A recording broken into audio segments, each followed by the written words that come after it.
And I think we're ready.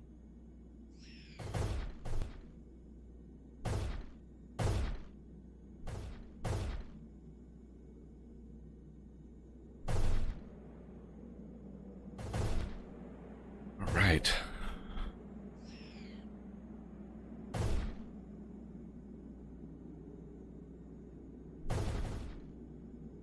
Just about to start the stream.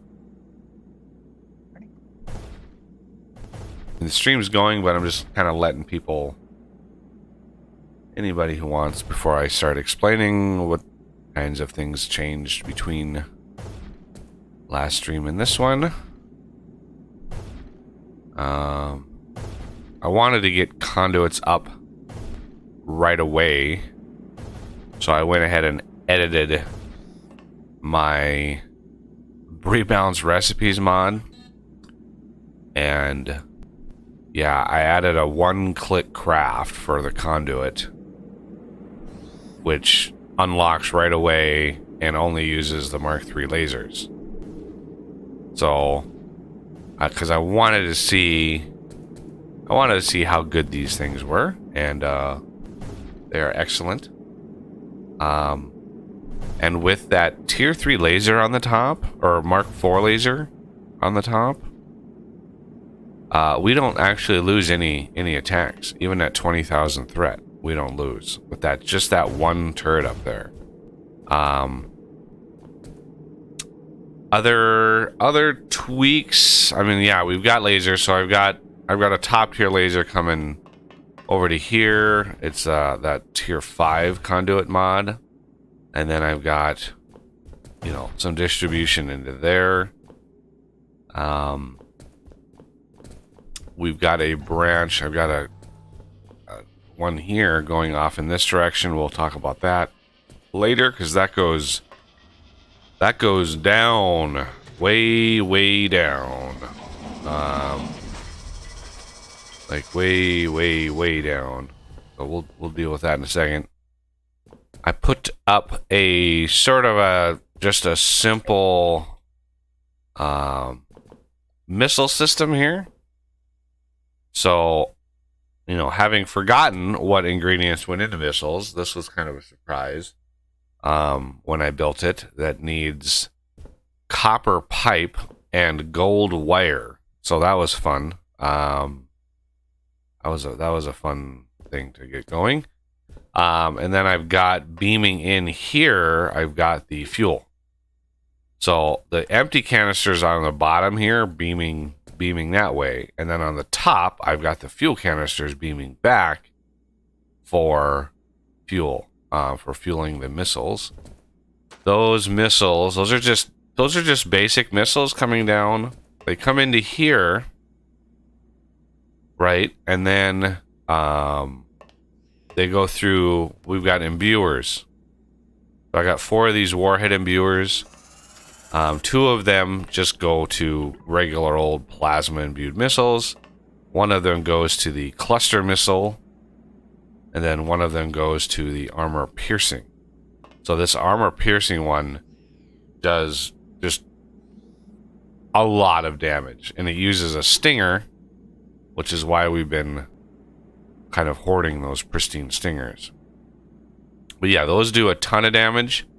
These do combined total double the damage of the imbued, and then these are just, I don't think I've ever in all my play, I don't think I've ever actually launched the basic missiles. I don't even know how much damage the basic missiles do. I've never relied on them. I've always upgraded them to better missiles.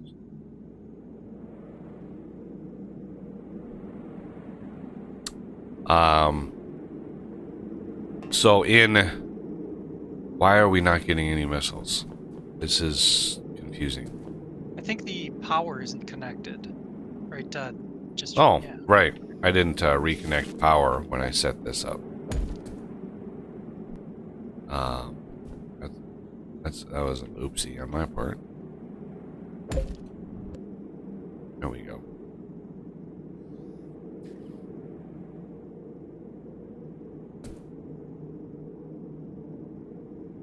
There we go. yeah, combined, these don't actually take all that much power. So you don't need a lot of power for these to go, but they do produce really fast. They actually, when this system is running full blast, right, we don't have enough fuel crafting to keep up with all 5 of these.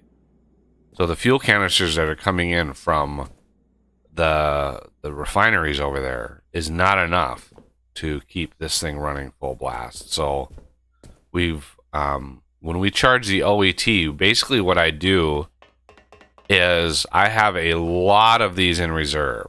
Like we've got 2,000 plasma, we've got 2,000 cluster, actually a little over 2,000 cluster. You know, we can have 2,000 armor piercing, and then we have 2,000 basic ready to be upgraded. You've got, you know, 10,000 missiles. You start charging the OET, you turn this off, right? Because all of the fuel is going to be consumed by all those turbines over there. The way that we're going to do it, I mean, we would have to add a lot of refineries in order to craft enough. And on top of that, the empty pipe crafters here are relying on a system that I kind of broke. Yeah, I kind of broke this. Because this is new here. This lift right here is brand new. And the reason it's been needed is this goes down to a new lithium vein.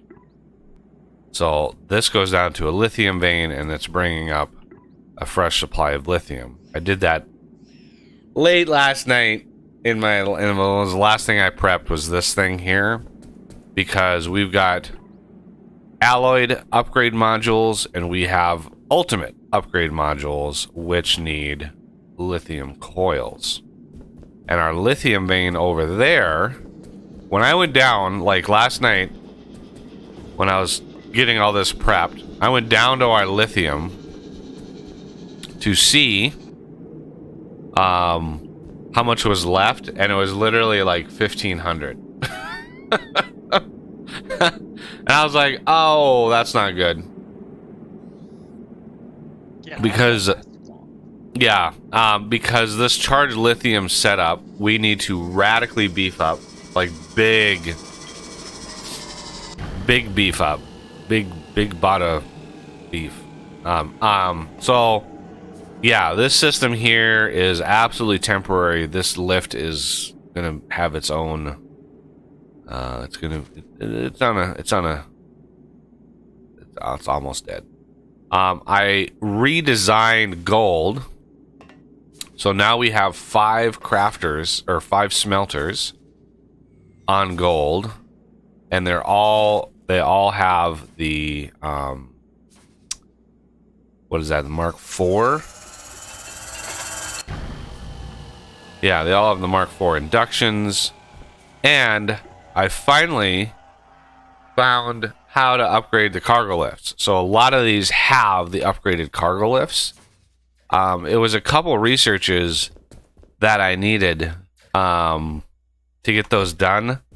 So at the end of last stream, I said I was going to do large vein extraction, and I did. Large vein extraction is done, as well as geothermal research is done.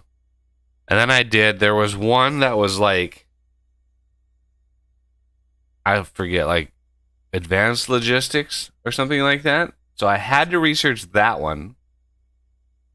And that is what unlocked the improved cargo lift. And then that unlocked the bulk cargo lift, which we can't build yet because it requires tier 4.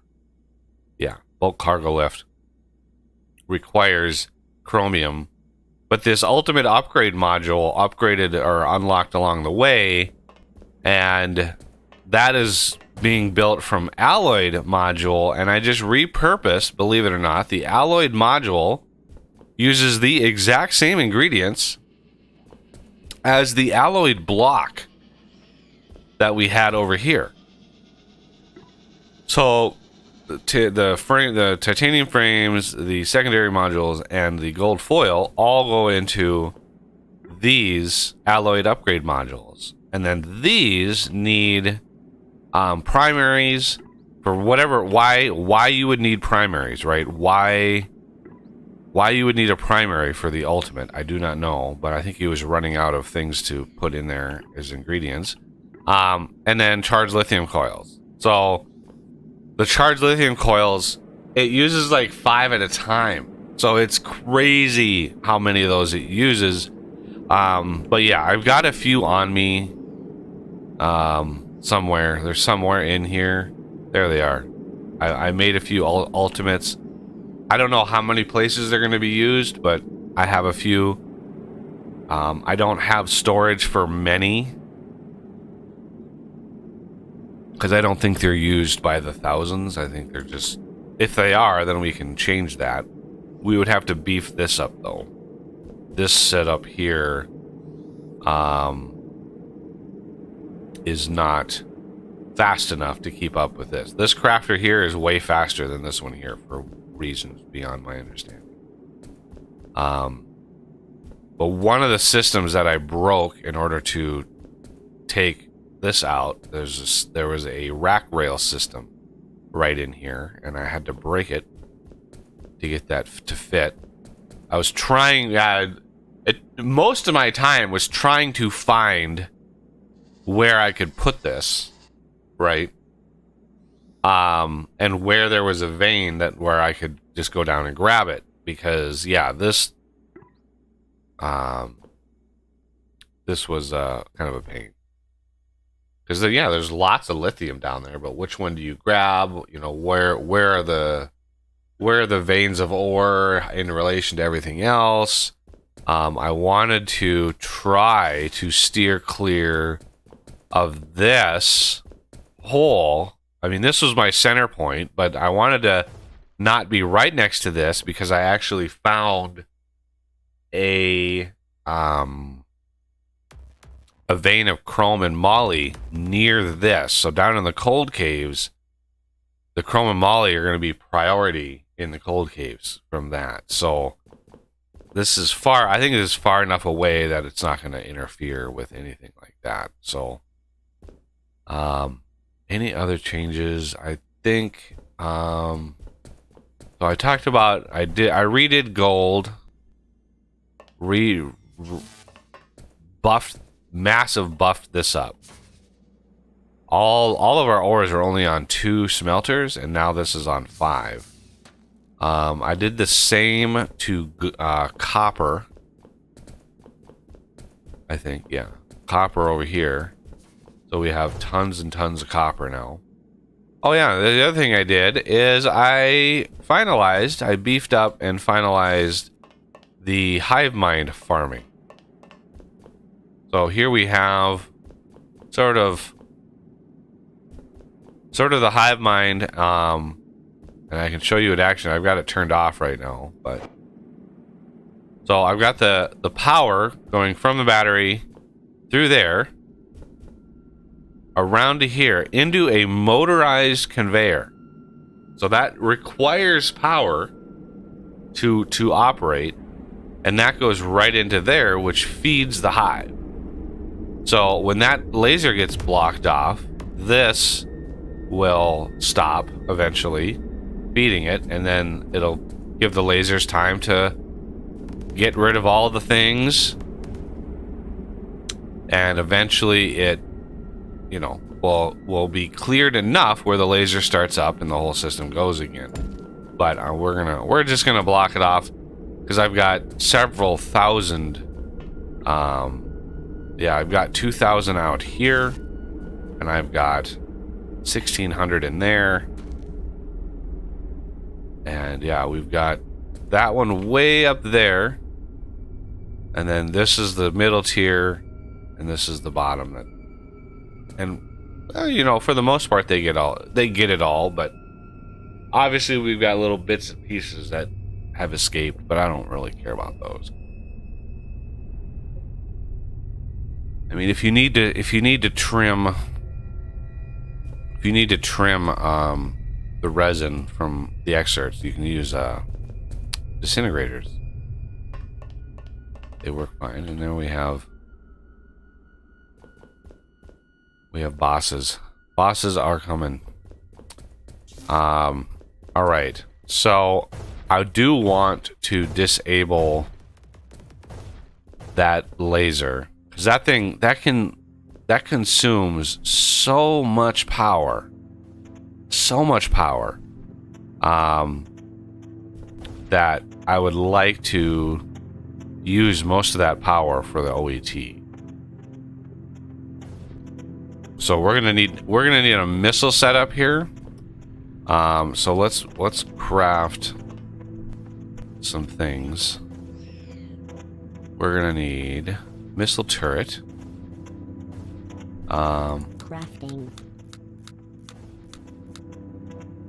We're gonna need Crafting. induction charger.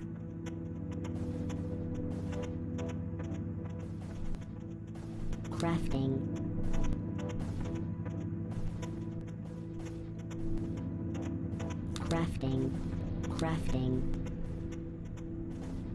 And then I need some pristine light chitin and heavy chitin, which we have.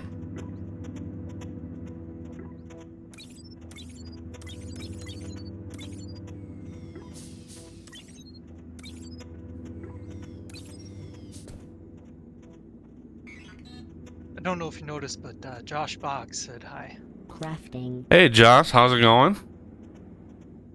Base is coming along nicely. Yeah, if you look at the recipe file for the modules, he actually, like, in comments, he actually set like ingot targets for the module. And the vanilla, like, ultimate module, the ingot targets are over 2,000 ingots of each type of metal for the module, for one module. Which to me is next to insanity. That is a lot of resources. That is a lot of resources. So yeah, I don't know. I mean, yeah, it's fine when everything is automated, but yeah, I don't know what he was thinking. Okay, It pretty much becomes either you have a gigantic base that'll process things quick enough, or you just leave the game sit for a few hours. right. Yeah, you know, if you have 10 smelters for each ore type, and then you upgrade them and upgrade them and upgrade them, I mean, you're still looking at a huge volume of resources processed. Just for one of those things, like, no, that's why my rebalance recipes is like, no, just one of each of those, please. Okay. I have 9 turrets. That is going to be divided by 3. That is 3. 2, 3, 4, 6, 7, 8, 9. So I need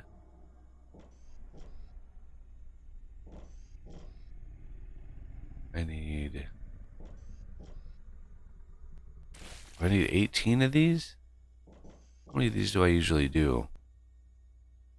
I'm trying to remember my setup and how I usually do this. I do a hopper, and I have three missile turrets around the hopper, all sharing that hopper.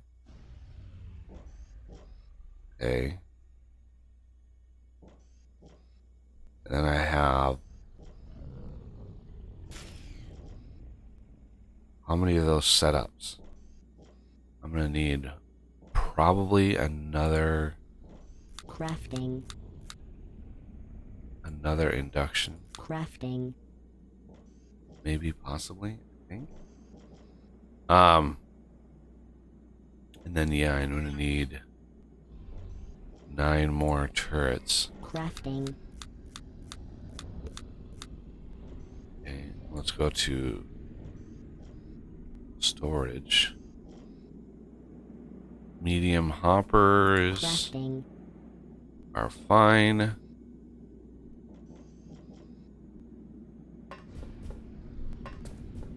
And then we're gonna kind of this right here, because all of these, those are all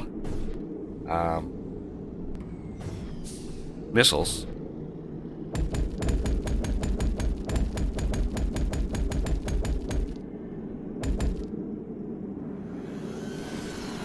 Not gonna go up nearly as far as I used to.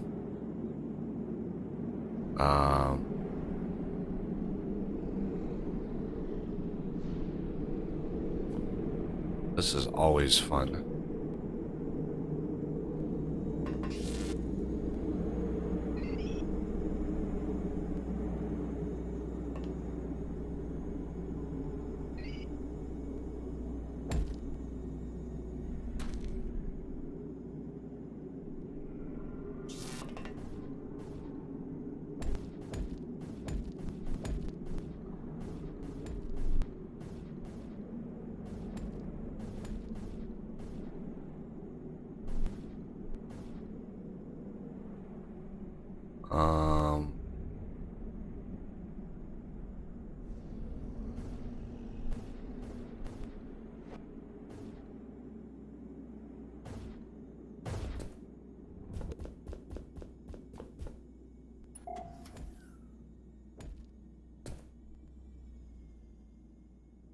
Jetpack for the win.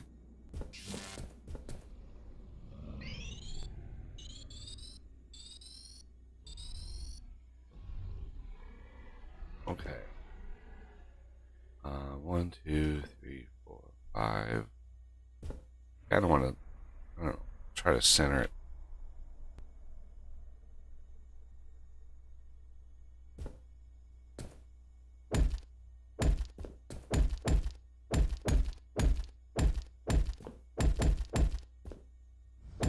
The Chad is in chat. The Chad. Structure complete. Not a Chad, it is the Chad.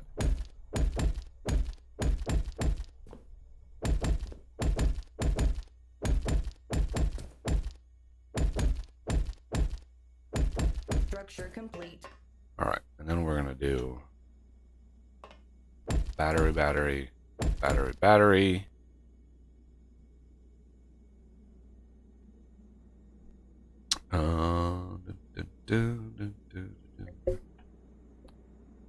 Solar panels.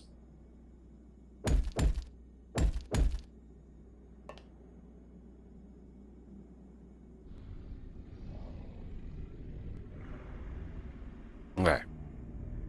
So, yeah, let's do. This is.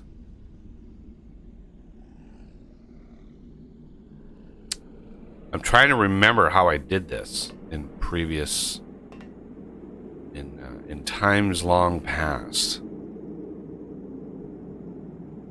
I'm thinking,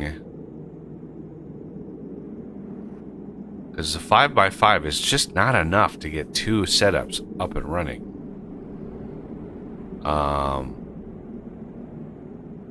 I'm gonna need batteries in order for this to work.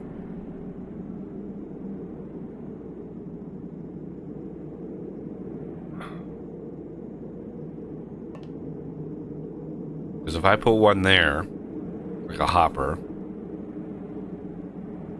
right? Launcher, launcher, and then launcher on the outside. I could put one here, same launcher, another launcher, and a launcher. That was not what I was hoping to do.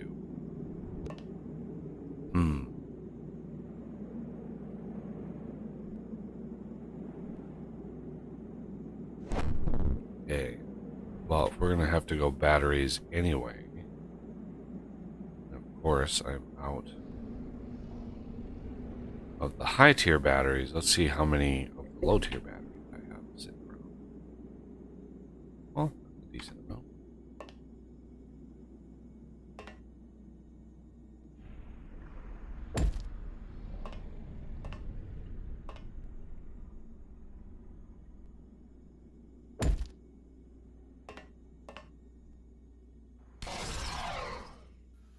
Should easily be able to power. Why is... Okay, that's... Yeah, it's getting power. And that's got... Okay, good. Ooh, the bosses are getting nailed by a spider bot and the tier 4 laser. Yeah.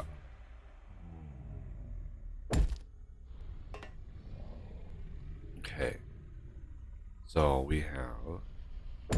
Hopper, hopper, hopper, hopper, hopper.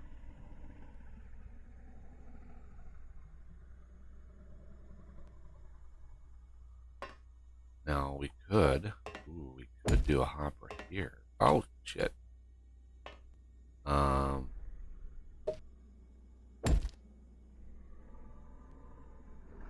make this the entry point of things. I like the sound of that. So let's put a hopper here with a tube going up with another hopper here. And then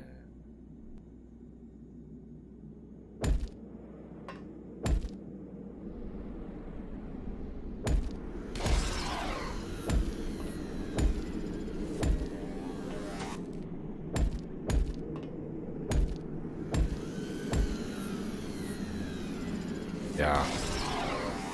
We're gonna be deconstructing that tier 4 laser before we charge the OET. That thing is freaking annoying.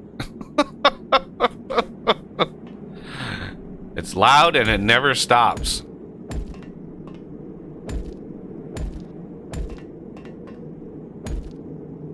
And imagine having a few of those up and running. Oh my god. The noise it would make. It would just be constant. It would be constant.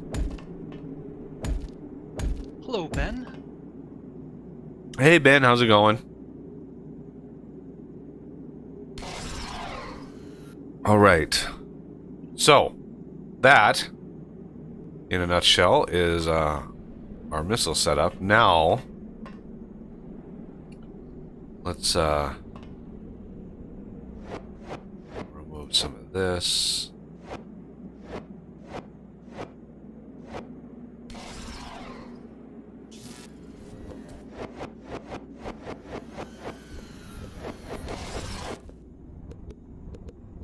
All right.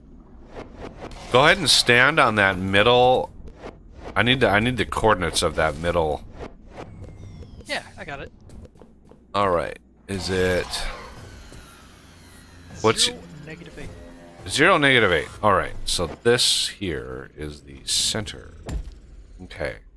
So we need a matter mover. Right here. I should have a few of those left somewhere. There they are.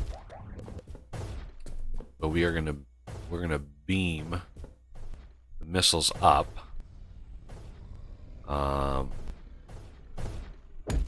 From here, let's see, where are we gonna snaggle power?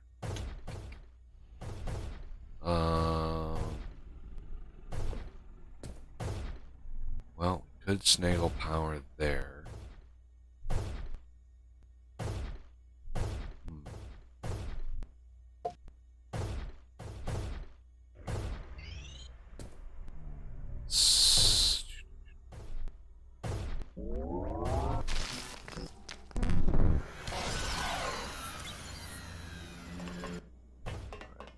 Probably a bunch of... Always check your Ryo hopper for paste and such. There's usually some in there. Yeah, I've had to actually redo our setup here a couple times. I had to add a ton of storage for processed organic matter because this backed up. The whole system then backed up. All the Falcors backed up. Yeah, it was a bad day. And same thing happened. I had the chitin all back up, or as Direwolf likes to call it, chitin. Don't even get me started on that. Yeah, so the chitin all backed up, and so the whole system then backed up, and then, yeah, it just stopped, which is why we've got so much spoiled organic remains in here, because when the whole system backs up, you know, the few ruined parts that we get just end up rotting because the whole system backs up. So yeah, now we've got not lots of space. Blue eyes are picking up again quite a bit. So yeah, let's we're gonna do this.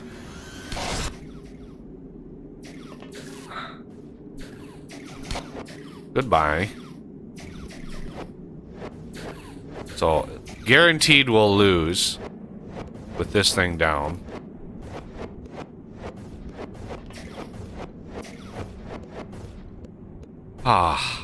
But that's so nice not to hear that thing constantly firing. The other thing we're gonna do is we're gonna break. I have a tier 5 coming all the way through, so this is like the master battery. There's a reason I started building the OET right there, because it's in line with this. So we're going to have a battery underneath. We're going to be beaming power into that battery to charge the OET. I don't want it sharing. I want this setup right here to provide for our base while we charge this thing. So we're gonna deconstruct that.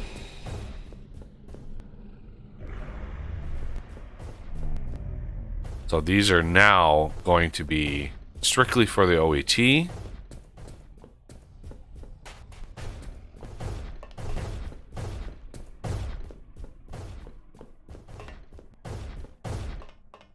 All right, and then I don't know how we can. There's no real way to randomly pick and choose a missile to go in there. I don't think there's a way to do it, but we can do a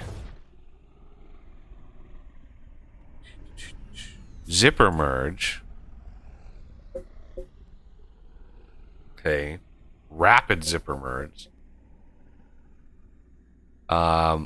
See, it says guaranteed 50-50 ratio. I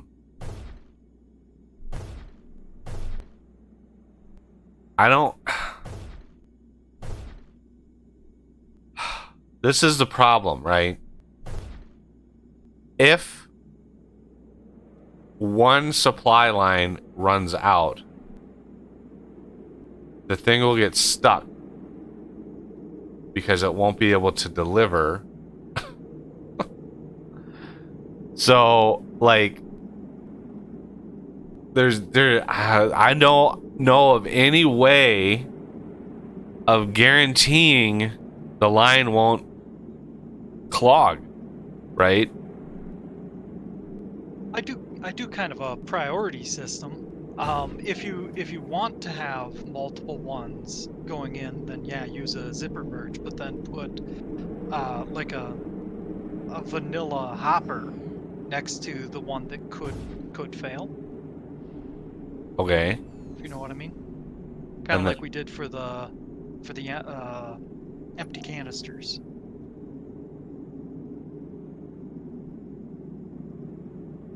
Oh, okay. But what goes in the vanilla hopper then? Well, that's kind of the thing. Where would our fail point be, or could any of them fail? Well, the most reliable one is the plasma imbued. right? So that line has two. We have two imbuers on that one line. The other ones, right? The cluster actually crafts 8 times the amount of missiles going on this side, right? So this line alone is 8 times the missiles, but each missile is a quarter of the damage. And yes, everybody, that is a no icon in this game that's supposedly finished. So, yeah. Icon didn't make it. The games have been out for 10 years. It is what it is. But the one that would absolutely end up stopping until we address it is the armor piercing. So this one is the one that would die. This one, again, is 8 times the amount of volume. So I don't want this one to just take, if we just send up cluster missiles constantly, we may lose because they don't do as much damage, and we're going to go through way more of them. Yeah.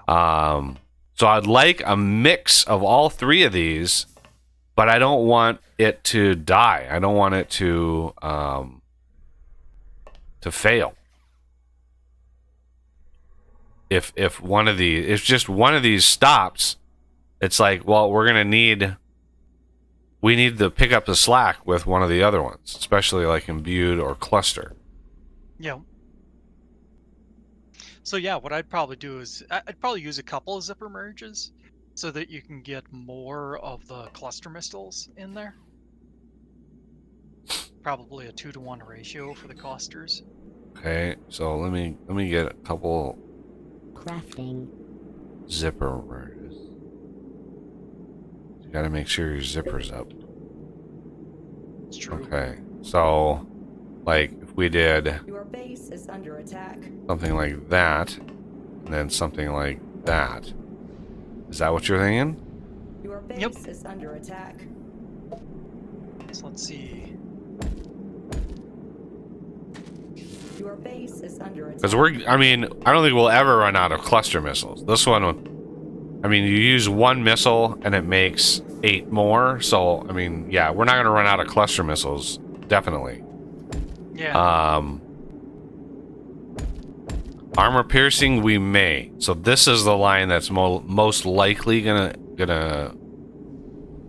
have problems, especially if we don't. I've got a lot of stingers in here, but it's slow. This is a slow process. So if I understood you right, what you were saying is, I was just looking for one of those. Yep. Is to do something like that. Yep. Precisely. Okay, so this one goes here. And then we're gonna have that, and that, and that. And there's this one. There we go. Oh, yeah, we need power. I think I was going to borrow some from CPH area. Need more batteries. Believe it or not, I went through all 500 of my Mark III batteries, which is a little crazy. Oh, okay, it'll probably be okay. I noticed you've got a medium hopper there. It won't necessarily take them in the order that they're coming out of the zipper merges, but if I remember correctly, when it's choosing items to pull out of a hopper, it grabs the one that has the most in there. So well, that we could do be that.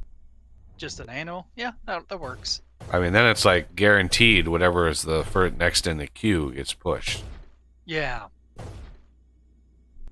Alright, and then we have that, and then we have a laser Duvallaki. here. That.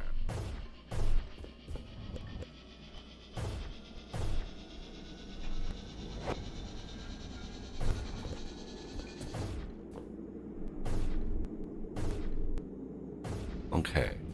Now. Let's wait. Well, yeah, I don't want to hook it up just yet. I want to get the OET built, get that all ready to go. Then I want to fail. I literally want the base to fail. Get a hard reset on everything. That'll reset the threat level, because I think we're just peaked at, yeah, we're like peaked at 20k. There's nothing dropping that because of how much power the lasers and stuff are using. We're not doing anything else. We should not be at 20k with a base in this state, especially not with that massive thing up there. Right now, the thing that's pushing up our threat level the most is all the tier 3 lasers that are shooting at the heavies, or the bosses.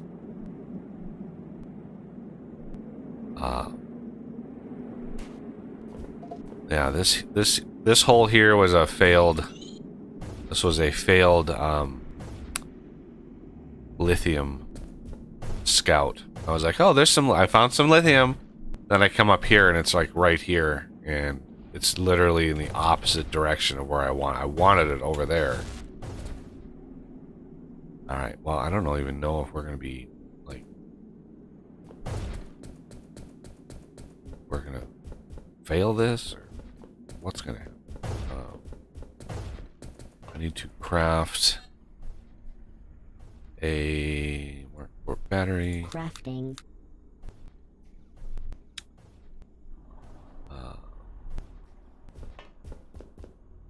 If you want a project to work on, look at what I did with gold.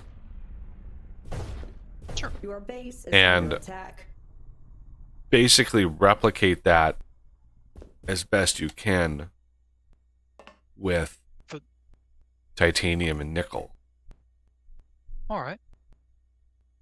because those are untouched right now. I did do copper. I did not do tin, and I just barely started on the new iron patch, not the old one. The old one's almost dead.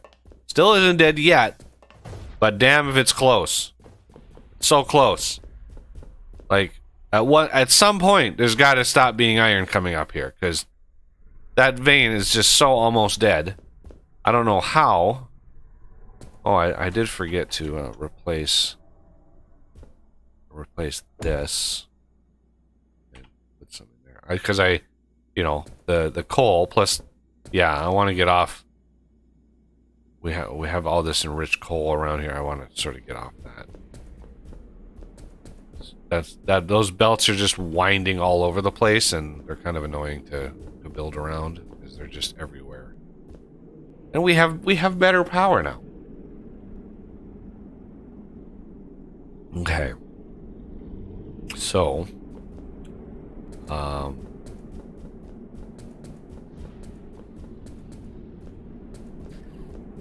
yeah, when I went down to lithium to look, there was no cutter heads. It was 10% efficient. And I'm like, definitely you're gonna need a new spot then. So yeah, this is ready. The other thing I'm doing, if you look at the new lithium, I put a Mark IV battery on top of the cargo lift. Gonna try to shuffle things around a little bit. Get them all normalized to get off of coal power. I'm tired. I mean, coal power is the infused coal power is brought us to this point. Without it, we would not have made it this far. But meh, it's kind of run its course. Even though so many systems use it, it would be a pain. It would be a royal pita to get rid of it altogether, because all these little crafters and You know, a little steel and advanced machine blocks and all these things all use it. I did set up an imbued. We have imbued machine blocks now. Basically, I grabbed the Mark V boosters, brought those down over up in here, and then I brought the advanced machine blocks over, which caused me to read, you know, this was really the thing that caused me to want the improved lifts, because yeah, bringing up 600 at a time wasn't cutting it. Then I upgraded Crystal, so Crystal is now on the better cargo or the better cutter heads. I took all of the old cutter heads that I could find and I fed them to the hive. So yeah, the hive ate all the organic cutter heads. Are we gonna lose? Like, let's lose already, for crying out loud. All right, let's go over here. I need this right here. How far away? That's 24.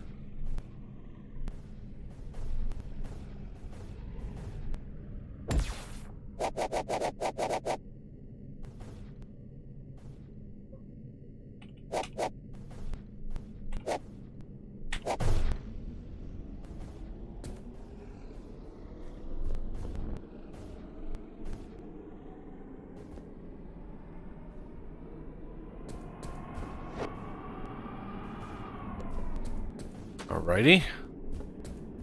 I mean, should we go right in the center? 1, 2, 3, 4, 5. This is the center. Great.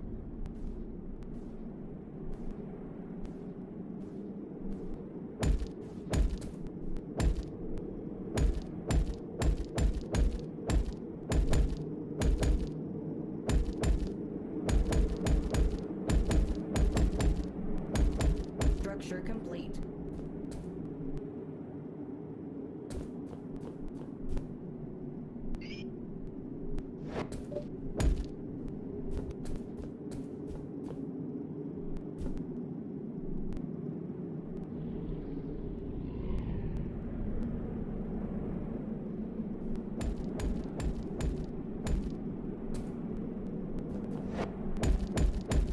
Structure complete.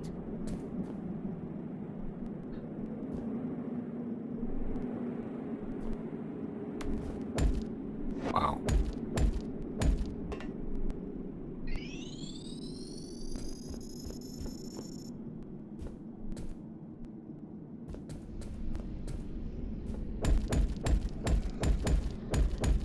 Structure complete. All right. Get that battery filled. I honestly have no idea how we're surviving these attacks. I mean, the bosses are getting ever so closer to the base. So,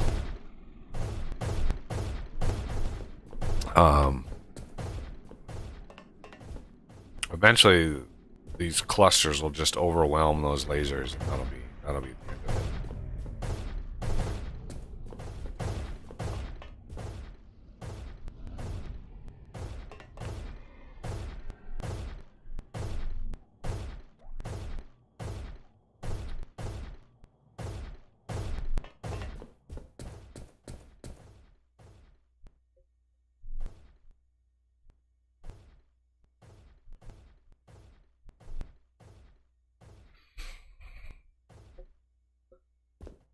So how about some trivia, some FortressCraft old school OG trivia for y'all. Stuff I learned in you know, from my conversations with DJ and my work with this game early on in the channel's history. Little tidbits of knowledge that I learned. In the original development of the game, what was the most complex and custom model in the game. The most expensive model in the game. Because he doesn't have any 3D experience, so he had to farm it all out. Now this is not for the expansion packs. The original game, most expensive, most complex thing to implement in the game. Any takers? Any takers? Because these assets, these are just like bought from the Unity Asset Store, right? Everything else is just like Unity Asset Store stuff.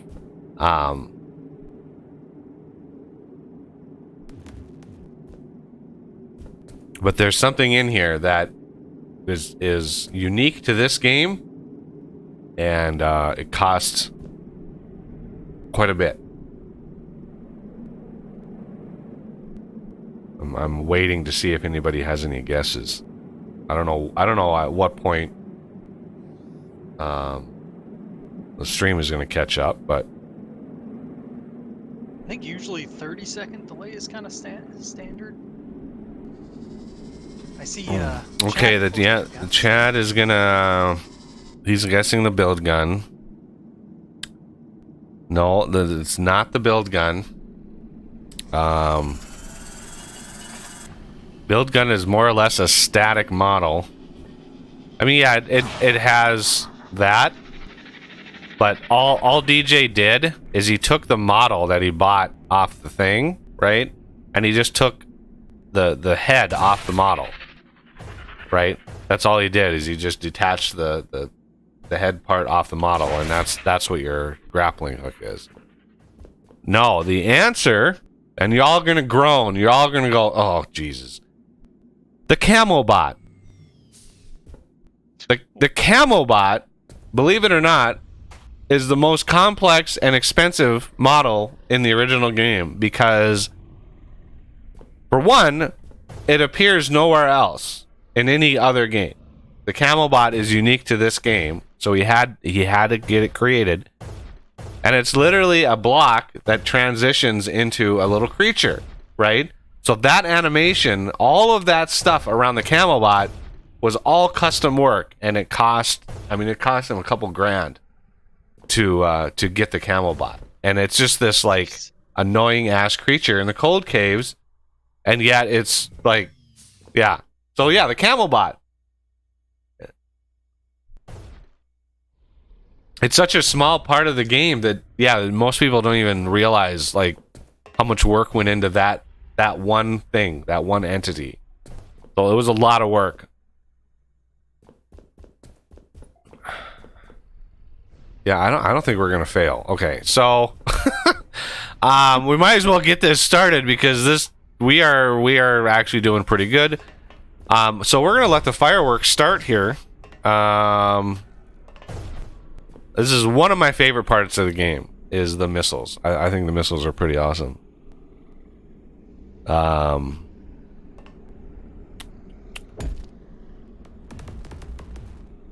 right, beam it, babies. Let's go.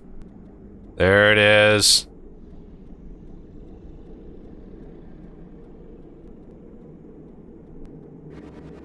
Oh, there it is. Boom.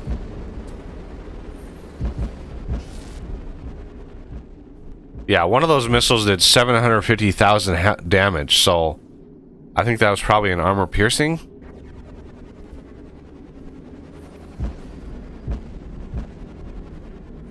Missiles for when you absolutely need to reach out and fornicate someone up. Yeah.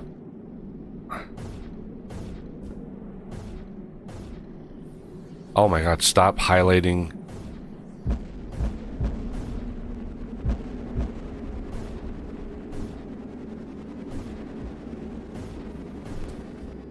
And they go a long ways. This is why I wanted beacon coverage all the way to the overmines, because yeah, missiles reach a long ways away. So let's go ahead and rebuild, officially build this thing, and it'll immediately start charging. Structure complete. because all of the battery that's down there just dumps all of its power. Okay, so charge rate is going to drop once these all kick into high gear. Remember, we got 1, 2, 3, 4, 5 setups, each with 5 turbines. I think we calculated it's roughly 45,000 power per second is going to go in there. And I calculated a 37-minute charge. Now, you could obviously go nutso crazy with this. It takes a while for these to actually get up to their final RPM, which is 200,000 RPM. That seems like a lot. Can you imagine a turbine failing at 200,000 RPM? What would happen? I mean, it would detonate. It would severely detonate. So yeah, this will slowly build up to 45,000 per second.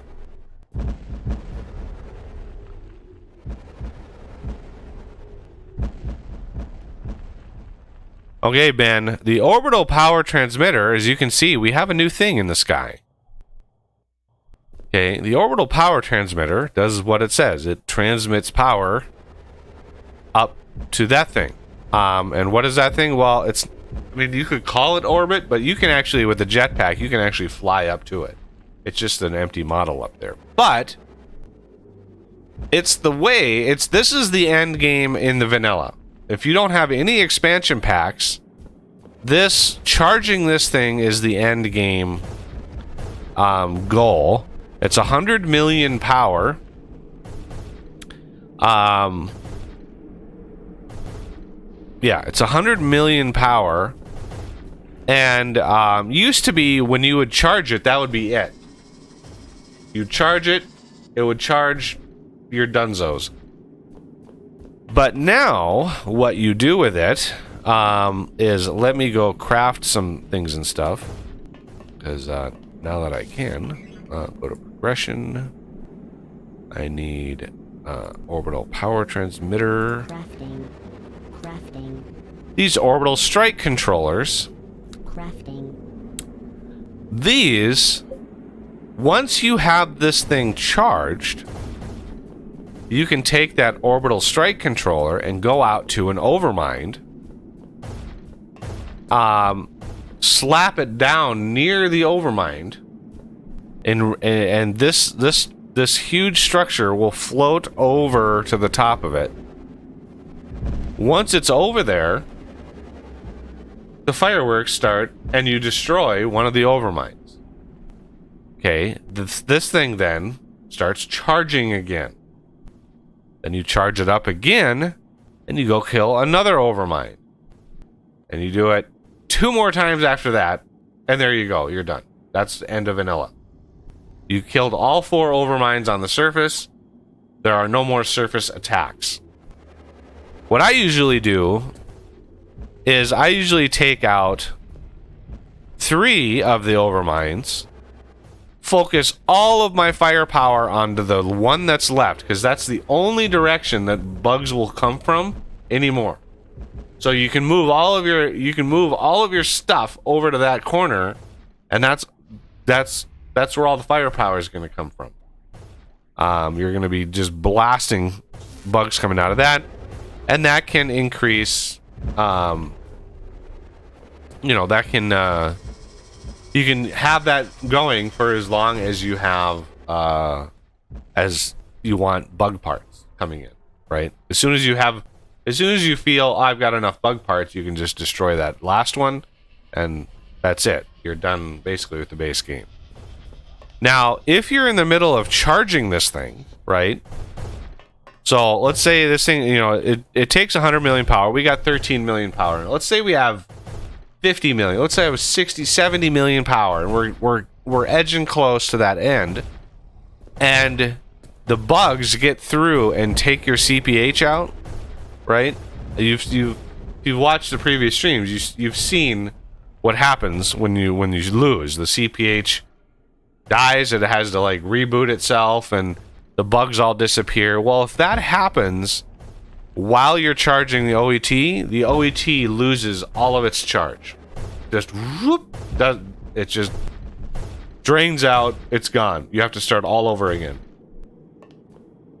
Which is why you want super amounts of destruction before you start. So now the bugs aren't even getting anywhere close to our base with those missiles. So the missiles are doing their job. They're keeping the bugs way out there. Now you got to remember the missiles have a minimum range. They have a minimum range of 64. So they won't shoot anything super close. Nor will they shoot at those itty bitty little wasps, right? They try not to overkill. I've always debated whether or not they are successful. But you know, they typically shoot at the big guys. Now, if you see a big guy die before the missiles get there, don't worry. That's just the game not being programmed well. The missiles arrived, exploded, and killed the thing. It just, you just didn't see it in that order. Because, yeah, the syncing of when the damage gets dealt is done way before the actual, like, thing happens. And so the visual usually lags behind the, you know, the rendering of the thing. So, yeah, the bugs still die from the missiles. It seems like they do it before the missiles even get there. If I remember correctly, the heavies can't get hit by most of the missiles. The clusters are the only ones that can hit them. Cluster missiles can hit the heavy. And they'll take the heavy out in one shot. Cluster missile. Yeah. Well, look at that. We had like a moment of quietness. Yeah. Oh, there the missiles go. They're going off in that direction now. I suppose they caught up to the incumbents. Yep. All right. So we need, now that this system is fully burning, what you need to do is check your spent fuel income.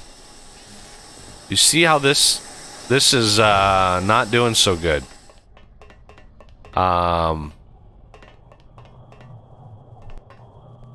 We are using a lot. We look at our return line. This is full. That's not good. We need to I'm gonna get another one of these set up here.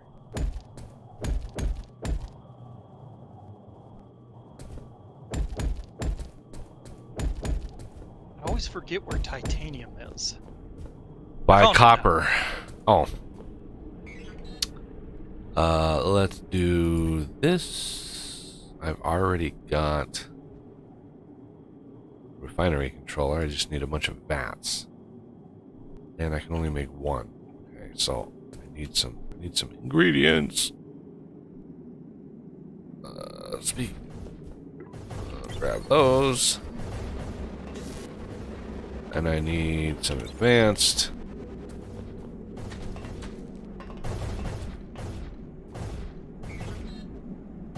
Let's see. That crafts 9. There's 3 clicks. For VAT, I need 15 clicks. Is that right? 3 clicks. 3, 6, 9, 12, 15. Crafting. 7, 8, 9, 10, 11, 12, 13, 14, 15. Go.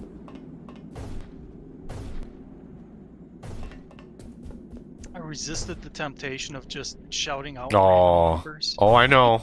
Oh, I know.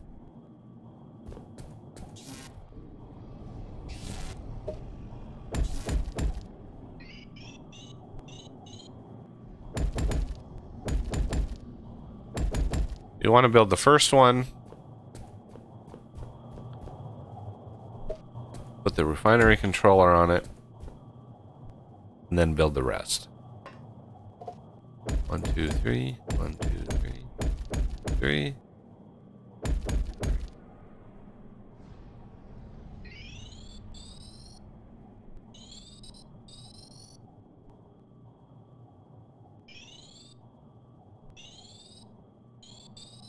Alright, and then when you build the last column, just do it one at a time.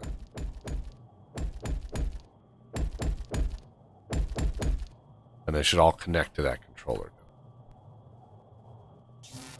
Alright, and this is E. High energy composite fuel. This.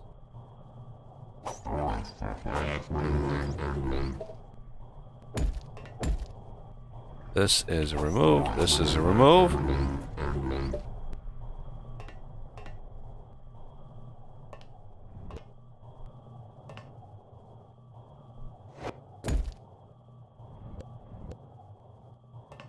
Okay.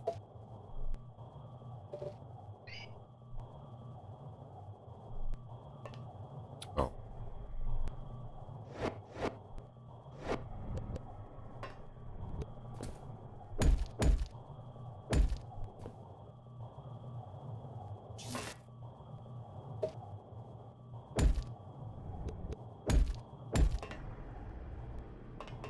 Okay. Now we have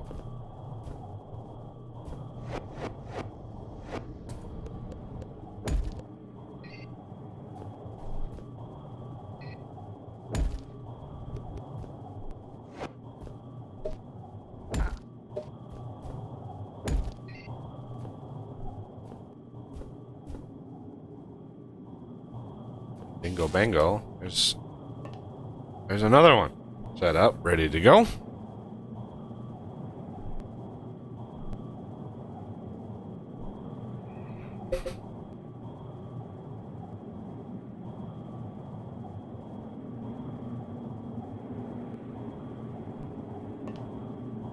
Alright, do we have 2,000 there, 2,000 there? Alright. The whole point of this, I want you and you. Structure complete. You are going to change 10 plastic pellets. It still has the 10 plastic pellet. So let's take those. Ah.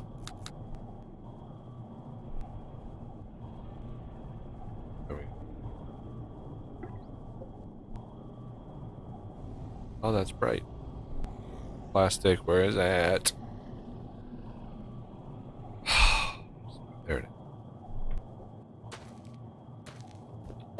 I mean, that should be enough. 6,000 plastic pellets. I mean, do you think that's going to be enough?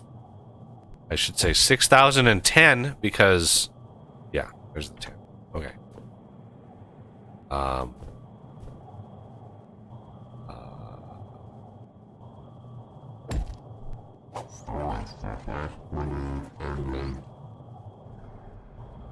course, I don't have any more of those.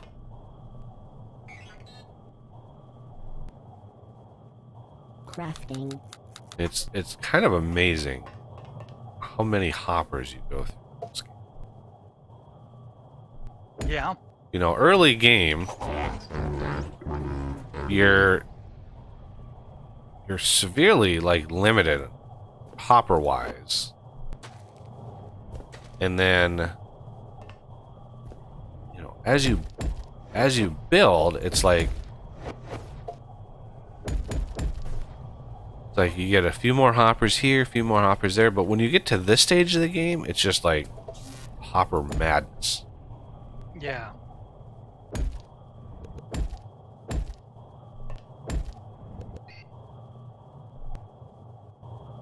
Hopper madness. I think they have a pill for that now. Yeah. It's what the Easter Bunny gets in his old age. Or Thumper. Alright, I think we're finally, yes, we're finally building enough.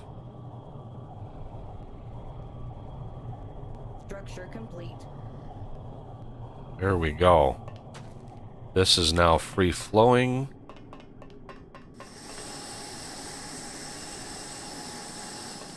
None of these are disabled.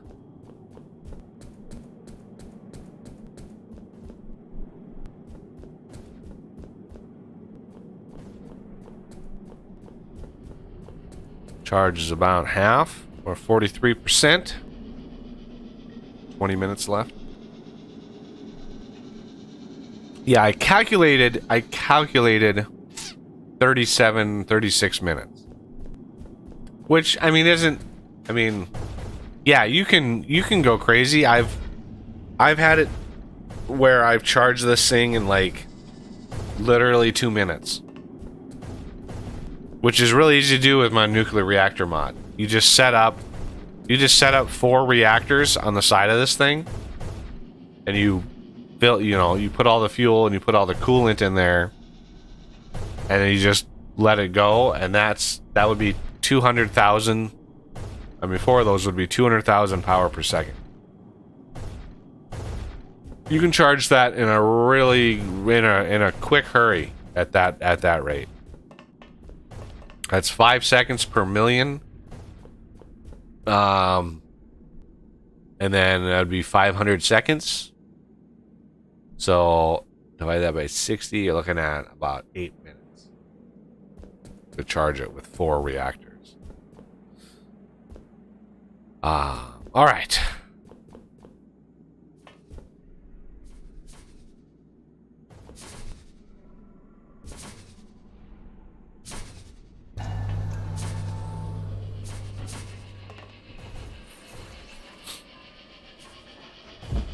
Ooh. I heard explosion.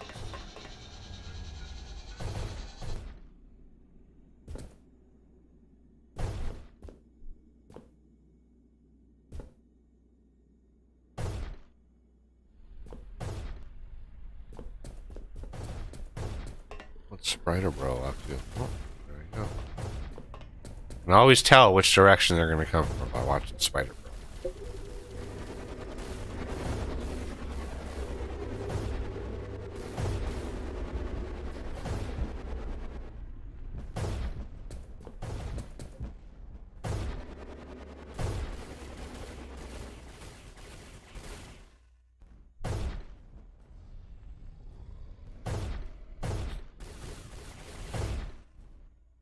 Oh, Spider Bro, go. Look at him go.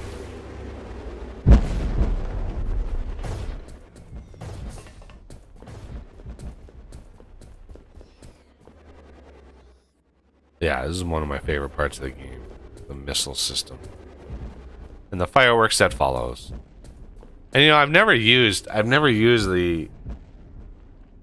the missile systems he added for Tier 4, because by the time you get down to the cold caves and you start doing the Tier 4 stuff, like, you should have already cleared a lot of the surface. Like, you should be nearly done with the surface by the time you get to the frozen factory stuff. You don't have to, I don't think, but it's a lot to manage if you're trying to keep all this stuff going, and yeah, it's a lot to keep track of.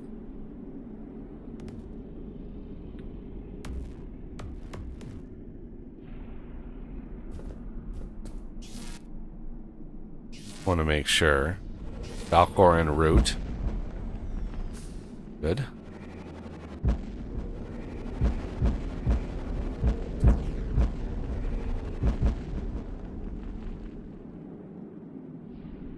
That was a lot of damage just for one bug. No good bug's a dead bug.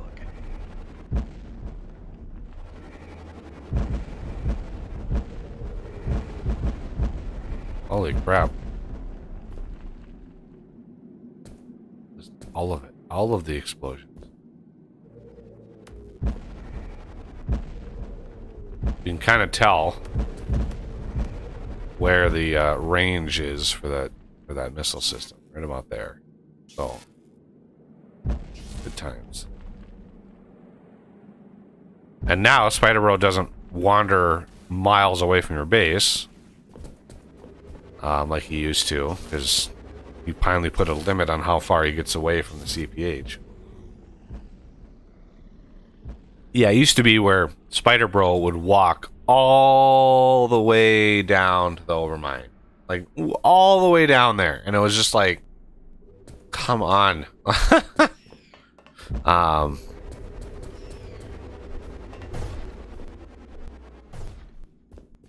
Yeah, we might be doing some overkill.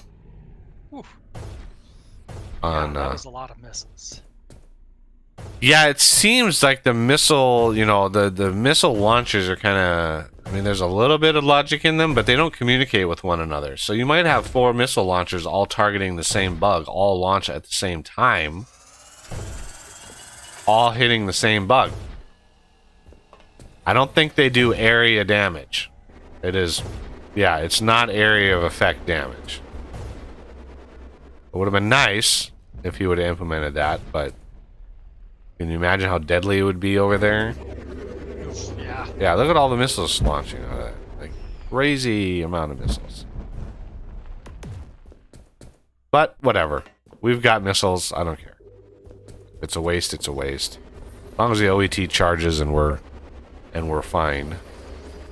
As far as this goes, how are we doing on our backlog?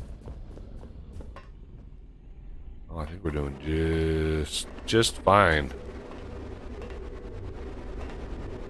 Swarm of missiles followed by a swarm of Falcors. Yeah. Falcors are eager. They're like, I want it, my turn. Alright, so the other thing we're gonna do today is start prepping for the Frozen Factory. Like I said, the OET charging and Overmind killing is the end of the vanilla game.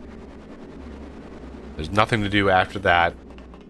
If, however, you have the Frozen Factory expansion, which, you know, if you've got the base game, I'd recommend the Frozen Factory. There's a lot of content there, a lot of new challenges, and especially I recommend it because you need the Frozen Factory to use my nuclear reactor mod. So, a little bit of that is selfish.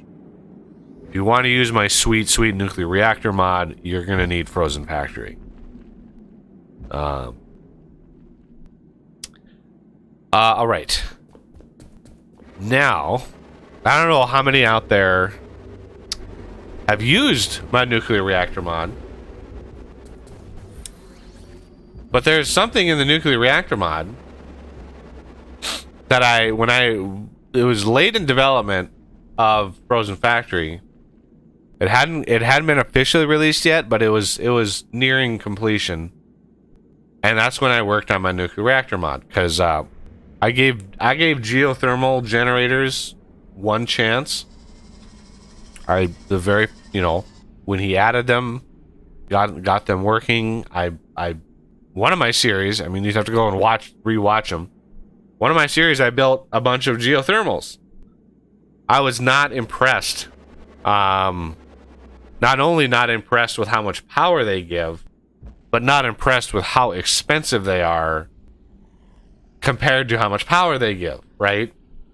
I would rather, and I did this, I would rather build large turbine setups on the surface and beam the power down than build big geothermal systems, because they require pipes to build all the way down to the magma caves. Hundreds of pipes each. And that also prevents you from, like, mining and doing other things deeper, right? If you're looking for, if you have a cluster of geothermals, well, all the pipes going down to magma chamber is like, that's now all of that is blocked off. Plus, the pipes didn't even drill through ore. They would hit ore and just be like, no, I'm blocked. So you'd have to, it was such a nightmare. You'd have to go down with a bunch of nano disintegrators, and you'd have to help them burrow through ore veins. You'd have to burrow through ore veins, and then they would build, and they would hit another ore vein. So you had to babysit them constantly. And then once they were down there, I've even forgotten how much power they generate. Like, how much power did they generate? Like 5,000 Look RF? it up in the help document.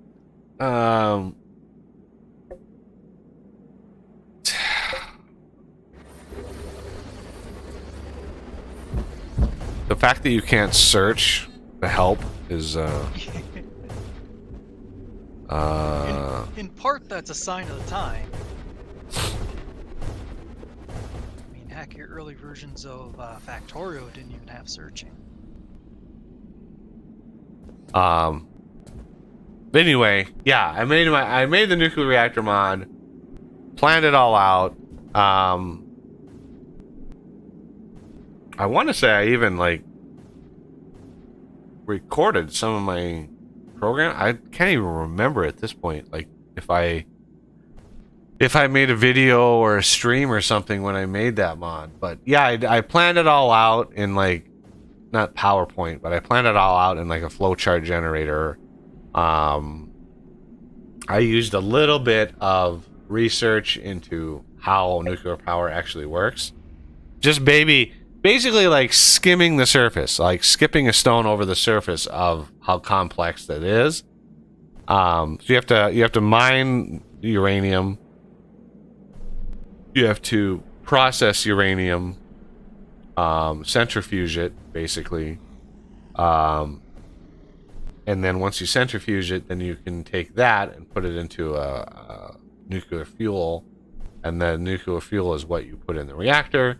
But then you also need coolant for the reactor, which was fun because, you know, most of my mods, you know, you can play and there's no consequences to trying to derp it. Well, the the reactor by default, if you run it without coolant, and I think it's a minute, if it runs for a single minute without coolant, it explodes, and the explosion is equivalent to a level 8. So last stream I went over like the chargeable explosives. So you charge an explosive, and a level 3 is 10,000 power.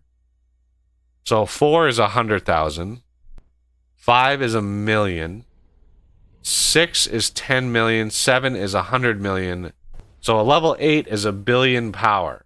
So when the reactor goes, it's equivalent to a chargeable explosive with 1,000,000,000 power in it.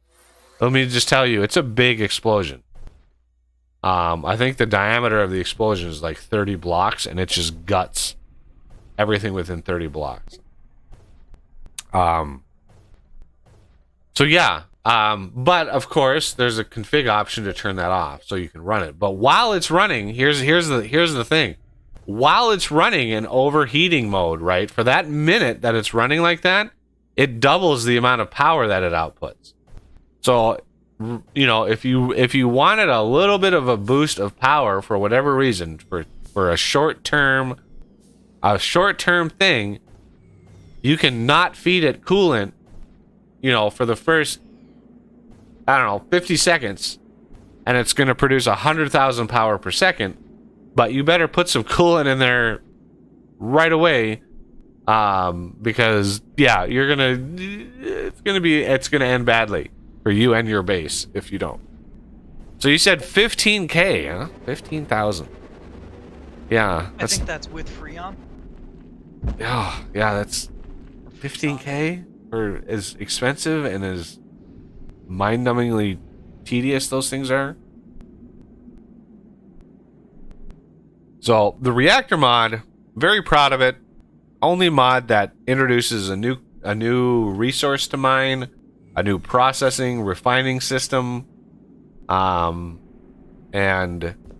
you know it's a little on the complex side, a little on the power. It's absolutely power hungry. The centrifuges, you need a lot of them, but I balanced the power output compared to how much power. I actually did the math on the centrifuge, like how much power per second the centrifuges take, How many centrifuges would it take to make a fuel? How much fuel? You know, the fuel lasts for a minute inside the reactor. While it's there, it produces 50,000 power per second. So you can do the math on what's the total power output for a fuel, and then what's total power input. I did all that math to make sure that the power output, you know, you were getting more out than you were putting in, because it would be stupid otherwise. How are we doing? 84%. All right, we gotta decide which corner we're gonna blow first. Oh, of course I have a stinger on me. But I wanna get this corner done. And oh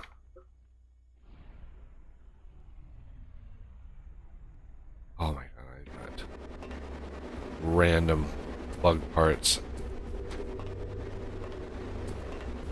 How are we doing over here? Doing pretty good.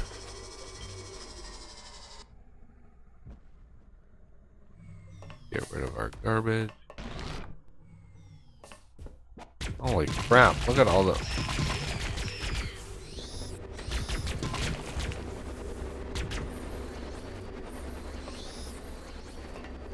There. Give the beacons over here something to do. So I'm thinking the southeast corner first, because we have all of this infrastructure over on this side, and I'd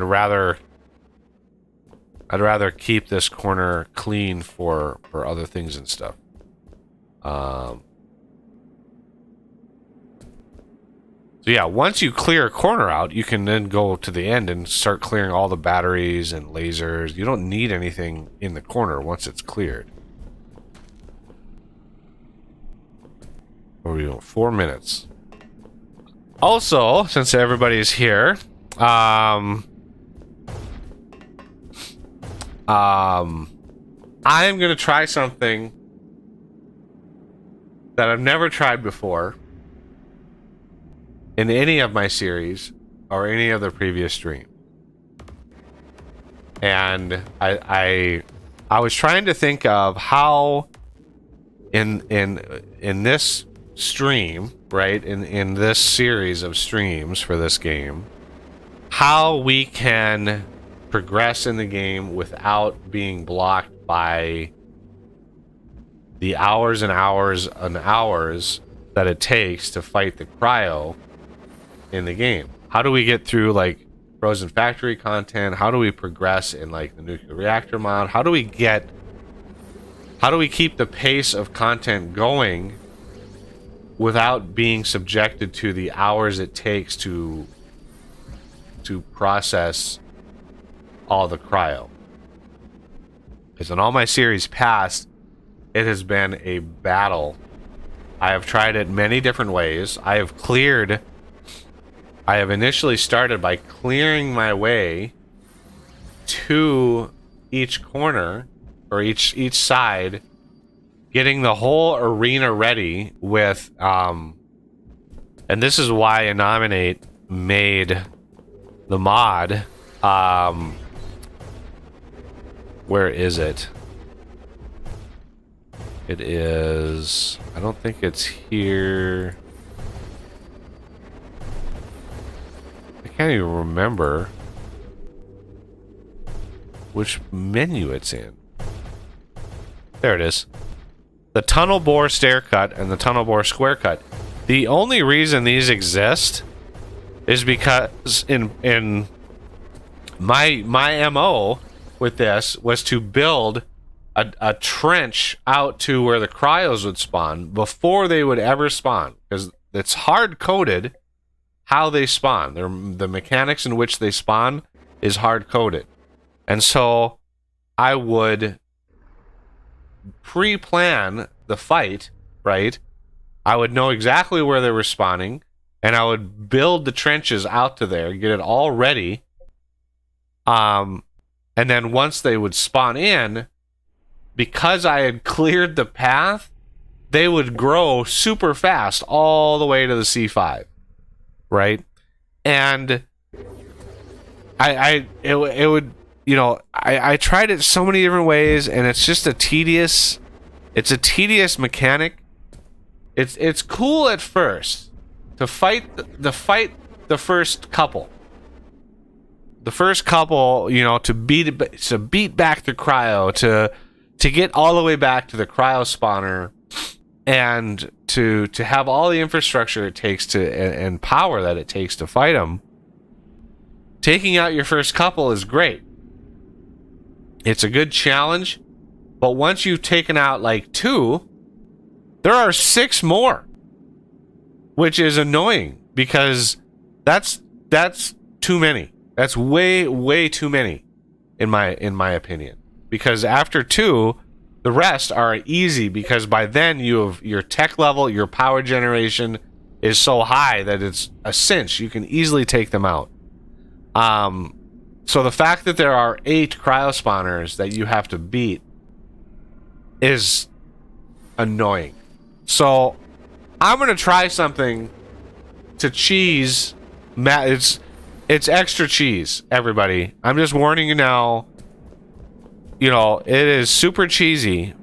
But basically, what I'm gonna try is, if you notice, we've got a laser here going down here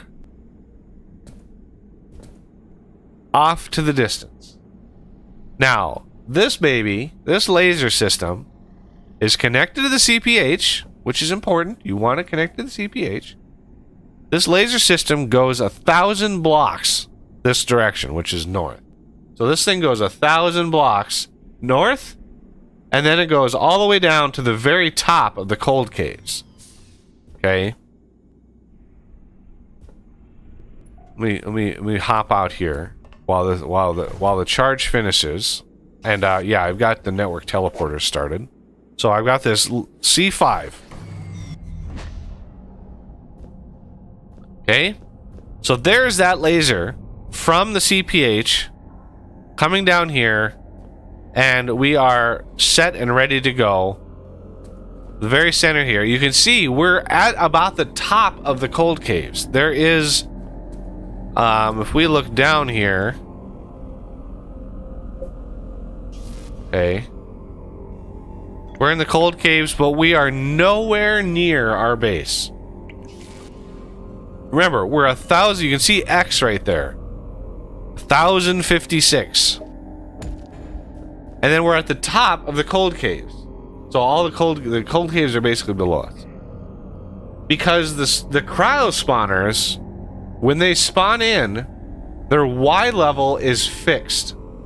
Their Y level does not depend on the C5. And what they do is they spawn around the C5. You go 256 blocks out of each direction, and that's 4.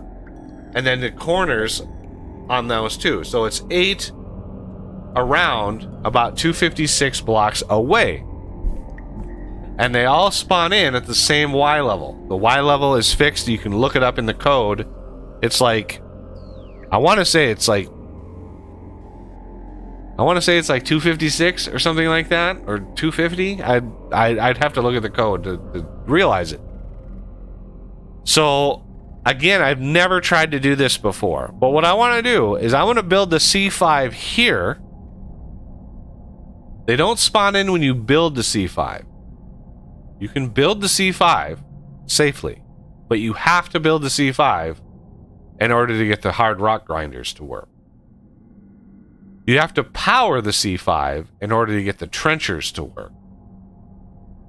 Unless he's changed it. But what this should do is allow the C5 to not only be built, but powered, and completely ignore the cryo. Because the cryo will spawn around this 256 blocks away, down into the cold caves. The cryo will start to grow towards the C5, which will be fine because the C5 is elevated up here a ways. Now it could it could maybe touch it. You know, I don't know. It depends on things and stuff. But basically, all the cryo will grow towards this and not towards my base, and that is the important stuff. Because I don't want to spend hours and hours and hours on fighting the cryo and the amount of noise that it creates. I'll still show it. We'll be able to tackle it from one direction, right? We'll take where our base is and go north to where the cryo starts, and then we'll just start attacking it from that direction, which will be easy. A lot easier than, yeah, that'll be real easy. So we'll still show some of that stuff, but the machinery, the you know, the dazzler and stuff, those are just so loud and obnoxious and blinky, and I mean, it's overwhelming to the senses when you fight the cryo. I mean, especially if you're prone to epilepsy, like if you're light sensitive epileptic, I would not recommend playing this game or playing the Frozen Factory, because oh wow, crazy. Okay, we are charged. As you can see, it is good to go. We have our orbital strike controller. Unfortunately, we have an attack coming from this direction now. Let's try to go over. So yeah, there's the overmind. I really don't want this to come from this direction. I don't know what happens. There used to be a bug where if you took the overmind out on the corner that was spawning the attack, it would like, yeah, the game would not like that at all.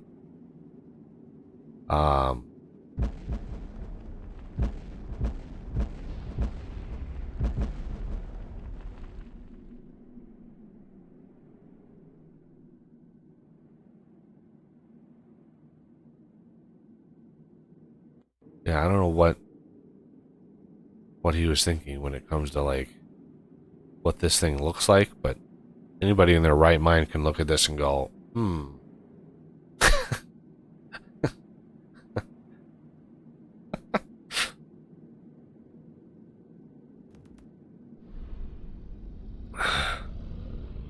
Or all the trees. Have you seen the trees? Those things are even more like obviously questionable.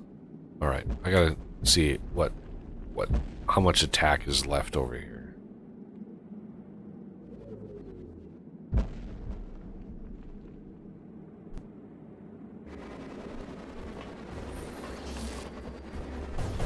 The jetpack makes everything better. Travel is easy. Okay.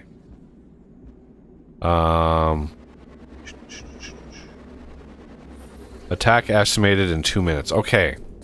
So, how many were left? Okay, so the attack is done. So let's go take this corner out.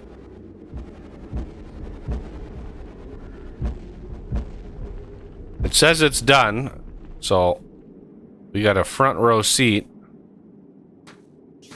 to this. So you want to build the strike controller as close as you can see, you know, as close to this thing as possible. Like right there.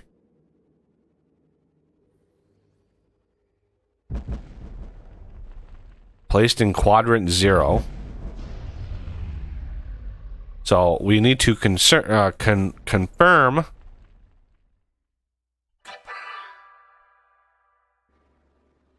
this thing comes on over.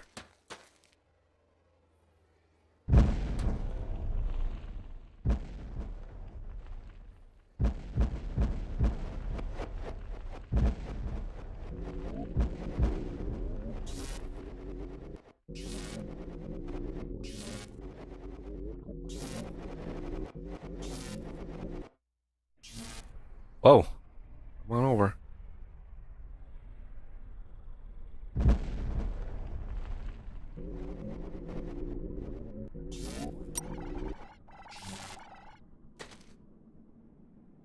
Oh, you're not going to do that? Oh, there it is.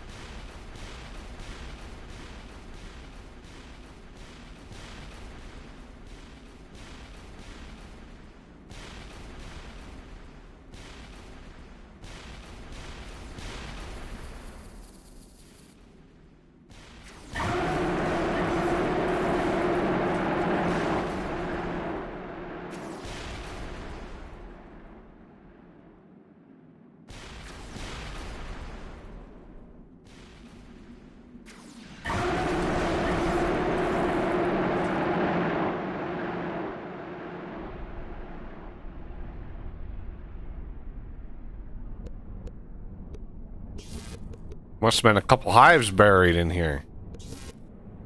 Took 2 of them out.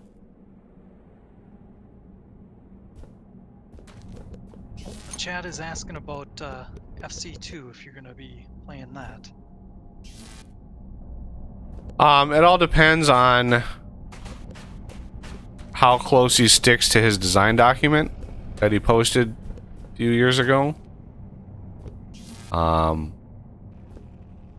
If he sticks close to it, then probably not, because his plan was to remove all the fun aspects of the game, and you know, I'd rather not reward him for that by covering it, because even as small a channel as I have, you know, I've still sold a few copies, right, of various games by covering them. So yeah, I'd rather not, like, but you know, if he realizes that the fun aspects of this game are not something just to get rid of, but to embrace, then I'll probably cover it.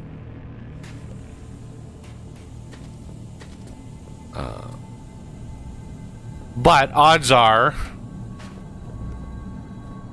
he wouldn't even give me a free copy. So I would really have to be motivated to cover it, because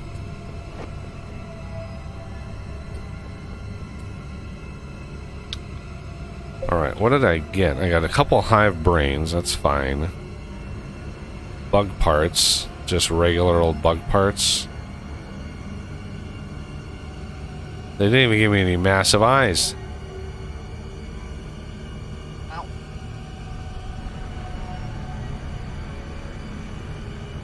Huh.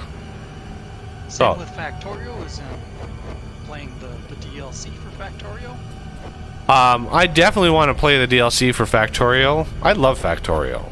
And I think I have a lot more, I have a lot more faith in the developers of Factorio than I do of almost any other game. Like, the Factorio devs know what they're doing, and they know what their game is, they know what their game isn't, and you know, they haven't really given people much reason to doubt them. So yeah, I definitely want to cover whether I might not be a series, it might be a stream, multiplayer stream with patrons. So you know, take that however you want, but you know, I've mentioned in the past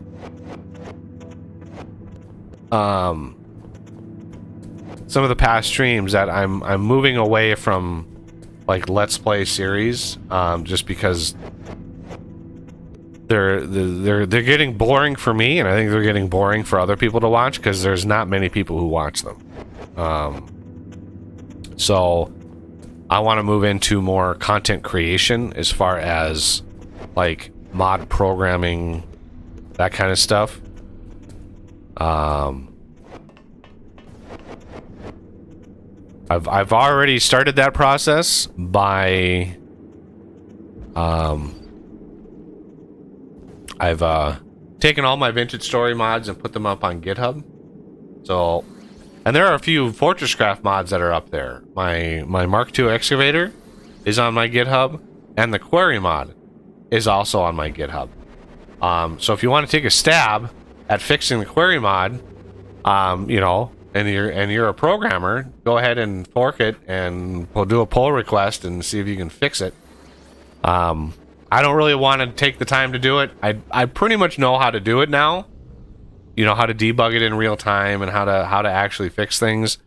I've learned a lot as a coder and a modder in the last 7 years than when I started. But FortressCraft is, I mean, it is kind of a dead game.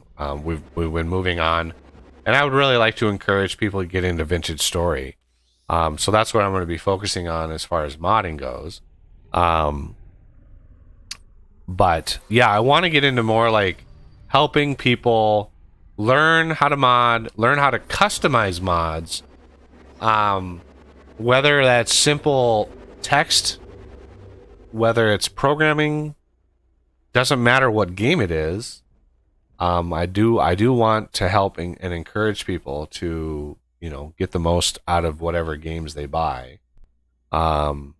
So, you know, it's a big shift for content, but I'm so tired of the Let's Play games and the Let's Play format, and trying to figure out what people want to watch, trying to figure out, you know, why, you know, one series is popular and one series isn't, and I'm just like, I just don't care anymore. You know, it's you spend you know, a few hundred hours making a series that gets, you know, a total of 3,000 views. That's $3. It's about $1 for 1,000 views. So, yeah, I mean, it's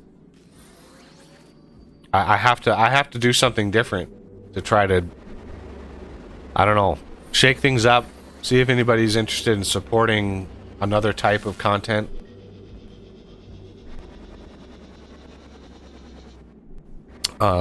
So yeah, I've got plans for a vintage story mod, a big one. It's gonna challenge me as a developer, as a programmer. It's gonna challenge me to learn a lot of new tricks, which, you know, I need to challenge, and it's going to help, you know, the community at large, because I'm going to try to stream or record various milestones in the mod, and the source code will be all available, and so it'll turn into a community project, and hopefully we make something really good for the community. And I'm hoping to do something akin to, you know, immersive engineering or vintage story, to expand the late game, like really expand the late game, and allow other mods to come in and build on top of that mod with their own stuff. Because all the machines, all the stuff that I have in there, all those machines and stuff, are going to have recipe sets that you're going to be, you know, other mods that can add their own recipes. So I really want to encourage and build a really good, solid mod for the community, to then learn from and expand upon it on its own. You know, it's going to take 6 months to a year to do, at least. But that's going to be full time. That's going to be all my time is working on that. Now that I've got all the mods, so I uploaded all my vintage story mods, and my GitHub, I think, is just github.com/flexiblegames. And I don't know if capital letters, but capital F, capital G. You know, flexible games. But yeah, all my vintage story mods are up, and what I did is I uploaded them oh man, it took hours. I normalized all the code. I normalized all the directory structures. So each mod has a. When you look at the directory, there is a mod folder, which is the actual mod files that get zipped to make the mod. And then if there's C# code, there's a code directory, and in that code directory is the project files and all of the code for the mod. And then in the project, in the visuals, in the C# project files, there's data in there that sets how to debug, you know, the launch application. So that kind of stuff is all set up, and I had to go through every one of those projects because they were all set up differently. Because over the span of time, I learned more and more and more how to optimize the creation of mods.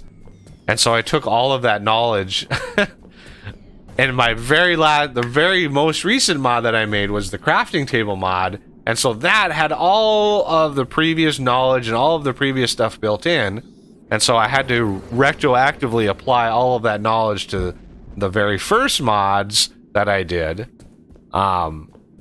Which took some time. That took a long time, but I got all of the mods uploaded on GitHub, all of the code, so you can look at the C# code, you can look at the JSON code, you can figure all that stuff out. And then I created a release zip as a snapshot for 1.17, so all the mods as they are on GitHub, they're all like 1.17, right? 1.18 is right now in release candidates. It's on the path to stable, not quite stable yet.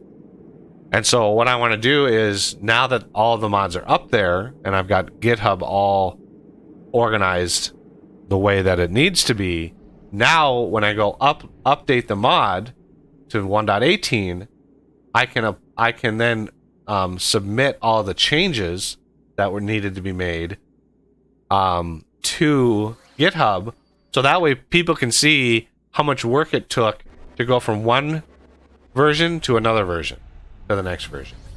And let me tell you, it's almost zero. Most of the time it is load up install the new version of Vintage Story. So you install the latest version, you open your project file, you remap the DLL files to make sure they're on the new version, which usually, if you install it in the same directory, usually happens automatically. Once they're linked to the most recent DLL files, typically all you need to do is recompile. You recompile the mod, it creates the zip, or it creates the DLL.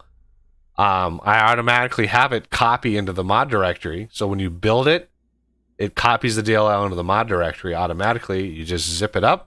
And I'm sure there's a way to automatically zip the mod into its own zip file, but I want to keep some things manual just so I have a little bit of control. But yeah, usually that's all you need, unless there is a massive API change, which they usually avoid. Sometimes there's an API change that you need to go in and tweak, but usually not.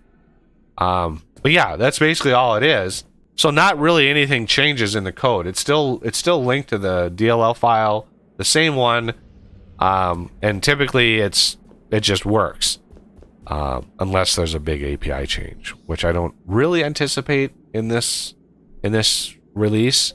There are some world gen changes, there's some ocean changes, but I don't really cover any of that. I don't really touch any of that code. So we'll see what needs to be changed, but then I can just submit the changes to GitHub, and then the commit message would be like up to 1.18. But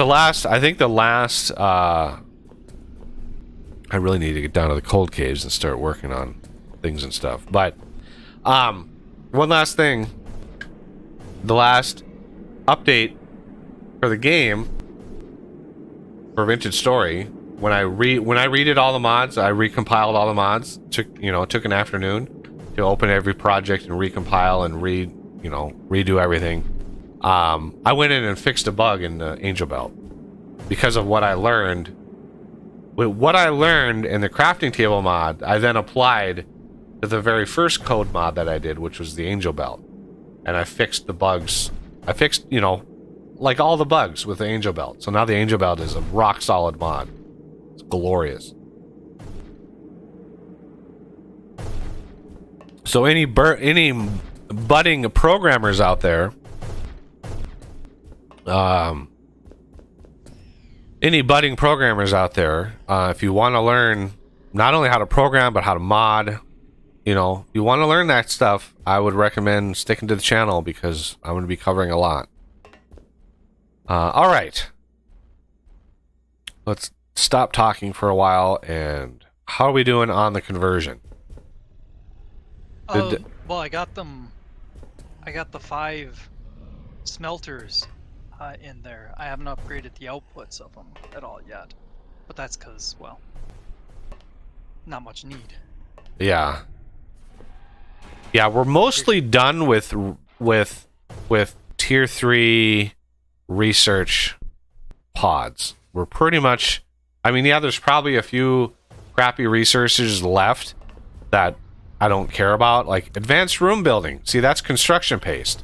Improved minecarts. That's a few science pods. Improved minecart logistics. A few more, but not a terrible amount. I've dealt with more than that.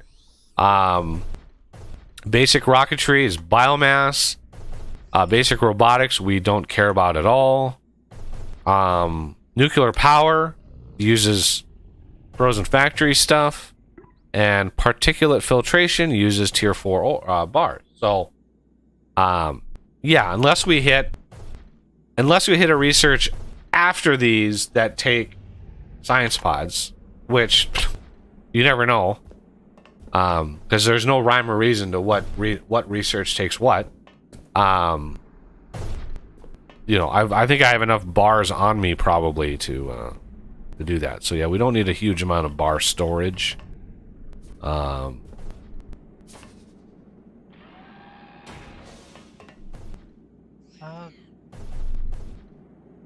OET seems to have shut down. It looks like there's a problem with the... Oh, I don't think we're getting empty canisters. Fuel canisters flowing in. Oh, there's one there. What is wrong? Bro. Did this run out of juice? No, it's not out of juice already. Oh, look at that! Iron finally ran out. Ah! Finally! Oh my god, finally. Okay, so iron I have prepped over here. Can you craft three smelters and 3 tier 4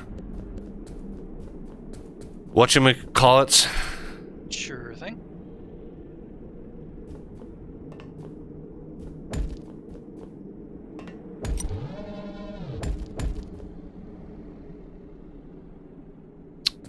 Blah blah blah blah blah blah. Small storage hopper. Again, we're gonna just spam the hoppers. 1, oh come on, 2, 3, 4, 5.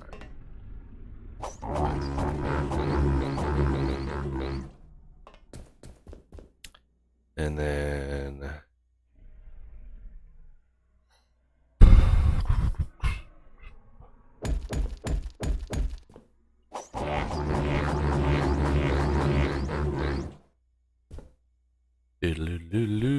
and then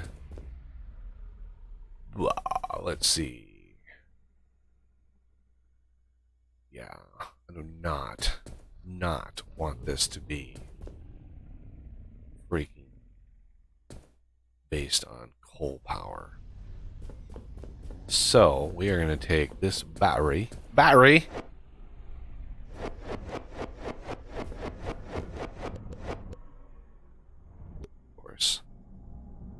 Of course, there's a giant cave underneath.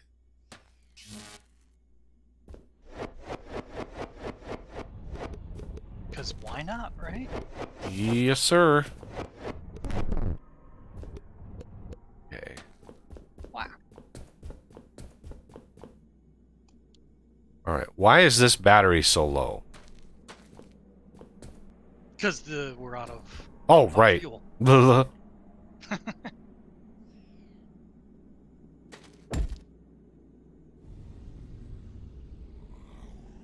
I got you 3 motorized conveyor thingies also. All right. Go ahead and going the wrong direction. Yeah, I was waiting until you. And then we want.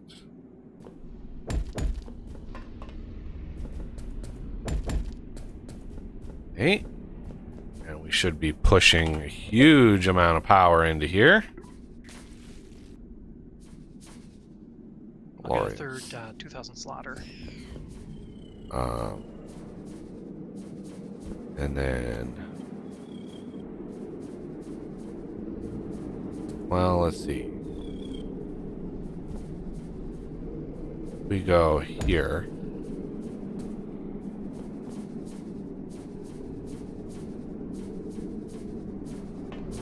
We go here.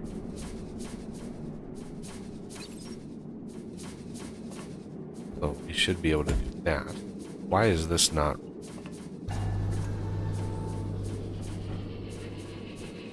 Oh! Grab it! Grab it! There we go. What's that? The ah. Let's upgrade that to improved. Oh, I need more. Where's it? Crafting. Can't build a bulk yet because we need chrome to do that. Crafting. But this little guy should be good to go. Seems like I forget that every time I do a game of FortressCraft. I'm like, okay, let's just jump straight to the bulk, and then it's like, oh yeah, chromium. Yeah, it's rough. Now I'm not sure, like, if we can just do this maybe. All right, now we probably want to move. Yeah, we can tear this system apart.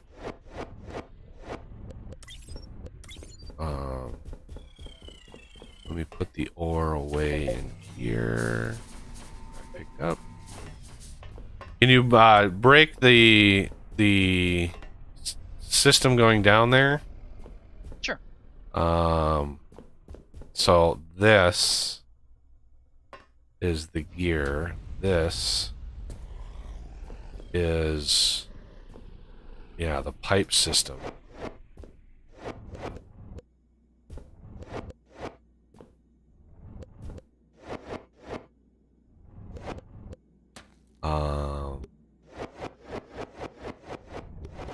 Hello, Wayne Osborne.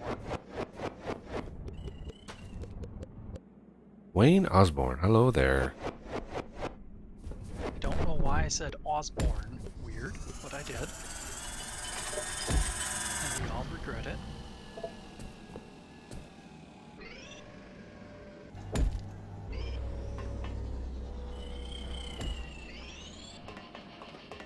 That should start the pipes again at the very least.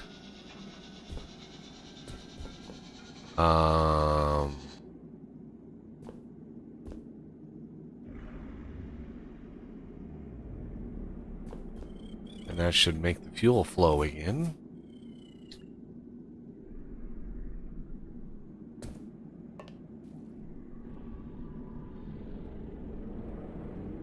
These don't need power.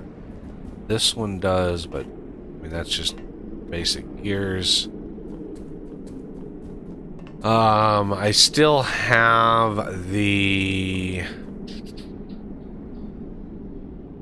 rack rail system on me. We wanted to...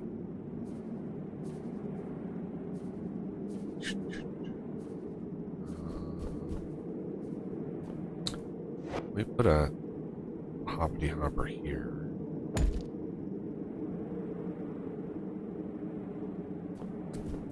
Yeah, it's been a little while since we played it too, but we got the itch and the ointment didn't work. Yeah. No idea. Oh, this iron goes over to alloy smelting, so we are going to need to have that supplemented. As far as this goes, this could be consolidated into the rack rail system.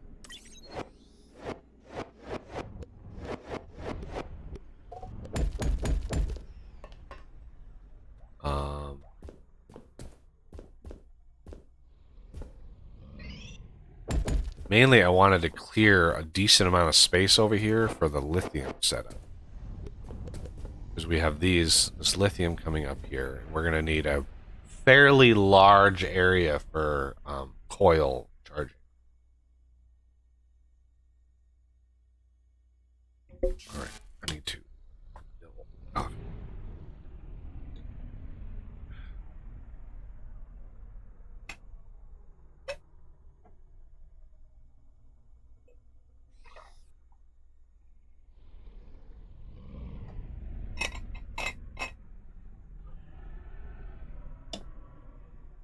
Well, hopefully we have... what now? 4?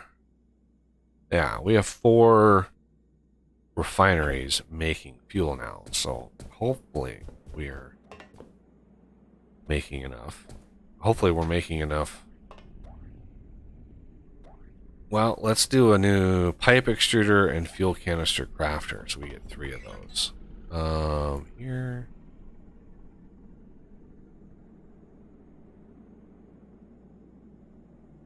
Crafting. Crafting. As we can take this on a remove only. This here. That there. That there. There we go.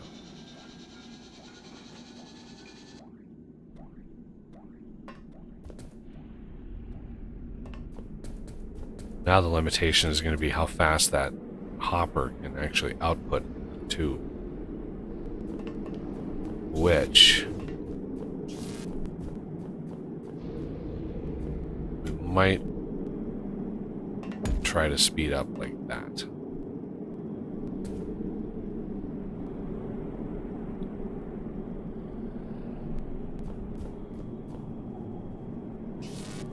This is why we use small hoppers in here. So it... whoa, there's a... what? Why is there a fuel in there? It says to remove only. It's weird.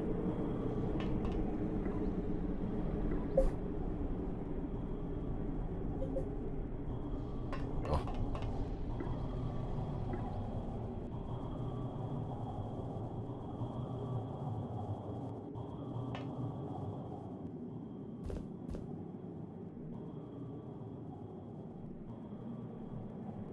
Yeah, see, there's building up a surplus. We're not outputting fast enough.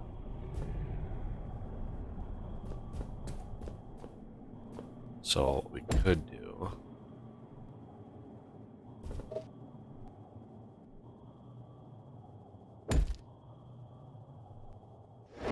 let's go.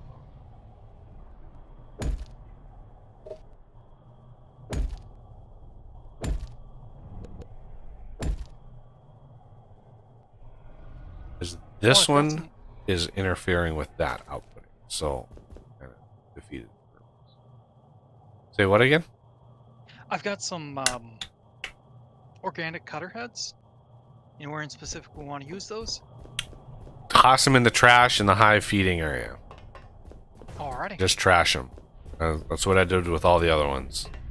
Yeah. Just feed them back to the hive. Feed the organic stuff back to the organic stuff.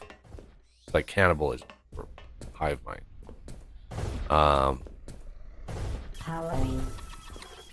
Okay. I think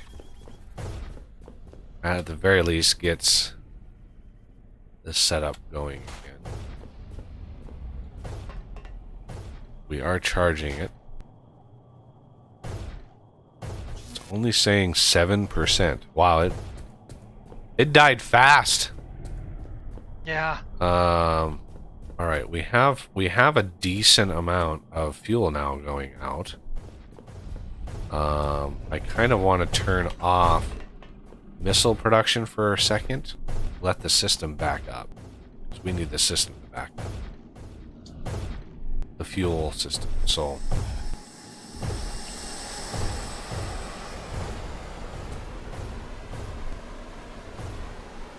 yep, see all this all needs to back up all the way out to here. These are all nanos, I think, so yeah, they back up quick, which is on purpose. So boom, now we're going this direction. Which is desperately needed. Because all of these are all shut off.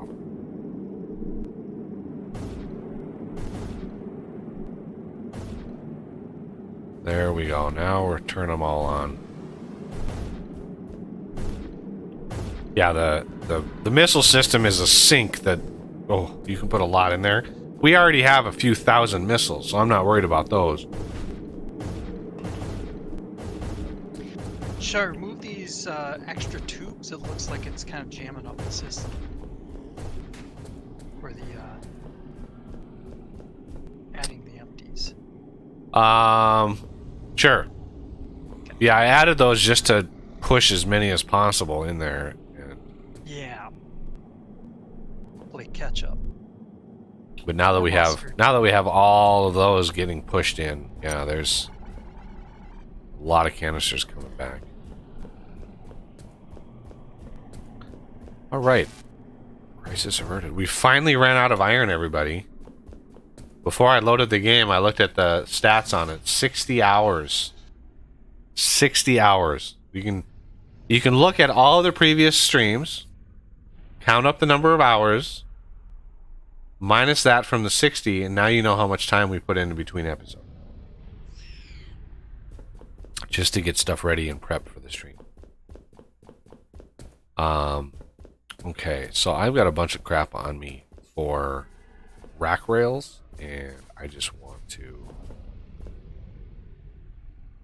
drop it off here so it's not in my inventory anymore. I mean, I've got almost 6,000 rack rails on me. So first item is, if I can, there it is. So iron gear crafter.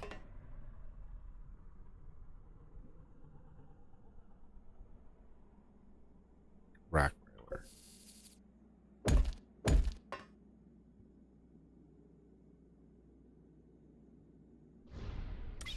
Pretty sure you could probably support a third rack railer with this.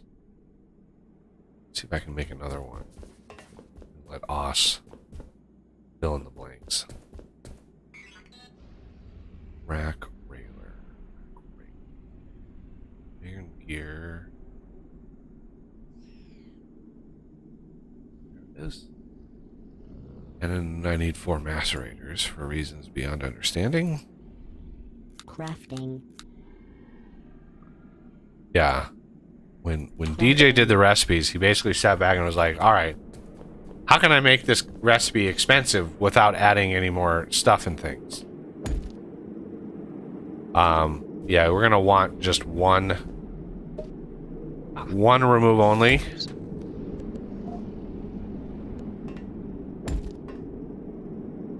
And then all 3 of these. But power-wise, you're probably gonna have to go underneath with a induction pad because the gear crafters need a little power and the rack railers need quite a bit of power. And those, that's 1, 2, 3, 4. Yeah, that's exactly 5. So you could put one underneath. And then a nice 2,000 here, and here, and here. Bingo. Okay. So, all he does that. I'm going to go back down to the cold caves, and we're going to show where I found chrome and moly and how, pray tell, are we going to mine it up. Now, I believe, if memory serves, I believe we need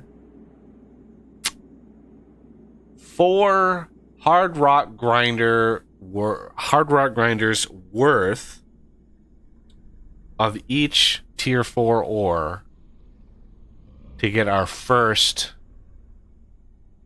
set of blast furnaces, and I think it's 4. I think it's 4 because the return is so bad. We need this arc smelter upgrade, right? So this thing is just it's so rough. It's so rough. Takes forever. Increases, by the way, increases power by 51,000%. It says unknown right there, but I know. 51,000% power. It's a lot of power. Structure complete. And so it is going to require 2 boosters, that's fine, but a Mark 5 induction. So I need 1, 2, 3, 4, 4, 4, 4, 1 Mark 5 power booster.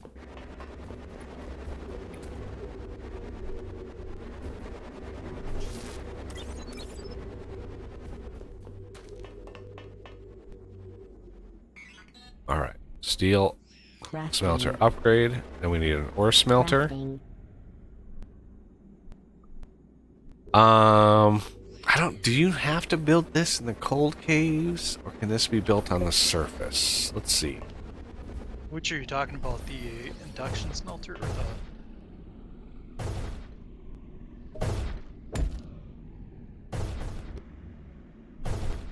The thing for the thing. I never have enough hotbar space. Never have enough. yeah, machines. There it is.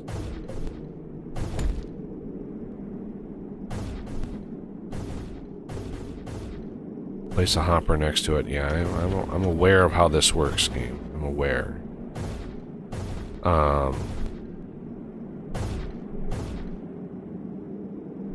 And I think... What was the ratio? What was the ratio? The ratio is something crazy. I mean, it's crazy.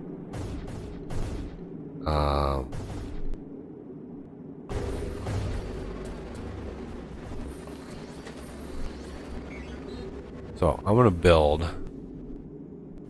a bunch of huge hoppers.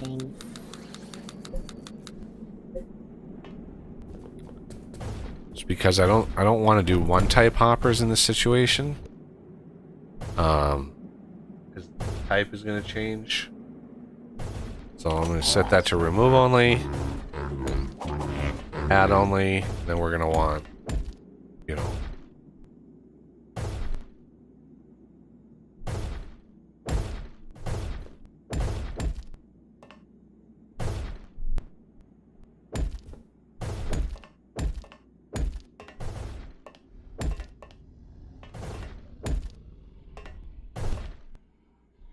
okay. Okay, hard rock grinders. Ooh, that sounds like a big explosion. Miners, I think. Miners, not smelters. There it is. Hard rock grinder. This is where we need the imbued. Good thing I made. See, I set these up, you know, in between streams because rather than sit there and wait for these to craft, I wanted just to grab a bunch and move on. This is why it takes so long to record series, because there's hours and hours and hours and hours of work goes in between episodes to prep for the next episode. Okay, so you only get 3. I didn't make a one-click craft for these, which I should have.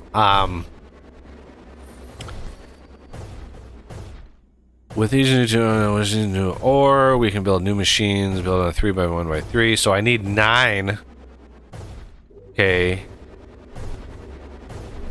Which means crafting 9 of these will give me 3 machines. And I think I need 4 cycles per type of ore. I think you can get away with 2, but may as well go for the 4. Yeah. So I need a total then of 8 machines times 3. I need a total of 24 crafts. So let me go grab some more alloyed blocks and some more resin. Alloyed blocks here. Oh, that's advanced machine blocks. Crap. Let me put those back. Doodaloo. Because I already had a bunch of those. Alloyed blocks. You are 10. I might as well grab 2,000. Sure, why not? And then I need some more resin. That is the reason I put a chest right out there with resin. Okay. So I can craft 25. I'm gonna craft 25 because that's one more click than what I normally would do. And so I got 3 extra. And I don't care about that. Who cares? 1 extra click. Alright. Now, if memory serves, also, the amount of power these need, I should have enough. Yeah, I have enough of these. Do I have enough lenses? I have enough lenses. Ideally, you do not want to build these on veins that you want to mine later. Because, yeah, you just don't. So there's some molybdenum pings.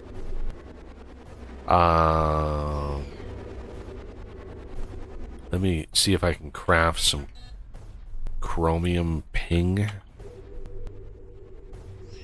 If I remember correctly, you do have to build the C5 before grinding. Yeah. Well, I want to scope out first. Yeah. Crafting. I want to scope it out first. I like to get everything prepped. And once everything is prepped, then you sort of take the plunge. Alright, let me drop off all the stupid bug parts that I don't know where these came from. Oh yeah. From destroying the thing in the thingamacoogle. And I've got ore on me from said thing. So let's drop that away. Okay. And I'm pretty sure, I don't need little bobble berries or whatever those are.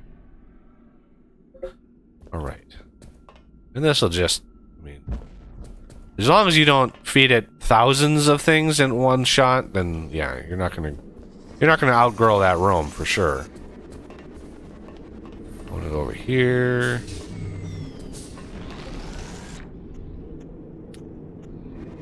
And then put the brains away. Brains. Okay. Let's put the tier 4 away just for now.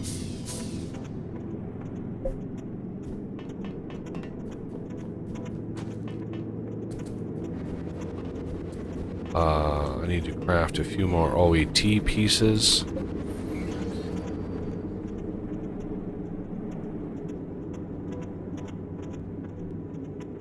Crafting. Crafting. That's 32, so I need... Crafting.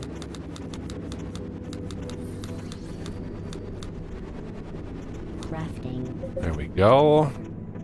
Just trying to clean up my inventory a little bit. Not easy.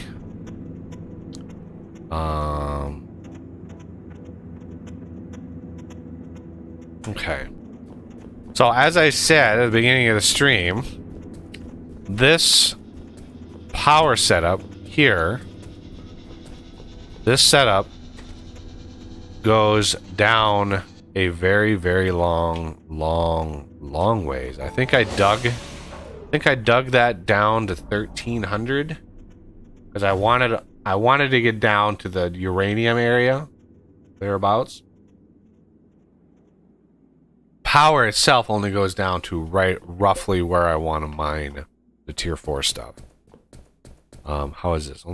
Only 45. Okay. So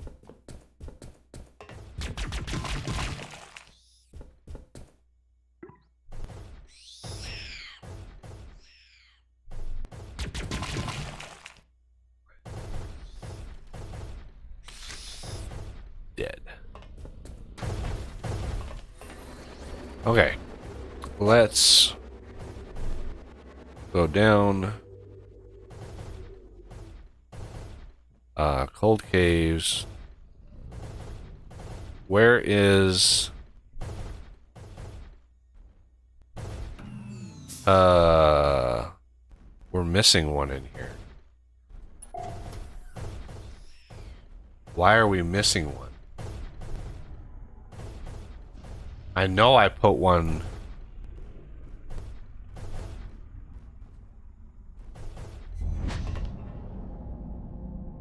Put one next to the... Yeah, why is that one not registering? Is it maybe not loaded?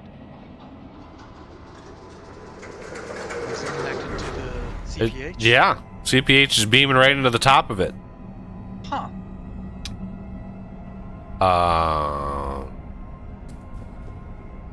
No.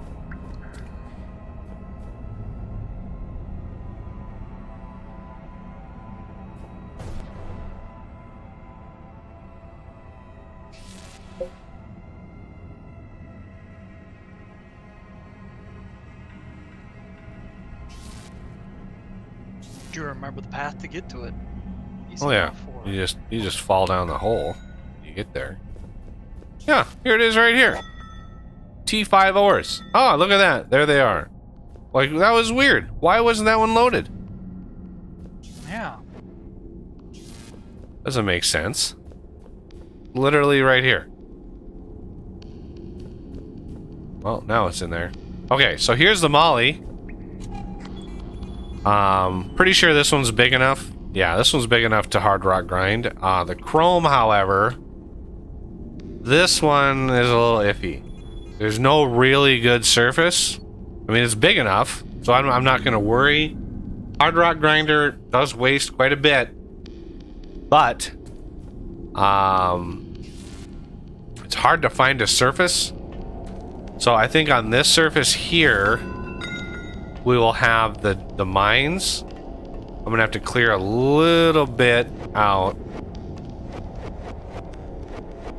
I thought I was gonna clear enough out there, but I'm gonna have to clear some more out with my whatchamacallit. Although there's some over here. This is a little smaller of a vein. If you watch it, the top of it is flat, which is not. It's kind of peaks out.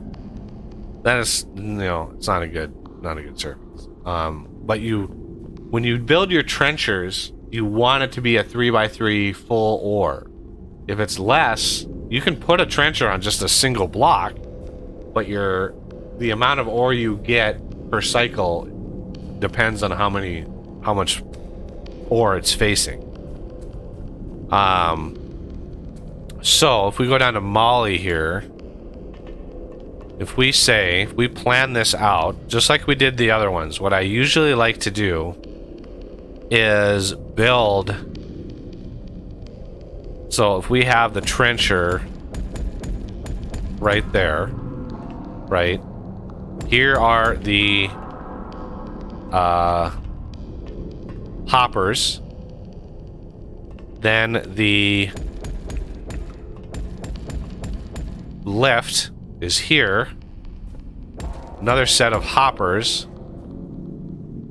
And then the other trencher. Like that. And that's perfect. That's actually more than perfect. So the center of the lift, we're going to need to jot this down. Now these, we don't need an awkward size because there's no power beaming down here. The power is going to come from that baby right over there. But I need to jot down Molly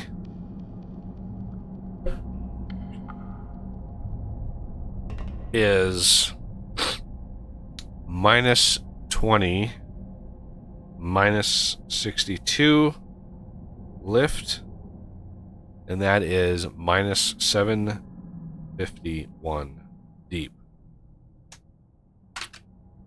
That will dictate where in the cold caves I start digging down. And again, you only need to dig down the 3x3, so you waste a lot less as you... If you need to burrow through an ore vein or whatever, you waste a lot less because it's just this one. And then this actually can support 2 full trenchers. Like, it's a lot of ore. You can get a lot of ore out of this. Okay, so if we're going to build a hard rock grinder, that is going to be over here. We'll worry about power in a second. Okay, I'd be able to build 2. Structure complete. So, grinder cannot function without active Comet Control Center, which is the C5 that I mentioned before. And with this, I would be able to... Yeah, I'd be able to build Structure complete. one of these. And I can't remember how much ore we get out of this. But I'm going to say it's going to be quite a bit. I think it's like 2048. Well, if that's the case... That or maybe that's the amount you need? I don't remember. Me neither.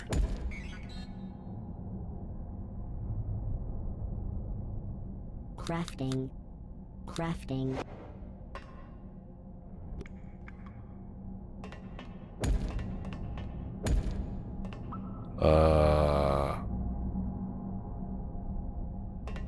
Like that. And again, you can build them all you want.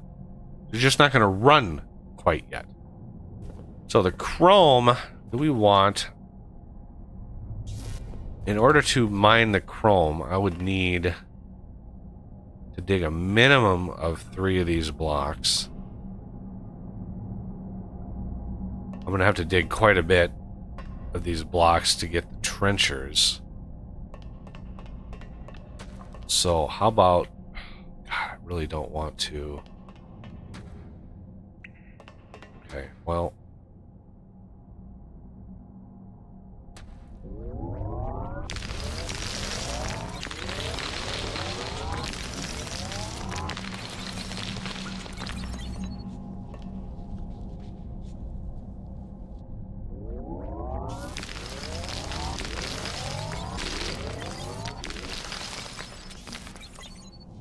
Three.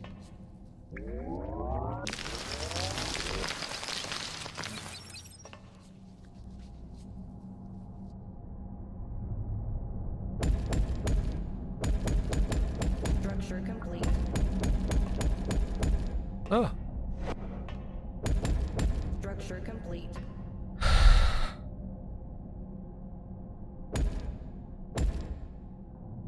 And yeah, don't stand on them when they're operating because that hurts.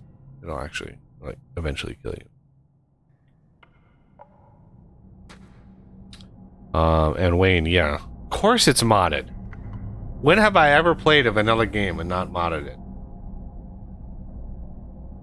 The whole shtick of the channel has been modded. And okay, so this is a line. Oh, look at that. That lines up perfectly.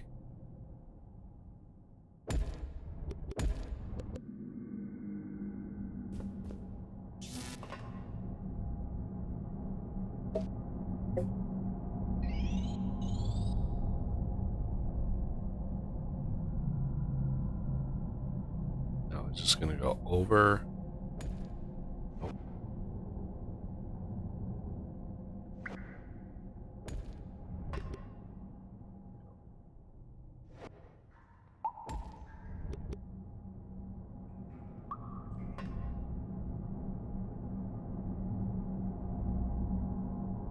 I mean, I'm assuming it's pumping energy. Yeah, they're just filling up the internals. Okay, that's fine. Good. Now we need to go this way.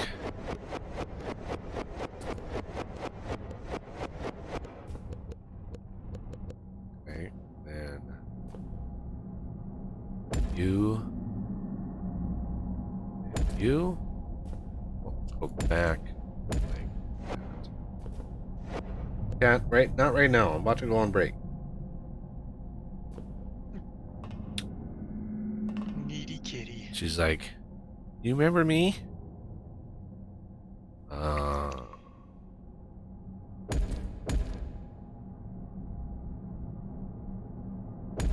no, she's just like, "Screw you! I'm coming up there." Yeah, I'm coming up whether you like it or not. Because I need to get my tail and my butt on camera. Yes, sir.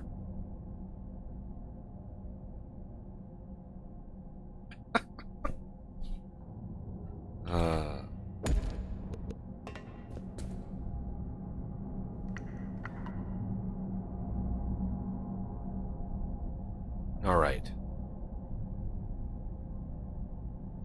Now we need to build the C5. And pray that my cheese, my maximum cheese, is sufficient.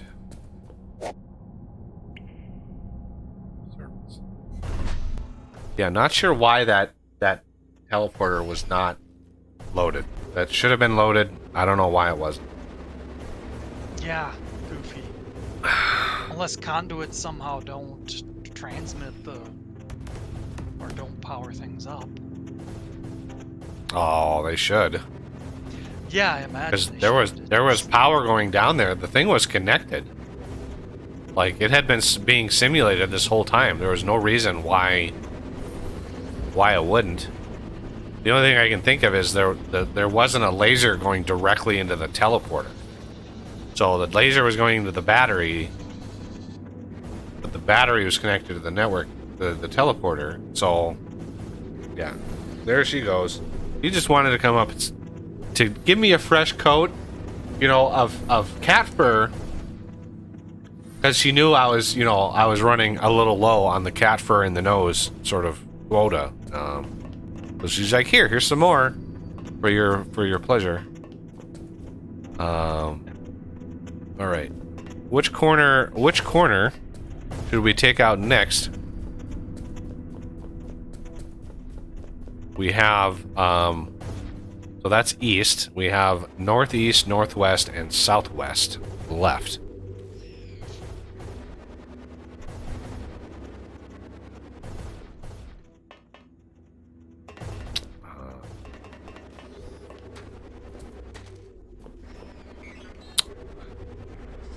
Looks like they're coming in from the southeast right now, so I'd probably pick one of the other ones. All right, how many of these? We need 175 in total. Oh my god, look at the... Okay, I need to go pick up some crap. Servo motors, low grade, and lightweight. Servo motors, I have a craft over here. Okay, there's servo motors. Lightweight machine housings are over here.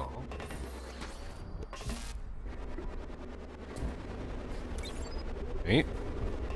And servo motors lightweight and low grade.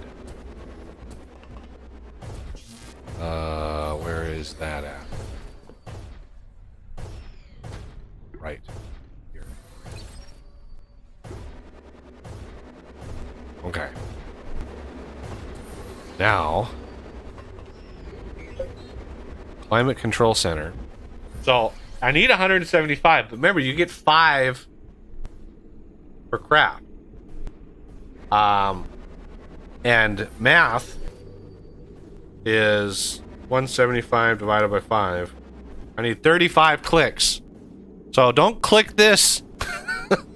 Don't click this, 175 times. That would be bad. That would be a bad day. So I need 35. So there's 25 right there. I need 10 more. Crafting. 2, 3, 4, 5, 6, 7, 8, 9, 10. Crafting. All right. Now again, we're gonna try cheese this, as I explained before. Yeah, I'm thinking southwest, so we clear the south, and then they're only coming in the north, and then we clear. I would clear northeast because we have very little over here. Or maybe the north. Maybe northwest because we have factory over here. Anyway, are we charged yet? This thing is looking close. 89%. All right, let's go build the C5. If I can find it in my inventory. There it is. So I'm doing something that I've never done before, and I know I'm still gonna get crap over it. People are still gonna bitch and moan about it, but it is what it is. Doing it anyway. So here we are, 1,000 blocks away from the base. You can see my X value there, and we're just above cold caves. You can see the cold caves. We're just above them. Yeah, this was 5 by 5 by something. Yeah, cannot be dug up once construction. So you cannot move this thing. I like how that warning comes up with every single block you place. I just need to look at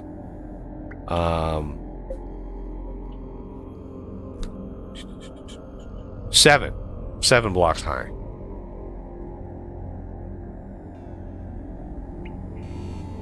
Starts heating up the cold caves and make them habitable. I'm not sure exactly what it does. May also cause the awakening of something. Will start working once most of its internal buffer has been filled. So it only requires 25 power per second. Which is crazy. For something this late in the game. Like, alright. So 2, 3, 4, 5, 6, 7.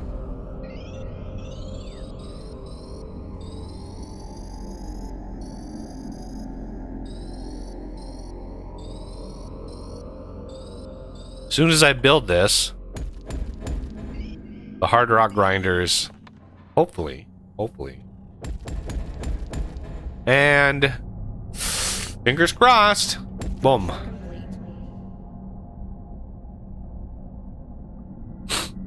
And it's called the C5 because it's Cold Cavern Climate Control Center. C5. It is what it is. Just deal with it. All right. I don't know what's cold. I don't know, cold mode. What is that supposed to mean? But anyway, let's go see if the hard rock grinder started. Hey, look at that. We've got power. No, that has to be active. Damn, it has to be powered. Okay. I think. may just need to rebuild them. Oh, Structure complete. oh, it definitely says cannot function without active. So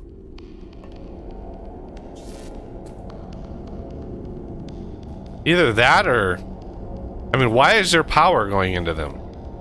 Yeah. No.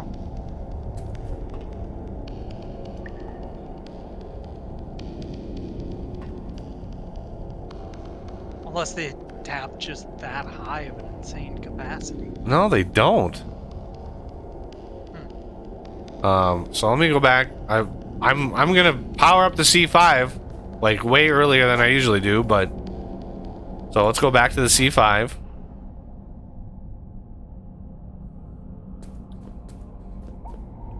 And power it up.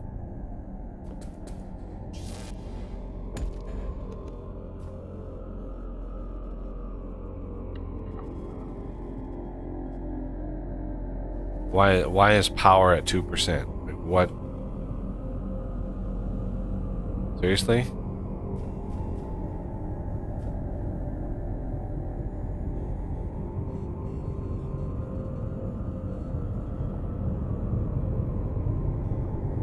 There we go. Let's get her charged up.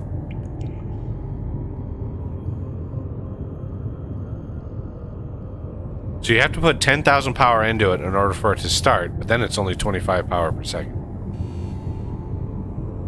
Okay, this thing is charging up. Okay, I think they just came to life. Okay. And we should see at any moment now all of the cryo spawners coming in. Boom. There it is. Uh-oh.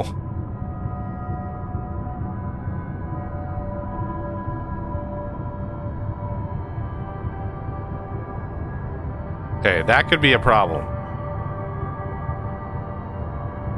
Did it hard code? Okay, I need to go down here and pick a direction. Because I see that 320, minus 320, etc.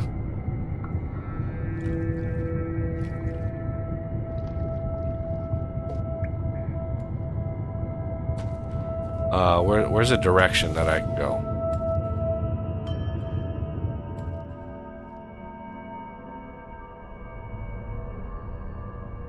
I need to see if it's spawned over here.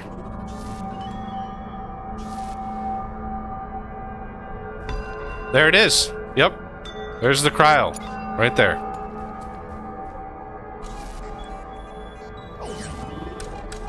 God damn it. So it is hard coded? No.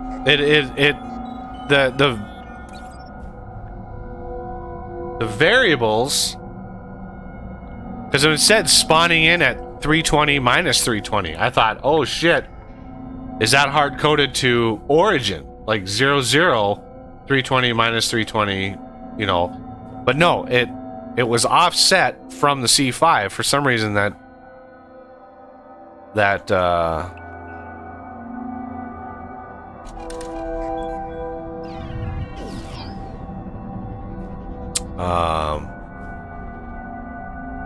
but yeah, that height that it's at, which is right about 240. So 240 is the hard-coded height. So there's another one this way. We go this way quite a ways. There should be another one.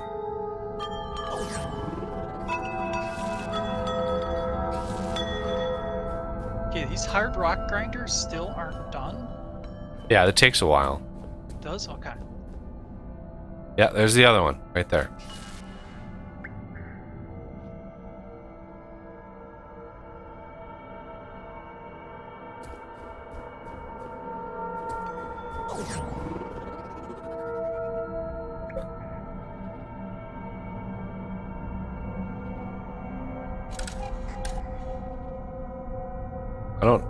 It says there's unknown blocks, but...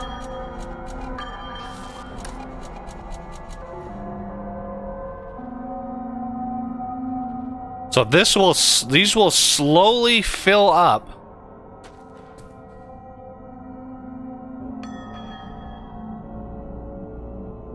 The cold caves over here. I mean, it will... When I say fill up, it fills them up.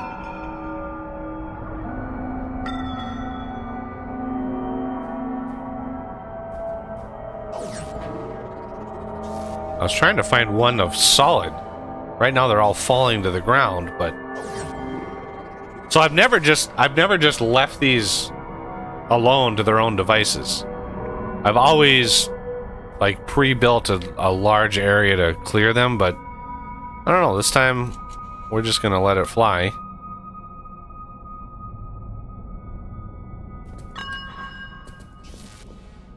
Head back over. You can see that there are pretty big volumes to fill up here. Like, look at all that down there. Will it fill all that up? I have no idea.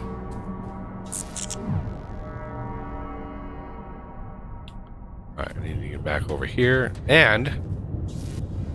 see this, like, do its thing? This is the C5, changing the climate. Literally changing the climate.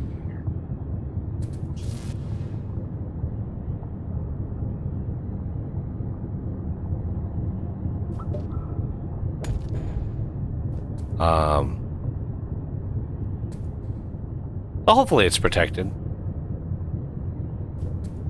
I'm gonna go back to T5 ores. Yeah, still grinding away. Ugh. Yep, 32%. 33%. Oh, it actually tells you percentages on them? Yep. Ah, for me it doesn't. Why is it slowing? Oh, they're not getting enough power. Ah. Alright. Well, we can try to address that.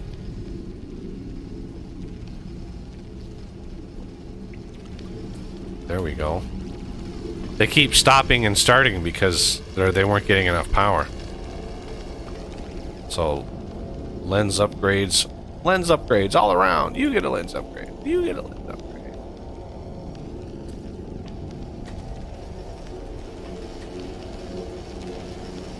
They're much better.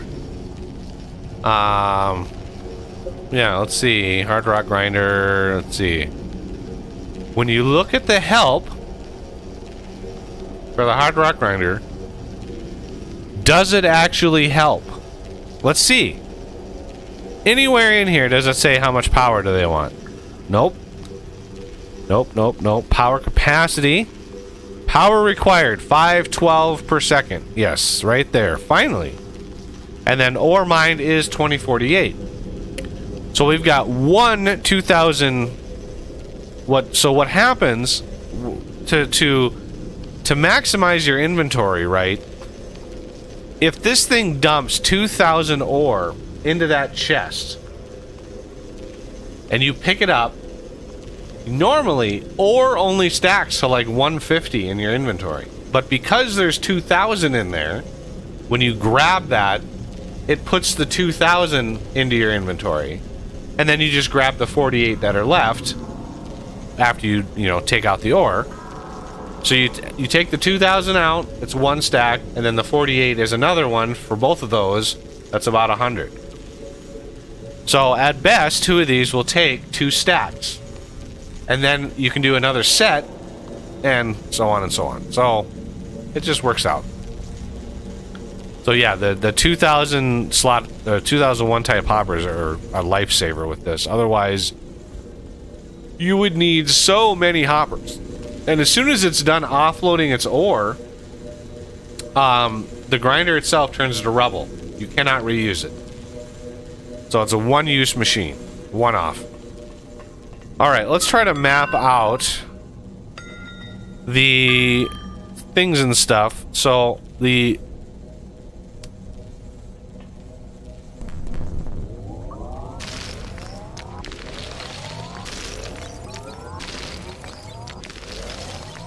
I need to write down.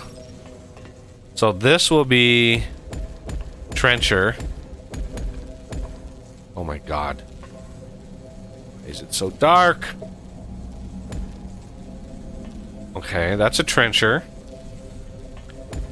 Hoppers. Actually, I think the trenchers were this color.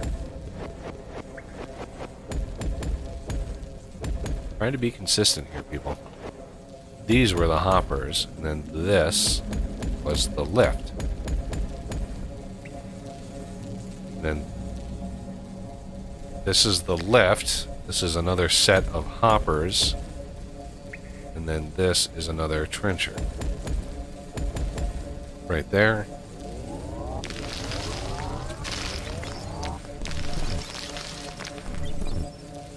I'm completely out of power.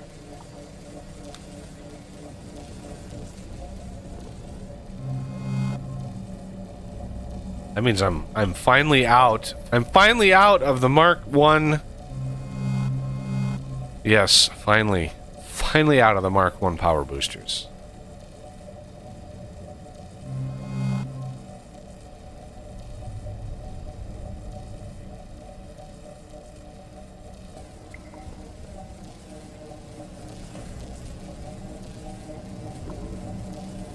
There we go. There's the other trencher. So the lift will come down.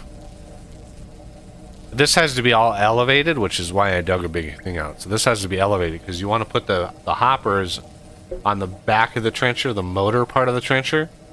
You want to put the hoppers on that, not on the head, on the back. So it has to be elevated like 4 or 5 blocks. So the lift needs to be elevated as well. But we'll get into all that after all these are done, because these are taking forever and a day.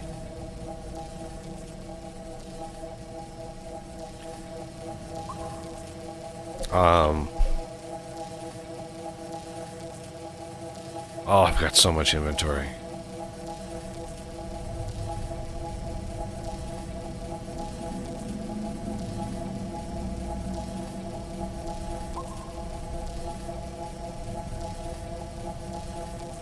And I don't know what it is with the super dig and this ore, but the fact that we have 2 different sets, right? Like, one set you can craft with. So if we look at like pings, see, I can craft with the 49 stack, but not with the 17 stack.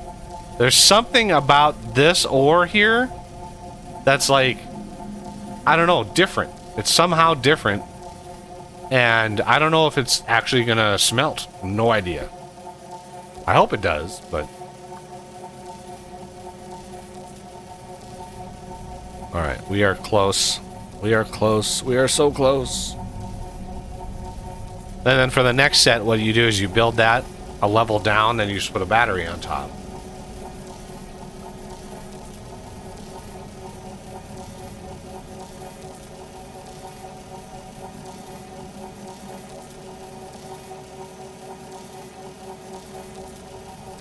And so close, so close. 99%. And here we go. Done. Chromium. Chromium. 48, 48. Bingo, bango.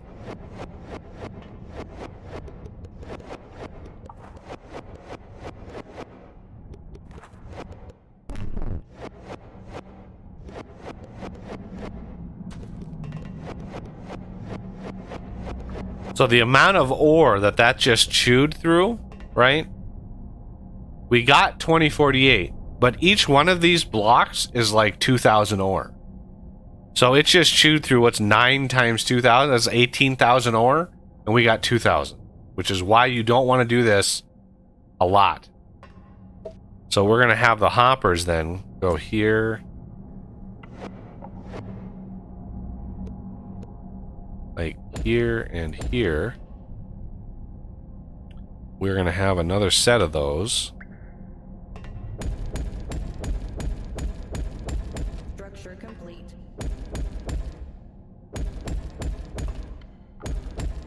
Structure complete. And then we're going to put a battery.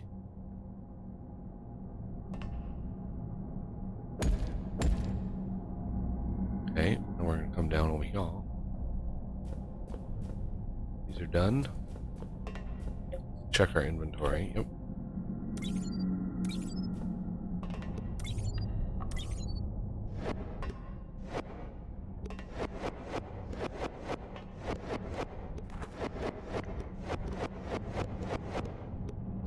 I can't remember what this vein was at. Does it, like, tell you? Of course, I can't. Of course, I can't use my mouse when I'm looking at the chat, but whatever. Can't scroll up to see what other chat there was above. Why would that happen? Structure complete.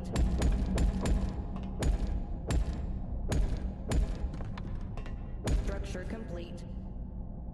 And let's put the 2000 slot hopper there. One there. And there and there. So that'll continue that process. I've got a crap ton of ore I need to go drop off because it's gonna take a while to smelt all of this. Let's hippity hop up to the surface. Now the big question is if I walk the right direction. That would help. Can I smelt the crappy? I can. Thank God. So this is an 8. Oh, look at the temperature. Oh my God, I remember this. Oh, this is... oh my... You just,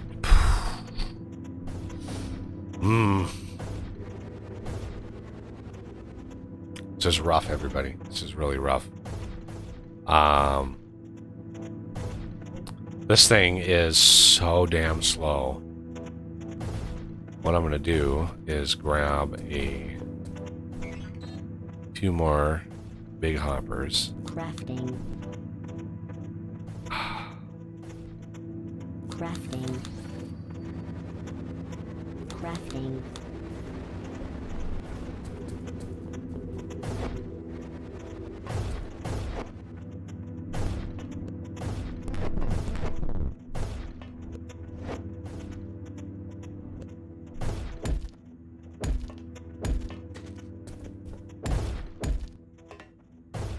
Okay. So it's an 8-to-1 ratio. 8 ore to 1 ingot. And remember, this is in like rapid, or not rapid mode. This is in plentiful mode. Like, if you play this on Greg mode, that ratio might be 512 to 1. So just saying. If you want to go crazy with like the amount of ore, you can absolutely do that. So now this side is going to be that. How do I want to split this?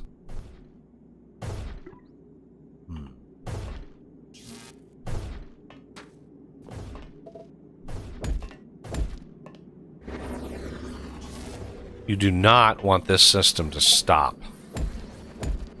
So, while it's smelting, because it takes so long to heat up,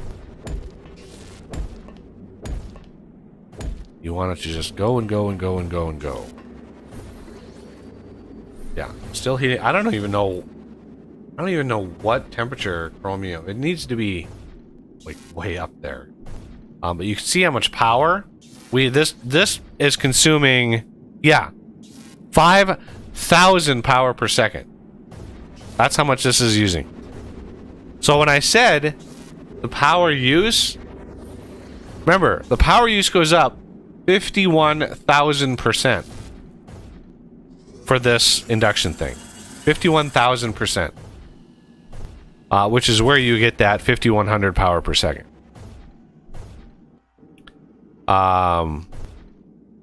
So it's trying to get to 1900 C.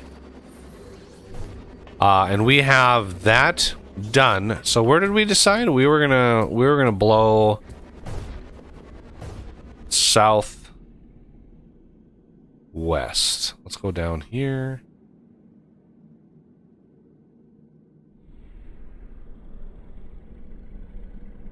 And there's the overmind.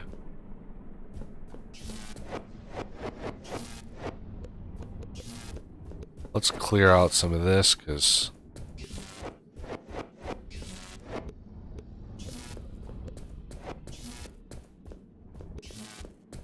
I don't know why none of these beacons are picking up stuff over here, but...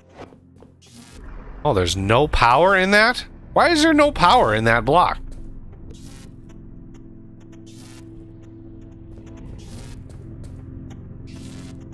Oh, somebody...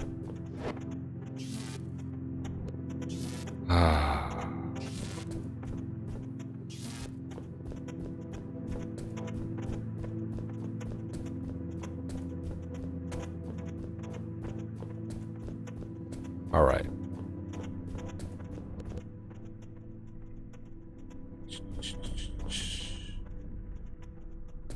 Orbital power. All right, these guys. I like how the destruction chance 44% when it's right next to them. All right, you really don't want to be standing there when it happens.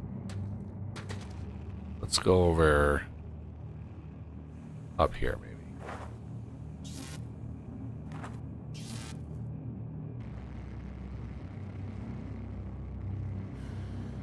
Nuke the site from orbit. It's the only way to be sure. Oh man, are there bugs coming out of the... Oh my god. Of all of the corners to start an attack, it's the one I just... Jeez.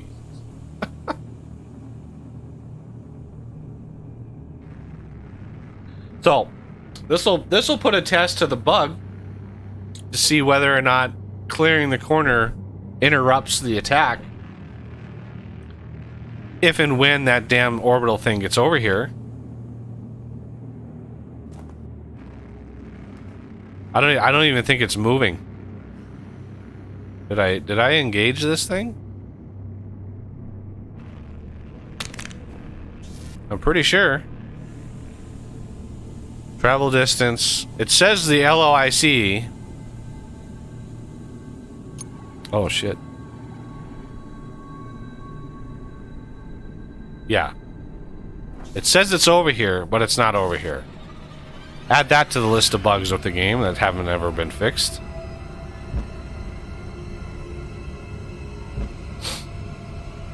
And of course, the bugs themselves are completely unaffected.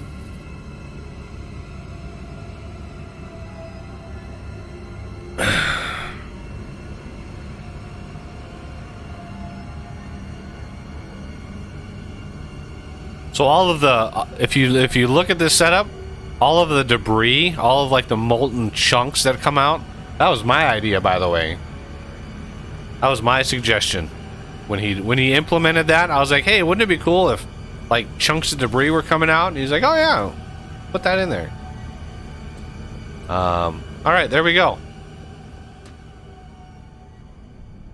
We get literally nothing. There is like a block, I think, inside of there. You don't actually see it, but yeah. I think there's a block inside of there that is like... Oh my god. With the wine of crystals. Stop with the wine of crystals. It looks like the attack was stopped over here. So that's good.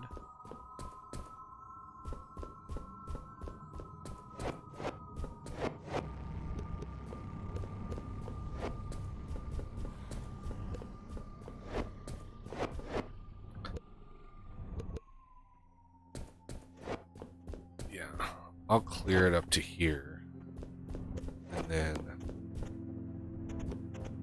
once all those are dead, we can clear the rest. All right, let's see.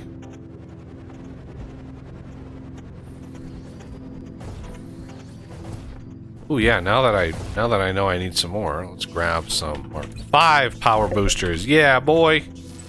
Put those in my suit. How is this thing doing? Is this smelting anything yet? Yeah, see it like gets up, it smelts, and then it has to get back up to temperature. So yeah, it takes. We smelted 12 ingots, everybody. 12 ingots. So you can see why this is a really hard game to stream. Because this, to smelt all of this ore, is gonna take a while. It's gonna take a long while. Unless you have a bunch of these, at which point you're gonna need a ton of power. Yeah, even idling, even once it's up to temperature, this is still almost 4,000 power per second. You need a lot of power for this thing.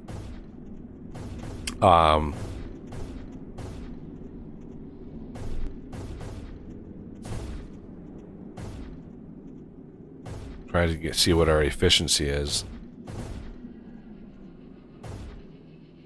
Efficiency is how much time is spent actually smelting versus idling. Oh my god, it just takes forever. It takes so forever. Alright, let's go clear out some of our garbage.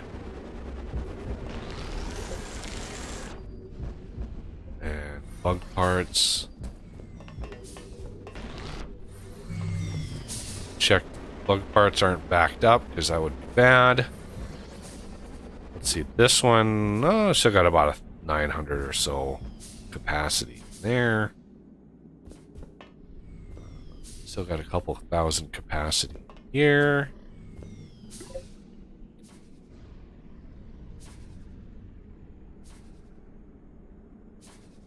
Just clearing out a bunch of stuff out of my inventory. Oh, I forgot to write down the height. Forgot to write down the locations of all of those. What ones? The chrome lift. I'm right at it. Okay. Let me go back down to the gold caves. Alright. Chrome, the lift is in the center. I don't, you probably recognize that. I need this. I need the middle block of the center. Yep. Okay. So the depth is 738. X is 22. Positive? Yep, positive. 22. Negative 75. Does it? 22 minus 75 with 738 deep. Alright. Yep. Why are the cold caves so loud? I don't know. Like, I wish...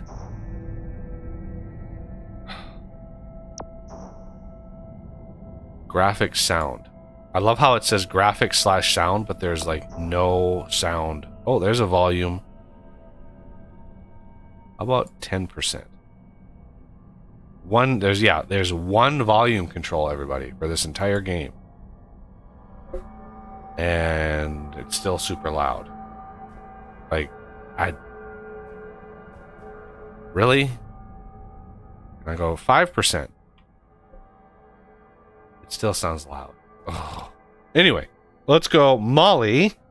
Minus 20, minus 62.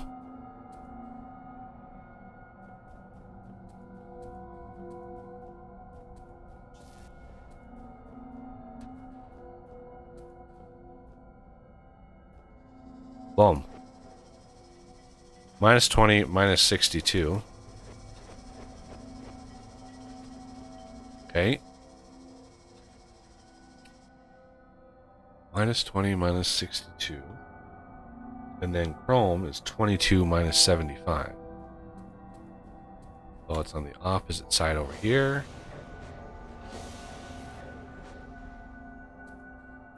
22 minus 75. Kind of far away from one another.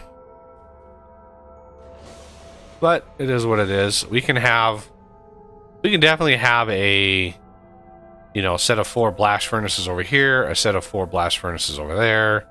Like, yeah, I'm not too worried. I mean, we might need 2 casting basins, but that's, I mean, if we have 2 setups, that's fine. All right. In order to start this process, though, we want 1, 2, 3, 4.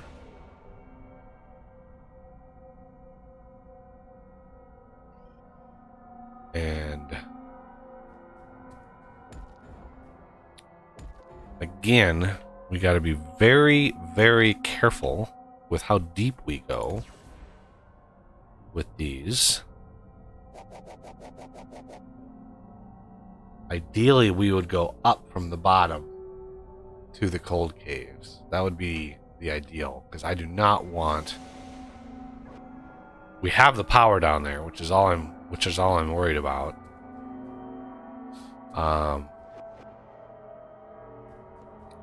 So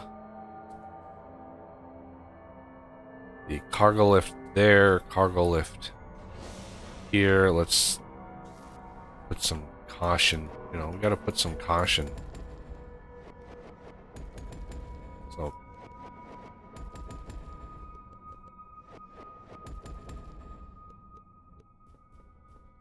You want me to grab the tier 5 ores from down here? I'll be down in a sec. Okay. If you want, if you have some excavators on you, set up excavators in the center of the lift and start digging up. And Alrighty. I'm at minus 250, so it should be a lot easier math from down there up to here. And then you should have, you know, plenty of power.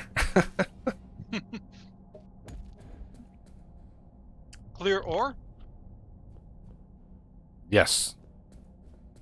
3x3 all the way up. Clear ore for the cargo lifts.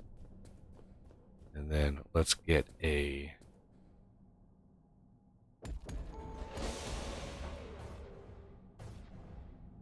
manufacturing plant down here.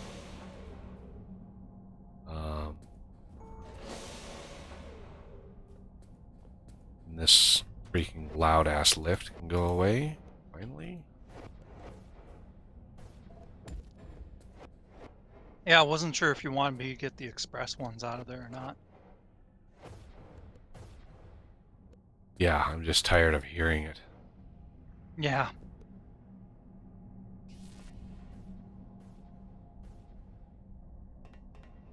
Okay, all of this glass can go away.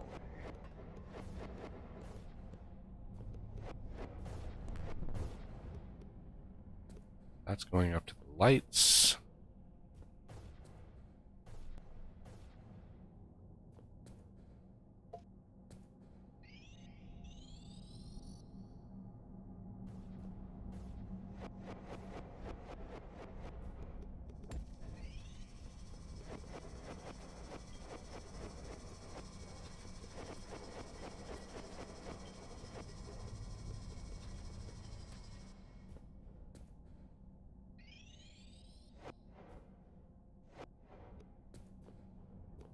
Where? No. Got plenty of light down here. I don't need any more torches. Adding to the brightness. Okay. Carlos. Crafting. Crafting.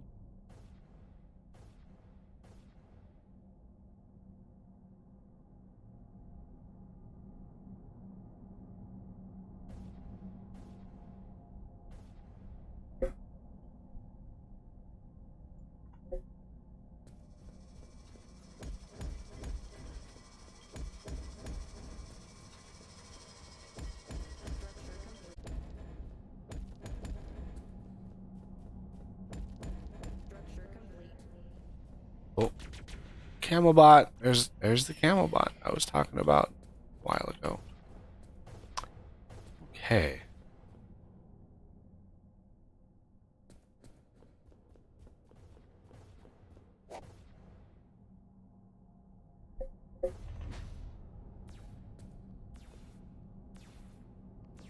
Oh.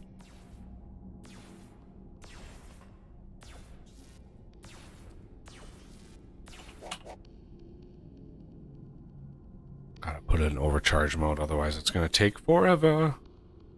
Oh, sorry. Yeah, I forgot about that. And muted. Yep.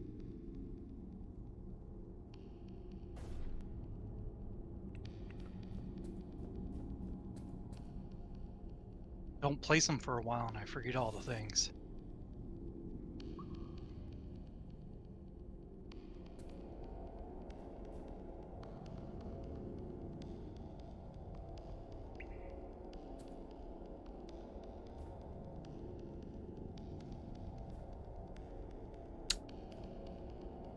Alright, I need to grab the ore from here.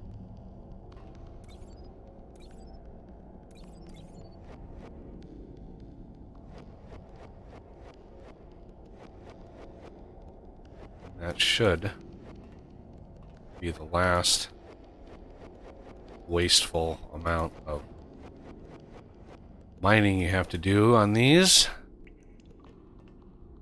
I mean, if you found a nice vein that you weren't going to target with your trenchers, if you found a nice vein, you could just do all of the mining off of it. But remember how long it's going to take to actually smelt all of that. It's going to take forever to smelt. I doubt we're going to get enough stuff smelted today. I should have realized that and just gotten it started. I wanted to cover the hard rock grinder. I wanted to cover all of that on stream. But that's hard to cover all of that on stream and have enough time to smelt all the things on stream. So it's like, you know,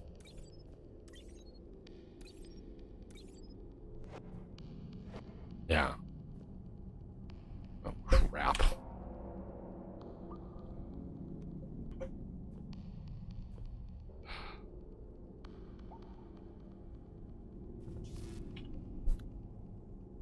Yeah, quickly ran out of inventory space.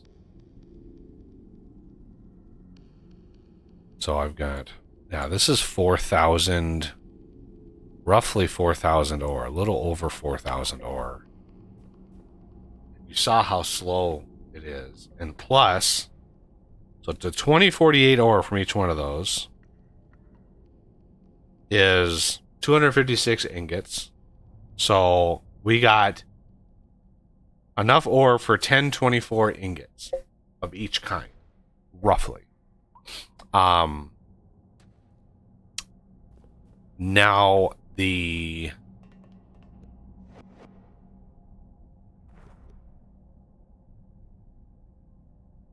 I forget how expensive the other things are.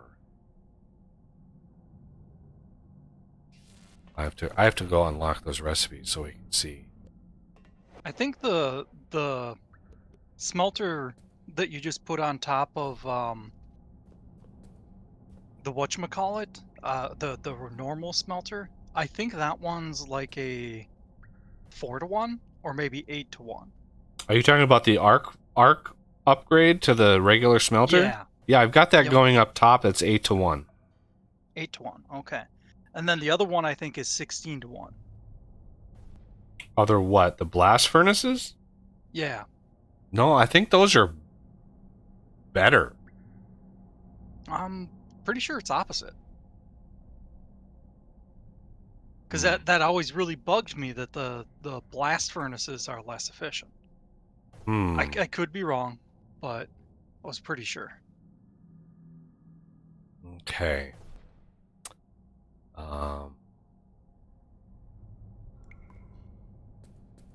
And those are done. Let me go back up to the cold caves and start.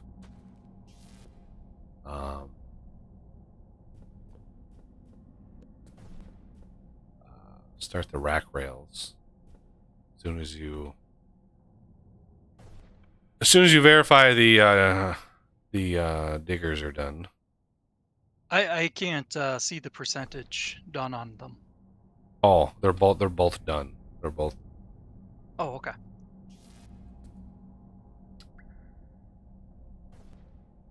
Yeah, they're both done and ready to be deconstructed. All right, I'll pull them out. Cold caves.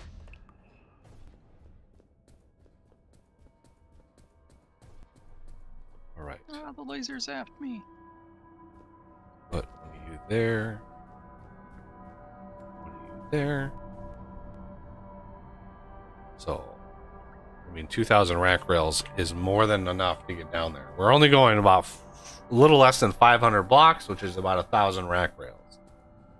So, and then this power, for some reason, is dead. Why is this power dead? Oh my god, what did we do? Okay, let's go up to the surface, figure out what we did.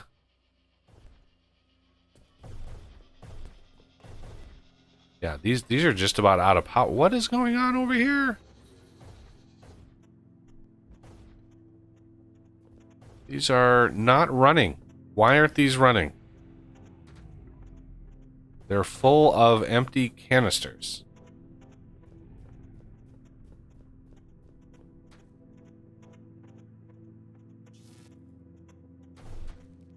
Let's re-enable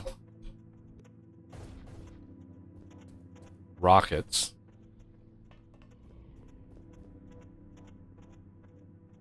For some reason, our empty canisters backed up, which is very bizarre. Strange. Did I miss a pipe on the No, they're override system? just backed up. Like, Huh. the charging of the OET is so intense with all of those running, it just produces a lot of empty canisters. I mean, we're chewing through them, but these all backed up. All these things backed up. So we only had, for some reason, the system doesn't. I don't know. It's weird. I don't know why, but Maybe need a buffer before they go into the machines. well, there's basically buffers for every machine. I mean, yeah, these are nanos, true. but there's 10 for every refinery. Not to mention all of the tubes combined. Yeah. The last, we're making them so fast. You'd think that the balance would, the amount of ones that you consume would balance with the ones that you produce, and everything would work hunky-dory, but now that we're chewing through a whole bunch for missiles, we're emptying out the backlog. Because yeah, there were three of these refineries had 100 backstuffed full canisters, and we only had one for some reason that was actually producing canisters. Now we've got some drainage going on. So you almost need rockets to consume them in order to keep the empties from piling up too far.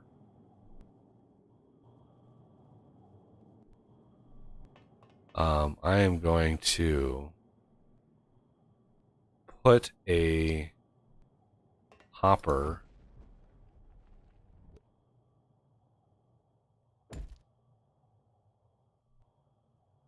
an empty canister buffer.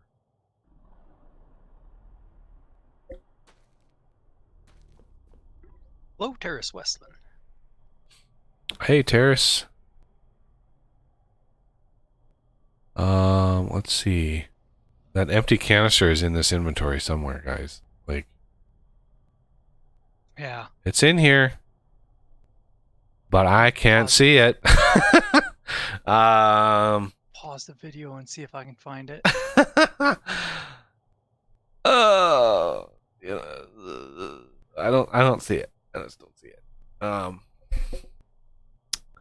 You know, I'll probably eventually find it, but Yeah, I'm not seeing one either. I don't see it. So I'm gonna go offload some miscellaneous crap first of all.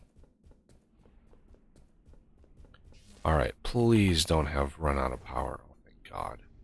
Oh no, this has the this had stopped. This damn thing is using so much power. We got 100 ingots done before.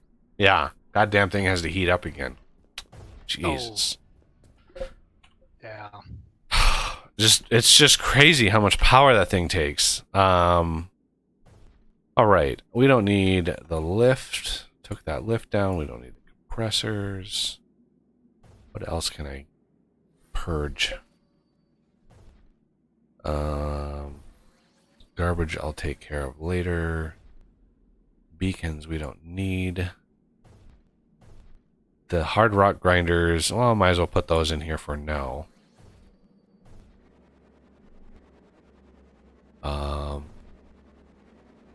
I don't know why I had 11 of those left. That's really weird. I think I should only have 9 of these left. Or no, 3. I think when the thing dies, it actually drops 1 or 2 hard rock grinder blocks. Because that's the only reason. I only had 1 click extra of those, remember? 1 click, which is 3. So I should only have 3 of those left. And the fact that I have 11... Yeah, that's 1 block for every hard rock grinder that I used, because that's 8. So 8 plus 3 is 11. So that's, you get 1 block back for the hard rock grinders. 1 block. Fun times. Yeah, fun times. And let's see. Chromium and moly pings, I can put those away. I didn't actually use those. And I can grab the chrome and moly out of here to smelt. There's a little bit of chrome in lithium, iron, copper. Anything left? Nothing. Okay. So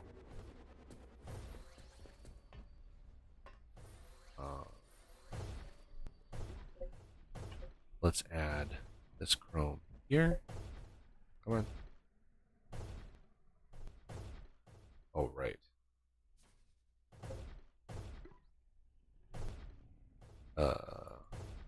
This is already set to a type, right? So in order to get that in there, we have to drop it in time with this emptying out.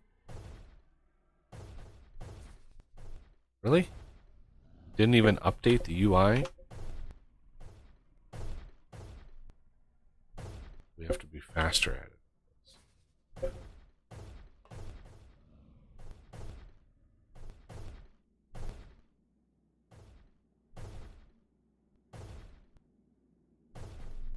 How? Really? You're not even going to let me push this in there.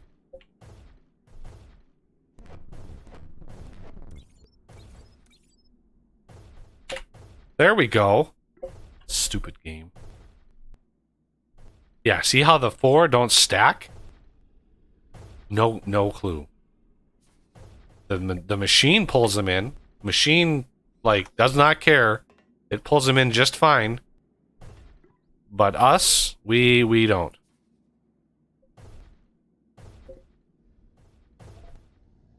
Oh! You know what? Now that I think of it, I think if you actually drop them in the world, I think that makes a difference. Because I know I tinkered around a lot with trying to figure out what's wrong with those extra bits and bobs.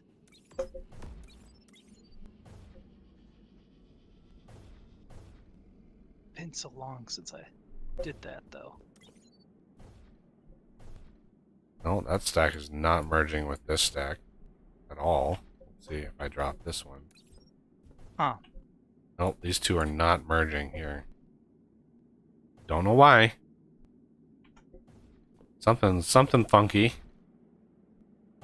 All right. So yeah, this is gonna take a while, everybody. I wish that there was something I could do, like, to fast forward this process.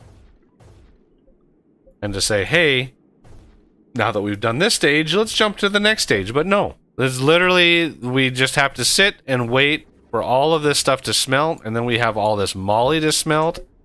So how long does it take per bar? Because remember, we have 1,000 bars. So here's what I'm going to do. I'm going to time it. Come on, phone. Stopwatch. All right. Let it get up to power. Start. Let it finish. Pull. Get up to power. And stop. Okay. Roughly 11 seconds. 11 seconds in between individual bars. Okay. And remember, we have 1,000, roughly 1024 bars. Give or take. So 11 seconds. Get my other calculator. 11 seconds times 1024 is 11,264 seconds. Divide that by 60. Divide that by 60. Later, Radio Man. It's roughly 3 hours. Oh, jeez. A little over 3 hours to smelt just the chrome that we made.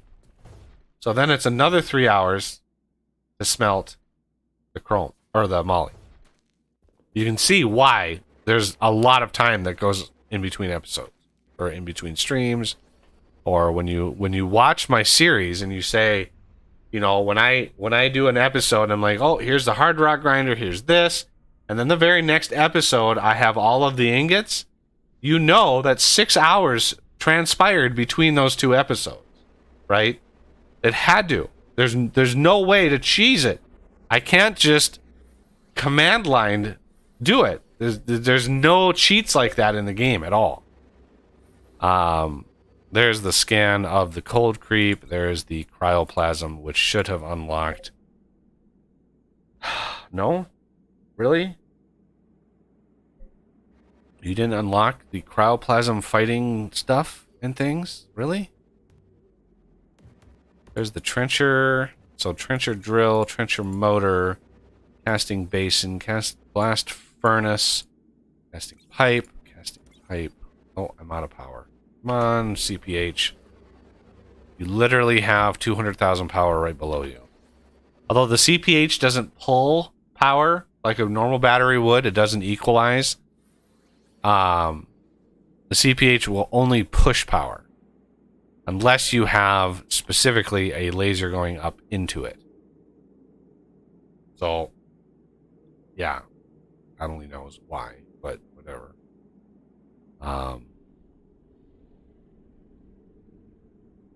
Because raisins. Yes, sir. Those raisins.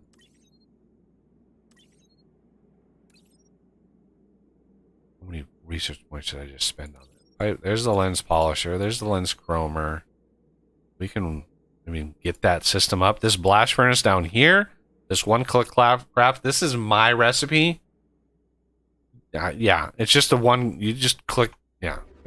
I added several, like, one-click crafts because I don't know why why he did the recipes the way that he did. It's bizarre. Like this, right? Casting basin. You craft 25 at a time, and you need to click it 3 times. Why not triple the input and just make it 1 click? What is stopping you from making this 60 of each and just clicking it once? That's exactly what I did. Right? So blast furnace, 63 total. This is even the more annoying one.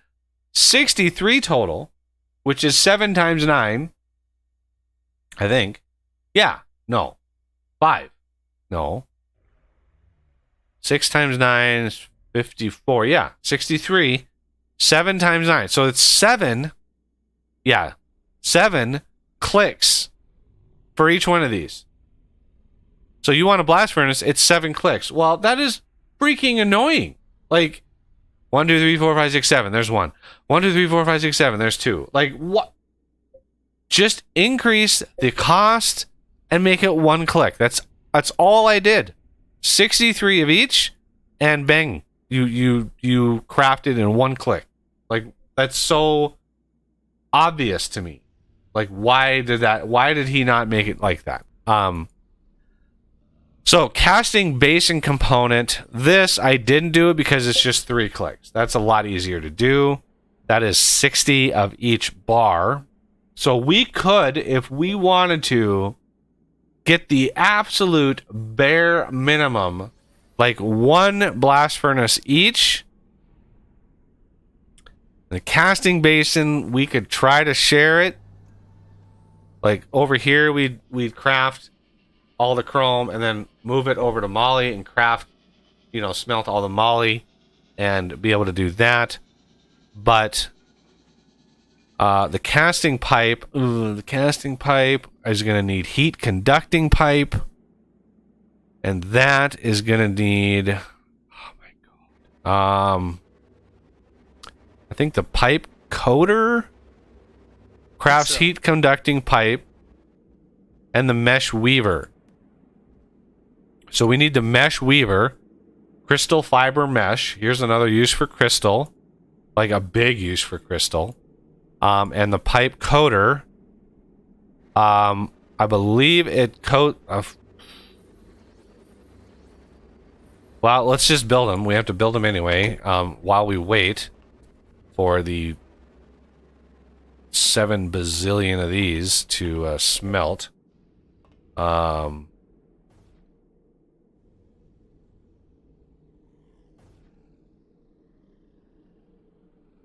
Why is this down? Oh my god, it's completely out of power. What the hell happened to this system now? Now the opposite problem. Too many things were used. Yeah, the opposite problem happened because of reasons. So I was pulling my proverbial hair out trying to get this system to operate. I usually have a separate line coming off of the things, the refineries, or have a separate refinery just for fuel, for rockets, rather than pulling it off the same line, because that obviously messes it up. But we're almost done with the 3rd charge. We're 56% out through the 3rd charge.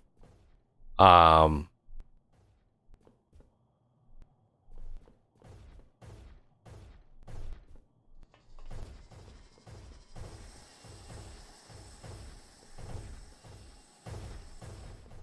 see, these aren't firing at all. These are not getting any fuel whatsoever because it favors this side first. This side has the back completely up, and then it will start spitting them on this side, and then these will kick on. I don't know. You'd think that the speed at which they're using fuel compared to the speed that they're giving fuel canisters back is equal, right? So when you shut off the missile fuel, you'd think that it would equalize. But for some reason, yeah, the empties backed completely up. So hopefully maybe with this intermediate hopper here, that we'll be able to store a few more of the backlogs. I don't know. Who knows? But these are powering up again. So hopefully we get some power going. But that one smelter that we have is using over half of the power from that system. So it is a tremendous amount of power. And I really want to get this third one done and then hook, disconnect the power from the OET and then connect all of them up to this line again so we can push more power into this, and this damn thing has to heat up again. Okay. Let's get... So the mesh weaver, I am guessing... Mesh weaver. Ore extractor, overclocked crystal, which I have right here. And then ore extractor. Crafting. 2, 3, 4, 5, 6, 7, 8. Crafting. I have no idea what this is going to need. So let's go over here. Mesh weaver. This. Tell me what you want. What you really, really want. So all it needs is crystal deposit. Okay. 50 power per second, which is no small feat. God, where do we want to build this? That might be misleading. Sometimes it tells you the first thing that it wants, but then like it'll list another one afterwards. In my experience, it usually tells you if the hopper is empty. Only if it's empty. Okay. It tells you everything. If the hopper has one of its ingredients, then it will tell you just one more thing. But I have played this whole game with this, doing this, and it usually tells me everything that it wants. So, I mean, I built 4 of these. And with all the lasers beaming all the places, what do the pipe coaters need? Pipe coater. I need more ore extractors. So let's just build 2 of those. Pipe coater.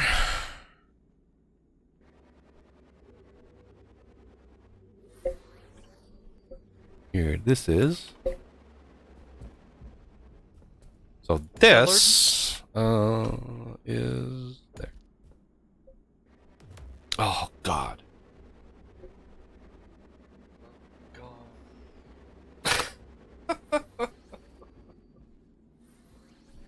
Of course. Chet, load more stingers into the missile system? Sure. Okay. So, the pipe coater uses 1 crystal fiber mesh, 1 plastic pellet, and 1 copper pipe. Which, let me tell you, those things are all over the place in our base. I actually have copper. If we wanted copper,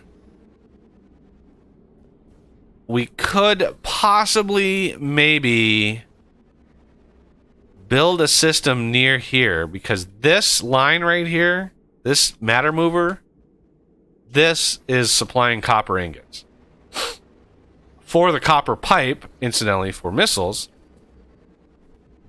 plastic, oh my God.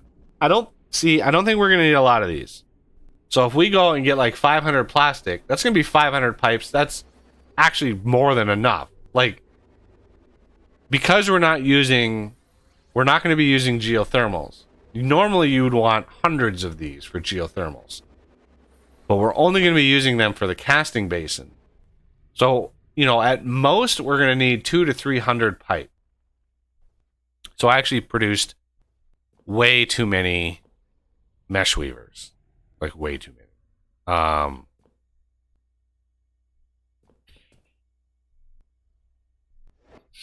So, pipe coater, mesh weaver. So how about, as far as power goes, course, this is iffy at best.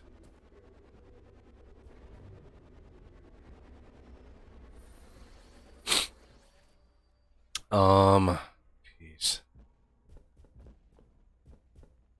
Well, it looks like our batteries are starting to slowly recharge.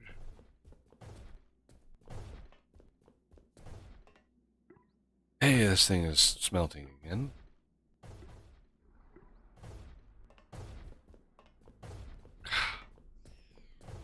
Okay. So let's put like a huge hopper here. We need another one here, set to remove only. This will be a mesh weaver. Actually, I could do like... No, let's just do one. It needs 4 crystal deposit each. And then one of these. So power wants 50 PPS. Of course, it's 50.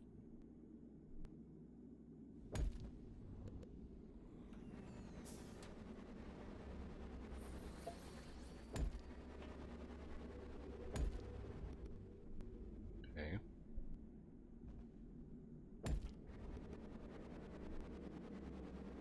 See how fast it is. Roughly every 2 seconds. I mean, that's... Yeah, that's plenty fast. Alright. And then... Again, we're not going to need hundreds or thousands of these.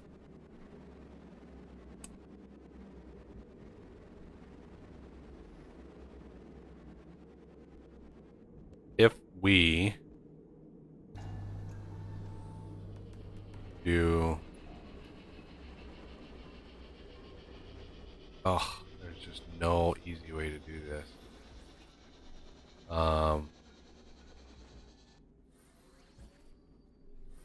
Yeah, I'd just do manual feed. Get what we need. And Yeah, that's what I'm leaning towards. Definitely. I'm just trying to find a spot for this that doesn't like mess with the... Oh, that's not the right thing. Okay.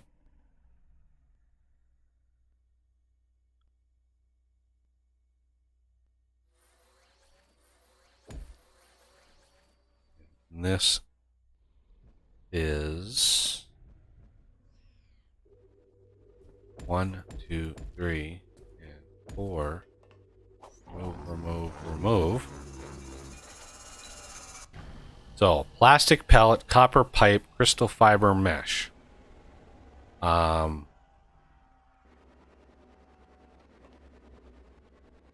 It's just one of each. So, this crystal fiber mesh, and then we go get some plastic.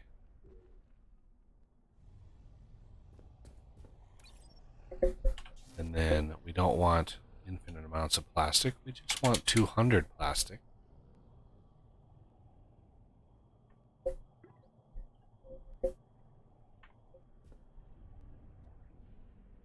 Copper pipes are going to be a little trickier. If we just tack on a pipe maker onto that copper over there, we could just craft a bunch of copper pipes. yeah, So this can be plastic.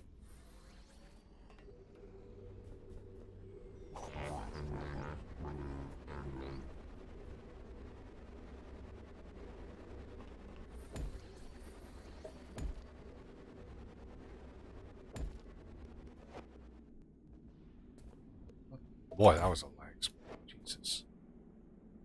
All right.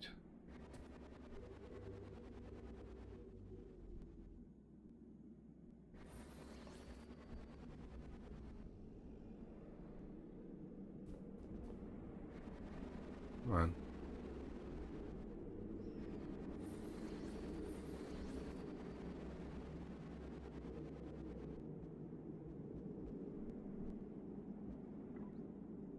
literally have 320. Should not have. Whatever. All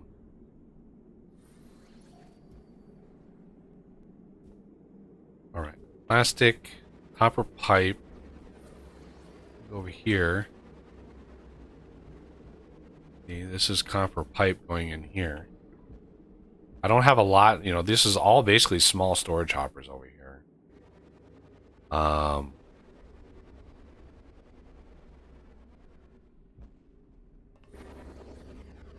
And right now they're off. And I can't put a conveyor over the top because it would pick up this gold wire, so there's really no easy way other than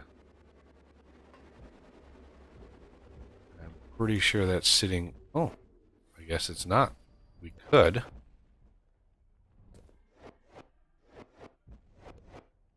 go underneath and say, hey, all of this copper pipe, all your copper pipe are belong to us. We're gonna go down and we'll put a huge hopper right there. And look at that. We don't even need to craft it. It's just all gonna come and we'll just borrow, you know, we'll just borrow a little bit of copper pipe. It's okay.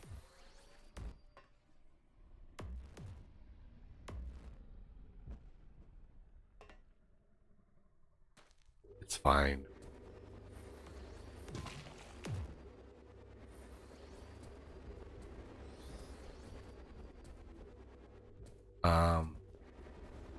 OET is not charged yet. Why are you not charged yet, OET? Oh, it's close. How are we doing on our backlog here? Oh, actually not too bad.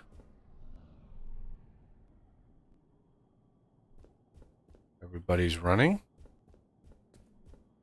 Everybody's running. Fuel backed up. Yeah. I think having this hopper in line here is a good idea. Now we can take temporary bursts of empty canisters and you know, even out the curve on those.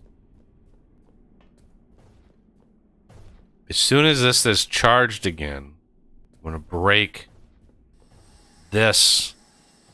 Because when you discharge it, so we're going to take out the corner, when you discharge it, I don't want it charging up again. It'll charge a little bit, it'll take whatever power's in that battery, but then if we lose the CPH, it'll discharge and everything will be hunky-dory.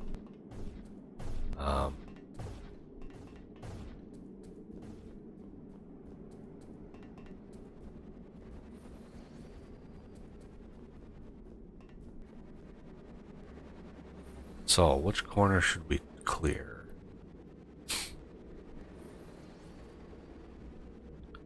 I mean, yeah, it's hard to know. Hard to know which corner to clear. Next. I guess which side has the most machines on the outskirts? Northwest has the most infrastructure. Okay, so Like, I'd base-wise. Yeah, I'd probably eliminate that one then. Yeah. I was leaning that way too. Just because Northeast is basically vacant in this corner over here. Yeah. Well, if we're in agreement, then we can't do it that way. Right? Something's wrong if we're agreeing on something. Yeah.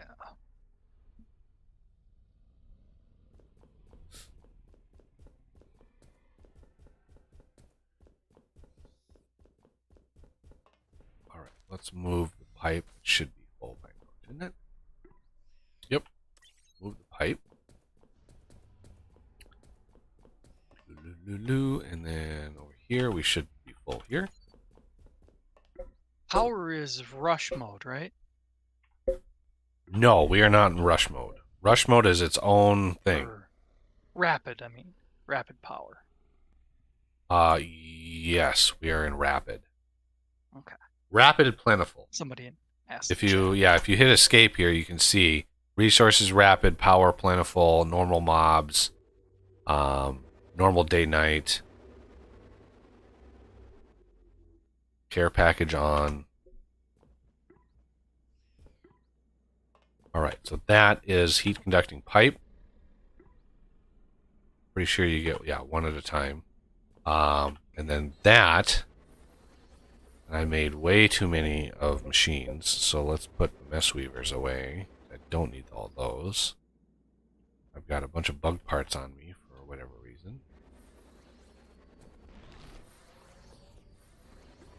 For some reason, you'd think the organic thief would take the pristine, but no. I mean, it would be easy enough to mod. It would have to be like a Harmony inline code patch to just add. Because I'm sure when you stand on that thing, it does a search of your inventory for a set amount of things. You just have to add, like, let's get some pristine. Let's grab the pristines too, and that would be. It would be infinitely better if that actually grabbed pristines, because then you could just stand on that and empty all of the organics. But right now, the auto organic thief only does half of the organics. It literally is useless for what you need it for. Anyway, ranting again. There's so many things in this game are just like, oh my god, they're just short of the finish line. Yeah. You know, it's just like he got so far and he's just like, no. And I'm like, just a little bit further, a little bit more thought, and you'd be done. Oh, OET is charged again. Oh, Jesus, I fell down. Okay, let's go over here. Since the OET is charged again, and of course the attack starts coming from the corner that we're gonna destroy. So, we need to grab this out of here. And we're going to take this one.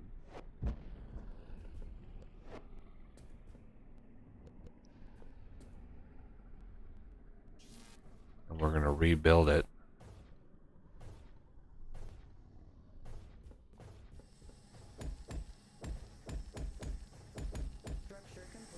Over here. And this should really...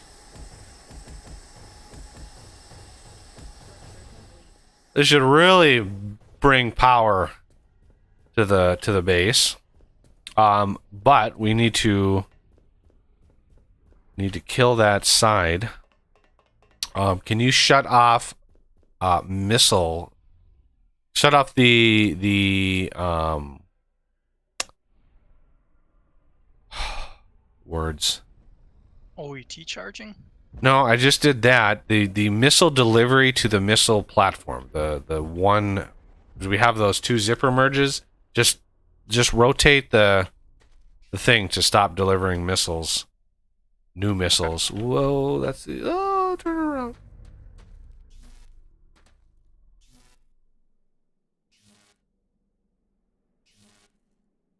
$103.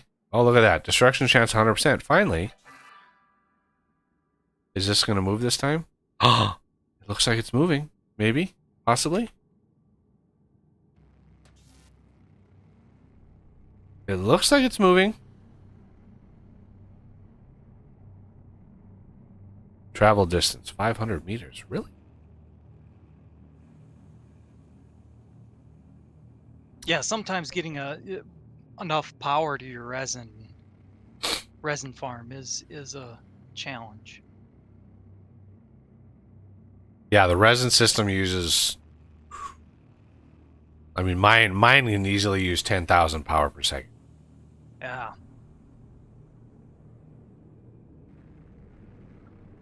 Interesting, when I'm not looking at the LOIC, it's moving. And then when I glance at it, it moves like really fast. Freaking me out. Okay. So, this lovely guy, we may take out a hive or two with this blast. Let's check our inventory. We got some decent space, but of course we have another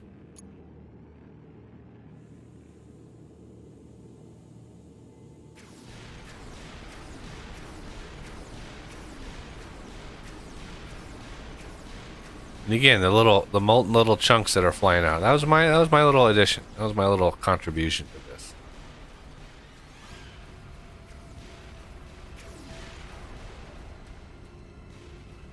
The penis killer.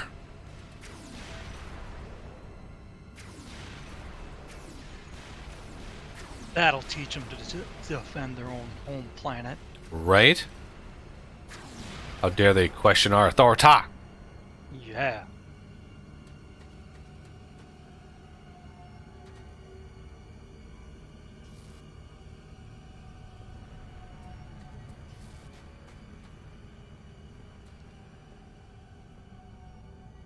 Could have sworn there was a block in there. This thing would probably kill me if I walk up to it. Guessing. Maybe there isn't a block that you can scan. The Overminds have a block you can scan, but all right. Yeah, off screen, I lucked out and was able to find it on one of them. Yeah.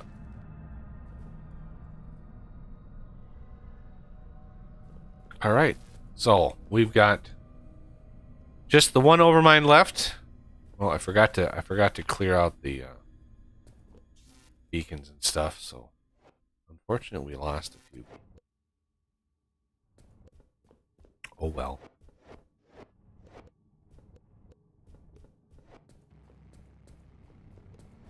Super expensive.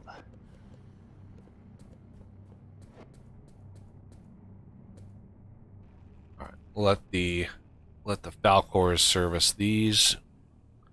You can probably, if you want to go down the southwest, we can probably get the rest of those beacons and batteries and power things out of the southwest.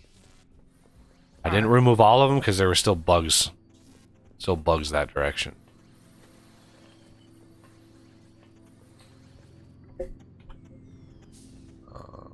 You.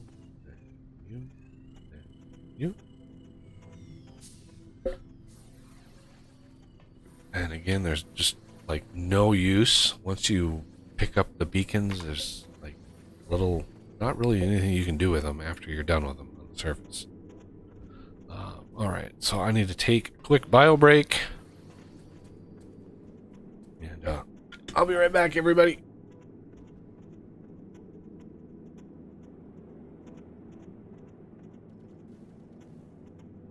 Yeah, unfortunately, y'all have to put up with me.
Alright.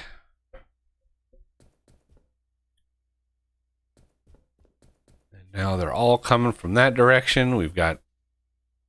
Yeah. So now if we lose, we lose. It doesn't matter. But at the very least... Yeah. What I try to do, and this is rough, right? Because we have so many missiles, right? We have so many missiles. What I try to do when I do the last OET charge is I try to get it charged and use all of the missiles So by the time the missiles are basically empty, by the time the last missile fires, the OET is, or the last overmind is getting destroyed when the last missile goes. Because otherwise, you've got hundreds, nay, thousands of missiles sitting around with zero purpose. Like, there's literally no way, there's no use for them after the last overmind goes down. So I try to, you know, get the maximum out of my stuff, out of my resources, before that happens. Okay, how is this? This is taking forever. Oh my god, it's just taking forever. Yeah, ridiculous amount. I'm tempted to just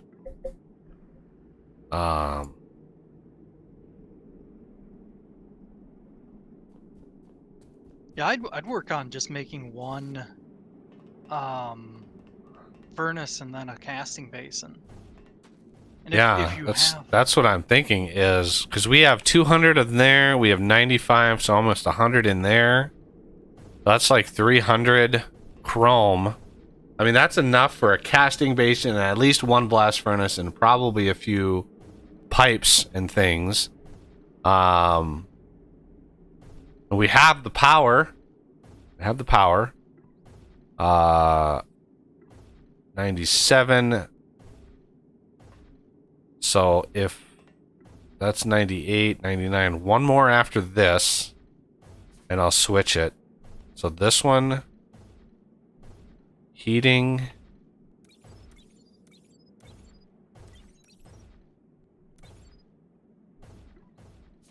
And then we want to put Molly in here now. Where's the other Molly? There's the other Molly. Put the miscellaneous Molly in before I. Yeah, these. I don't. How do you reset these? The one-type hoppers. Yeah, I know there's a way to reset. I gotta have the Molly on my hotbar. Shift X. Yeah, that sets the storage type, but it sets it to what you have highlighted in your hotbar. In your hotbar, yeah. So I gotta think set that's this. the way. Molybdenum, molybdenum, molybdenum.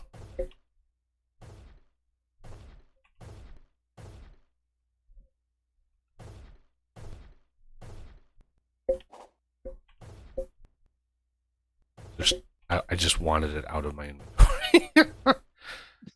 I'm not going to smelt it all, but I wanted it out of my inventory. All right, what is the temperature? Oh my god! This has to get even hotter. This has to get to 2,600 degrees. Oh, that's right. Oh my god!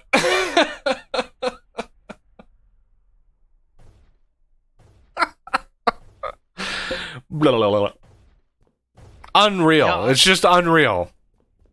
Your base This part of the game is just like you're getting all this progress, and whoa, it's just you just have to sit here and go, oh, okay, now we just need to wait. Yeah, there's the CPH about to die. There it goes.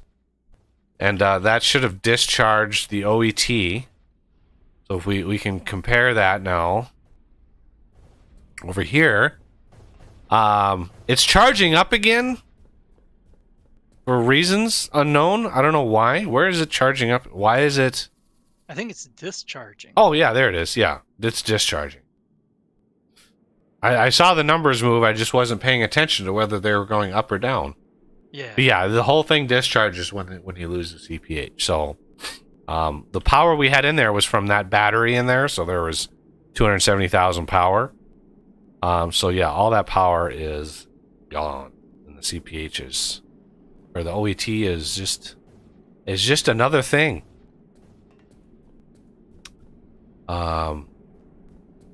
Like I honestly think we have enough missiles, easily enough missiles, to get to never have to produce missiles again.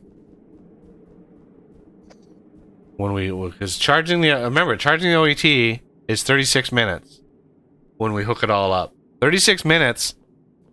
And we have how many thousands of missiles just ready? Yeah. you know, we have 600 in there. Each one of these is roughly 10. We have 2,000 in there. We have 2,000 in there. We have, you know, that can be another 2,000. Like, yeah, we would literally have to charge the OET and just wait until all the missiles, you know, once you're down to like 10 missiles, then you run over and you do the thing. Because then it, you know, launches the last 10 missiles and Overmind's And dead. the missiles are disabled still. I assume Yes, they're disabled. Yep. And hello, Vejas. Hello! It's a Vehas. Hello. Yes, I didn't want to interrupt your dialogue there, so I didn't say anything. Yep. Trying to be respectful, you know. Respectful. At least Wow. for now. You can That's try. so wrong. All right, let me grab the 200 heat conducting pipe. All right, now what are the odds that I would be able? Chromium and moly, chromium and moly. So that's going to be 63 for one blast furnace. The casting is going to be another 60. We'll have to see what the rate. I mean, you might be right with the ratio. You'd have to look in the files. If you look in the files, let's see if I can find it.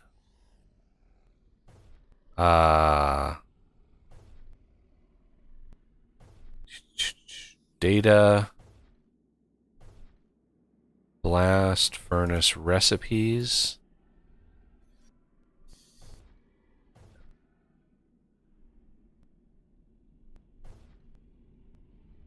Okay.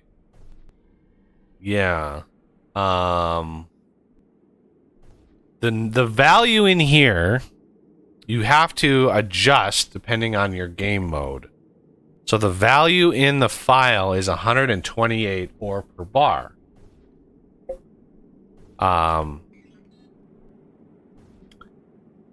So normal drops that in half.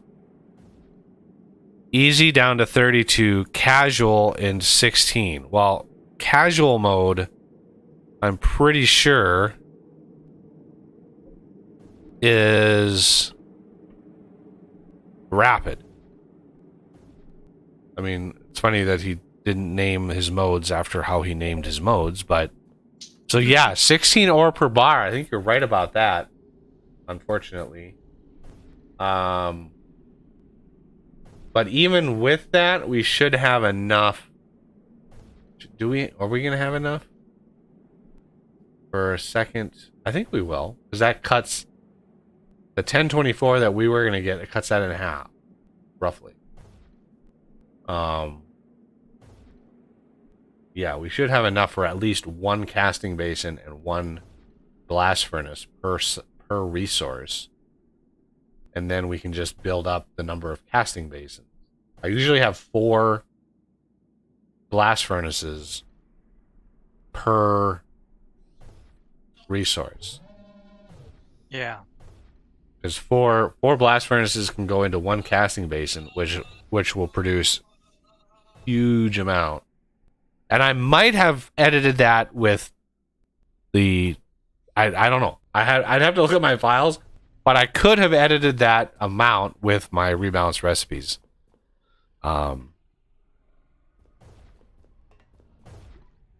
Also, you don't necessarily need pipe. If I remember correctly, you can just butt up the blast furnaces on any of the sides. It doesn't even have to be lined up with the center. Because the pipes you have to connect in the center of each side. Yes. But if you butt the actual furnace up to it, it doesn't matter. And the same applies for the air compressor thing. The name Yeah, eludes me. I have a set design for the air compression system that had evolved from the very beginning, and it's now super compact and like extremely. It's just so overpowered that like one setup of Freezon is a tremendous amount of Freezon because Yeah. I base it off of how much the bottler can make, because the bottler can actually handle a lot. And so my Freezon setup is usually double, like already double, because I found out that you can have pipes going into like the thing aside from where they look like they go in.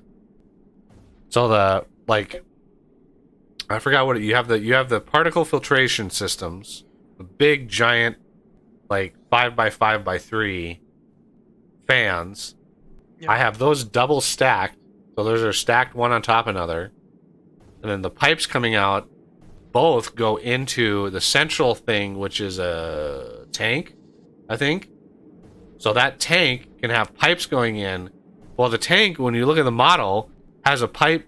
It looks like the very bottom has one pipe on each side. But I figured out that you can have pipes going into the tank outside of that one area, and it works fine. So yeah, I basically double up the system.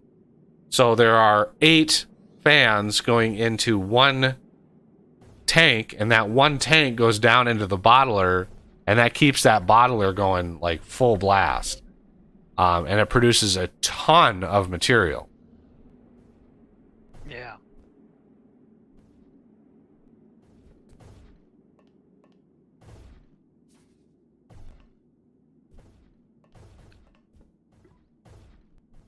All right, what is this thing doing? All right, I'm struggling to stay awake, so I think I'm gonna head out. Alrighty.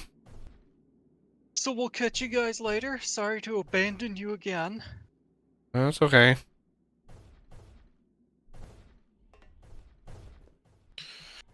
Don't worry, Oz. I'll take over for you and try and annoy Buggy as much as possible.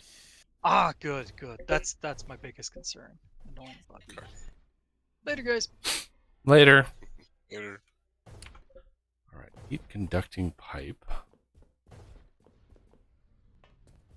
I want at least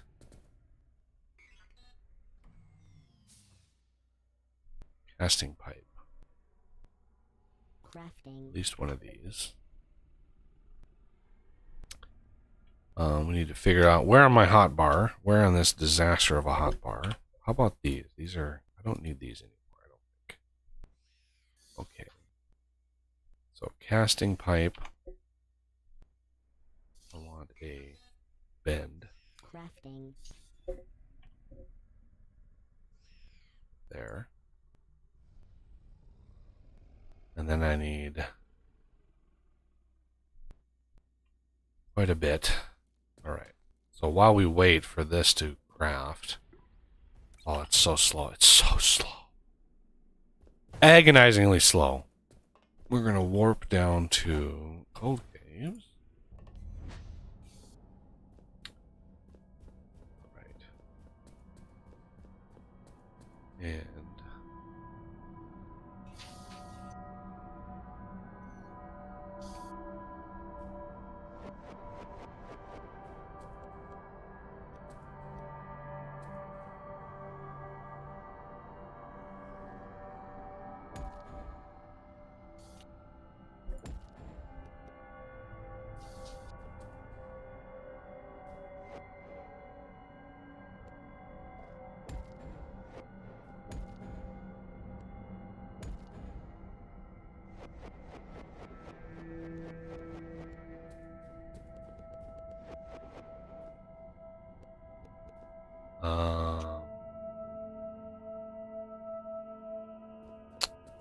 yeah, we're going to want instead.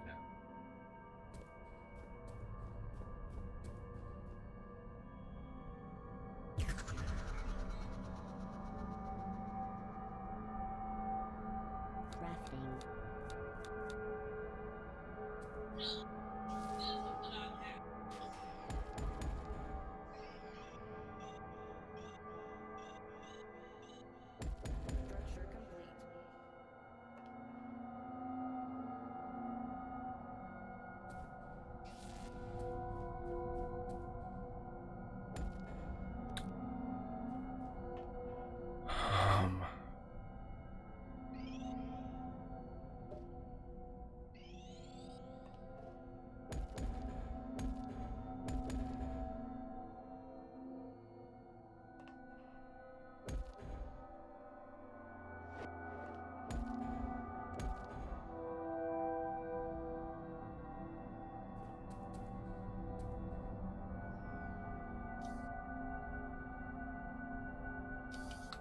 those rails have started.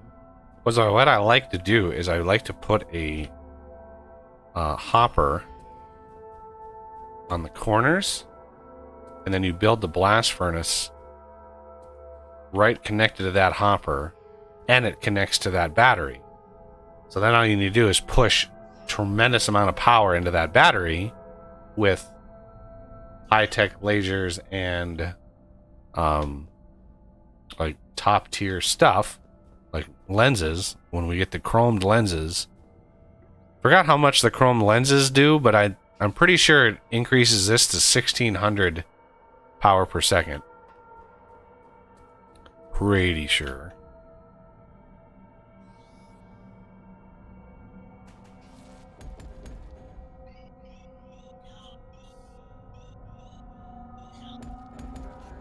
Okay, and then this one is super easy. Right here.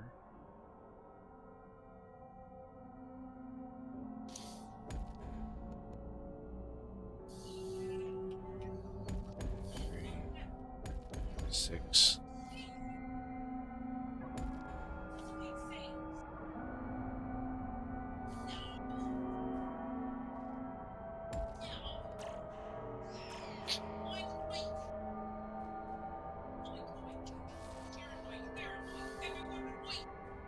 Alright, and that should already have those, and as soon as you start getting power, there's the rack rails.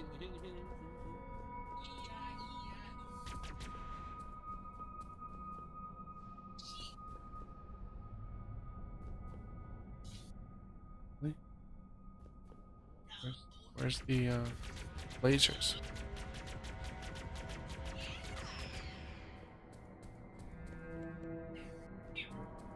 And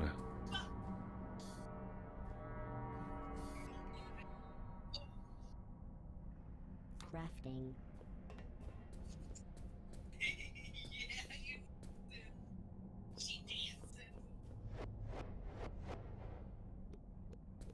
this.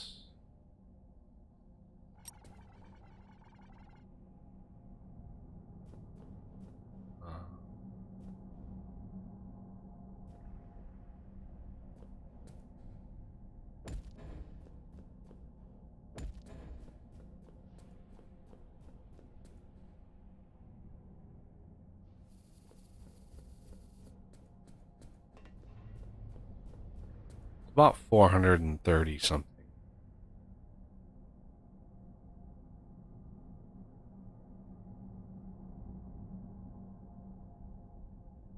It's actually different than that. I should have, darn it. I'm gonna take the rack rails away.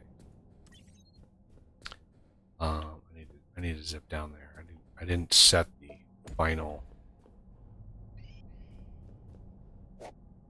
2 5 ores. So the final height, remember, so we don't put them next to the cutter head. So 3 there, and then 2 more. We want them at the top of that. This is the height that we want the lift to stop at. The same over here. Cutter head, 2. Oh, the rack rails are just about here. Okay, I caught it just in time.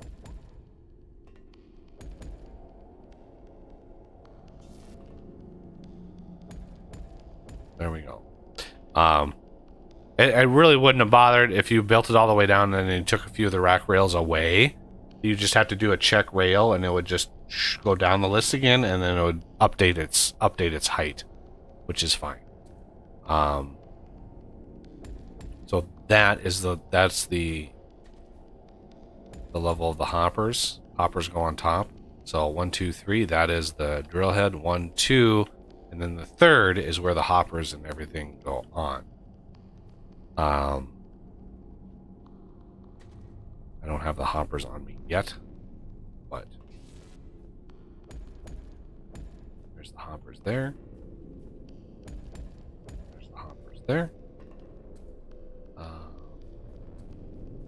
Let's go back up to the cold caves.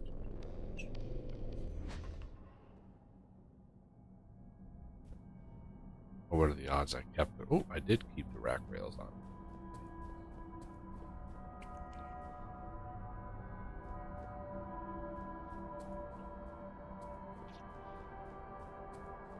Blocked. That's the magic number. Blocked. The final height there, 46. Oh, this has got a ways. Yeah, this has got a ways to go. Okay. We are getting ready.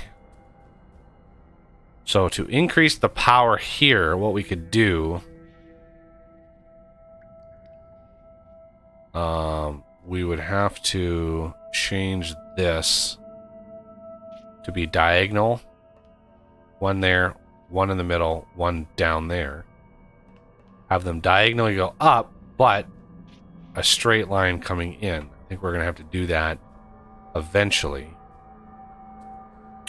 Do I have any guns on me? I do. All right.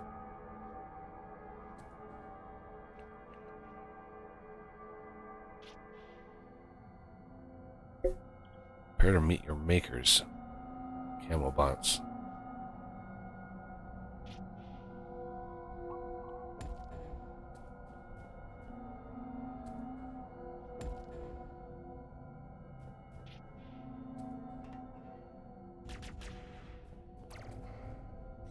Zap.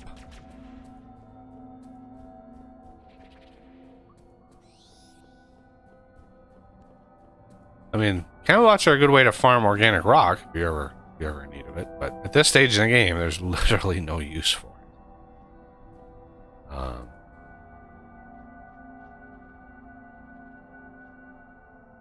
Okay, there it is, $4.99. So, just because we can, let's go down and verify. Rack rail stop there. Rack rail stop there. Perfect. Go back up to the surface.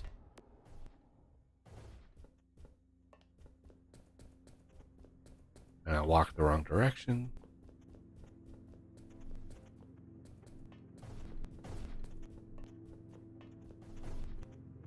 $55 more. Do we have enough for something?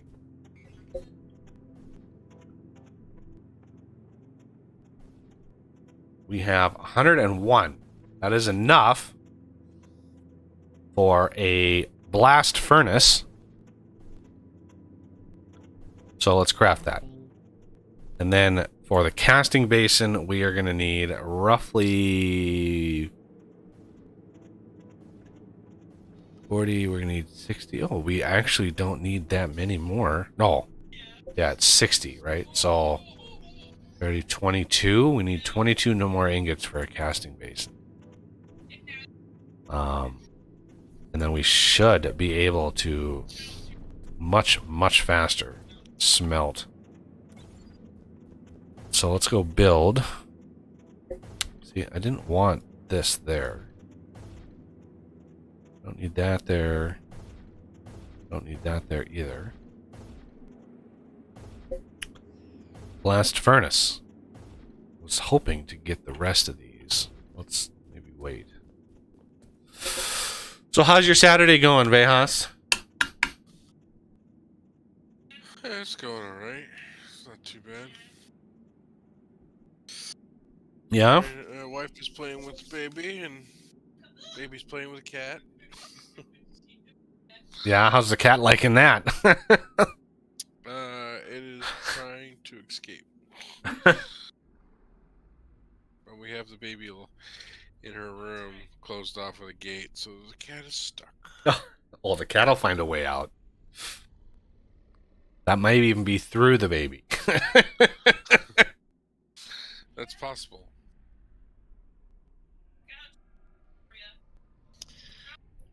But he's also a pretty chill cat, so Well, that's good.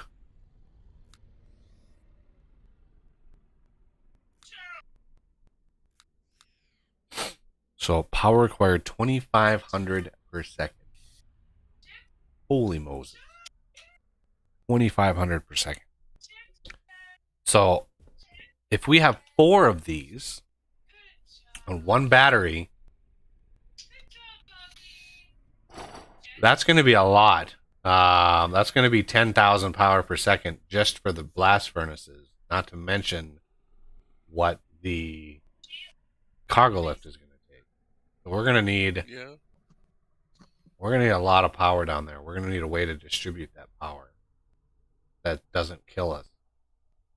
So I think what we're going to have to do is build another Mark IV battery near the roof of the cold caves over the top of the 2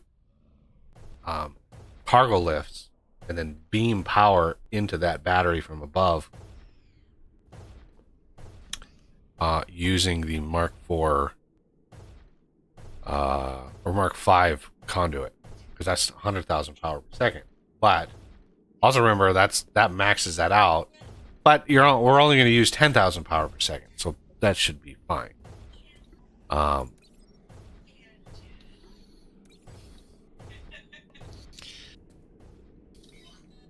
Last 57. Oh, 3 more.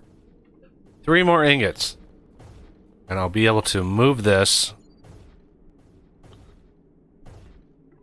And Any chance you have an extra ingots for a Mark II battery? No. For the suit? We have no extra ingots right now. This is hours of smelting that we need for this stuff to actually. Yeah, this is hours and hours. I did the math on this, and the amount of time, it's 11 seconds per bar, and we had 2048 ore to smelt. That is a little over 3 hours to smelt all of that, and I don't want to sit here for 6 hours waiting for all these to smelt. Thank you very much. So I'm gonna try.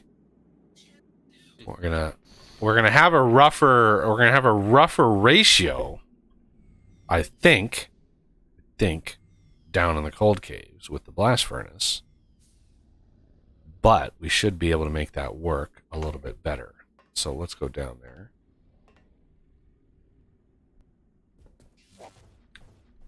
All right. So, like I was saying here, well, we don't have the inventory space, I don't think.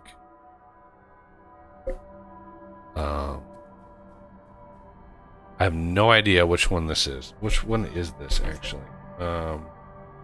We are at 19 minus 70. Okay, so this is chrome. Damn. I bumped my coffee mug and my heart stops thinking it's going to tip over. Yeah, this is 22 minus 75, so that is the chrome. I'm going to go over here to the moly,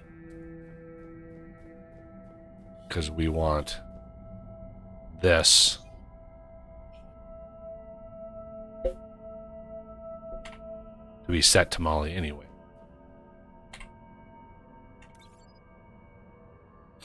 Okay. And then what we do is build the blast furnace. That's 7 high. 1, 2, 3, 4, 5, 6, 7. What I usually do is sink it into the ground 1. This laser is going to have to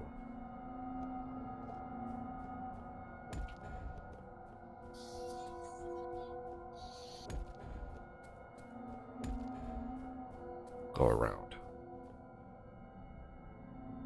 All right, let's. That's the blast furnace. Didn't I actually craft the? I didn't actually craft the damn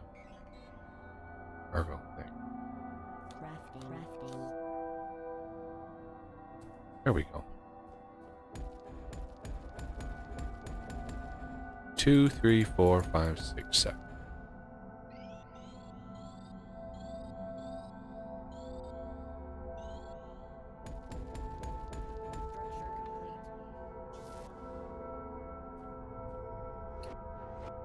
And then 2. This is good. This side is going to be temporary. This is a 5 by 5 by 3, I think.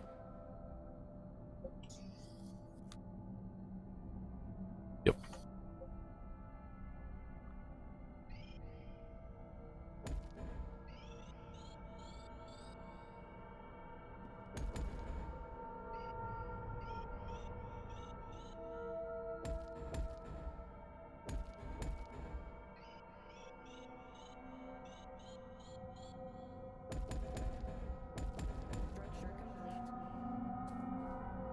Again, this is temporary, so let's do that. No, that.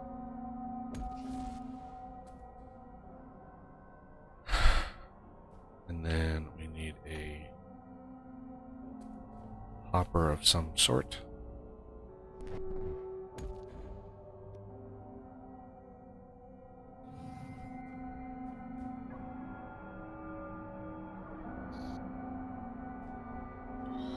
So you were talking that you want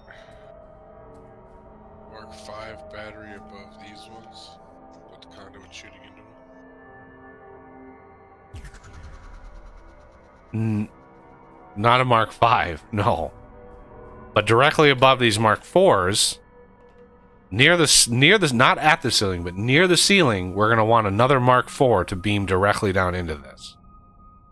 Right? So like maybe three blocks down from the ceiling, build a Mark 4 right above it, center to center, and then we can figure out how to move the power from the main line, which is coming in basically in the center of this room. Which is, it sucks that it's off center.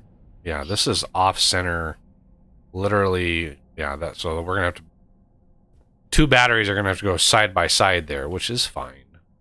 But 2 giant batteries there, and then we're gonna need another one basically above this line here in the center to beam power here, and then to beam it over there, and then beam it down. A lot of beaming, a lot of batteries. It's not cheap. Not cheap at all. Okay, so how are we gonna get more power? We need more power, Captain.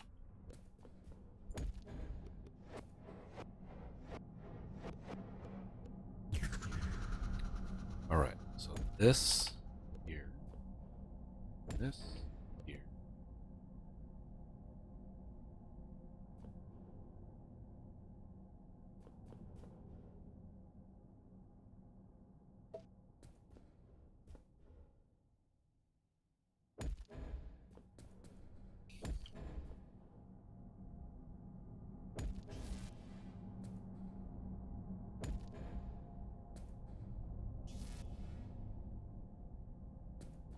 Oh.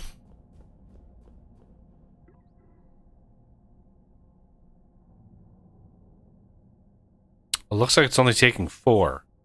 Yeah, it's only taking 4 ore per bar. Yes! That is good news, everybody.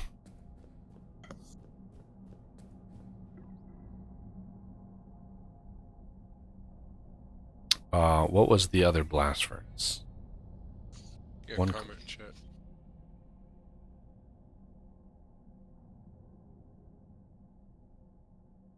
Yes, Martin. The C5 is built. I explained it earlier in the stream. The first time I've ever tried to cheese the system. The C5 is built north about 1,000 blocks away from the base, and really high up in the cold caves. You know, like 256 is about the center line of the cold caves. It's built like up into the ceiling. And I know it's cheesy. I know it is. But, you know, it's either that or go out of my mind trying to build the damn thing and fight the and come down here where it's loud. Oh my god, it's so loud. You can't even hear yourself think. It's so loud. Trying to get anywhere. So blast furnace component, we have enough now to build one of these. Enough molly. Every time I say molly, I'm thinking like the drug. Like enough molly. Okay, go in here, and we're gonna want. There's never enough Molly. We're gonna want there and there.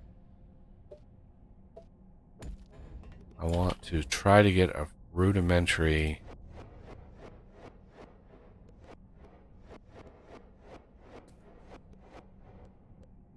There's just so much crap to do. There's just so much.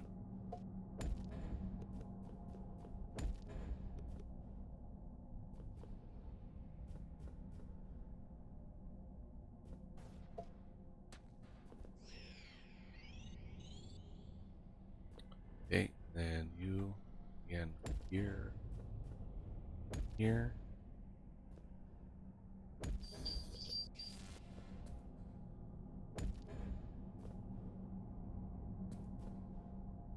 There and there.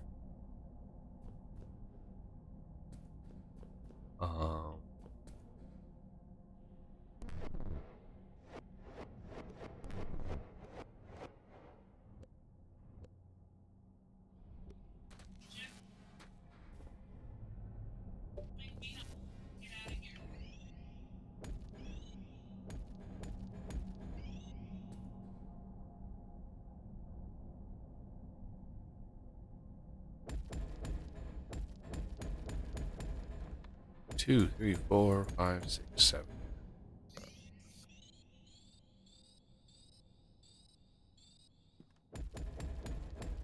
Now, I'm not going to build this just yet. Well, I could. I don't have any ore in there yet. Yeah, let's go ahead and build it.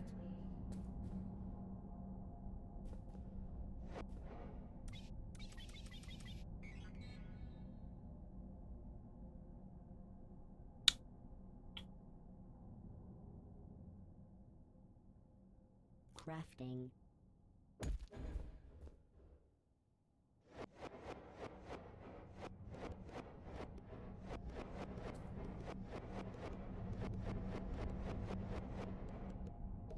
So, yes, my rebalance recipes, I believe, is the thing that changed this. So, the system is a little bit better than it's a half again as better as doing it up on the surface, which I know Os just a few minutes ago said, like, man, I wish this was actually better, or it was really disappointing that, you know, this system was actually worse. Casting basin. Crafting. 1, 2, 3. So, yeah, now it's only 4 ore per bar.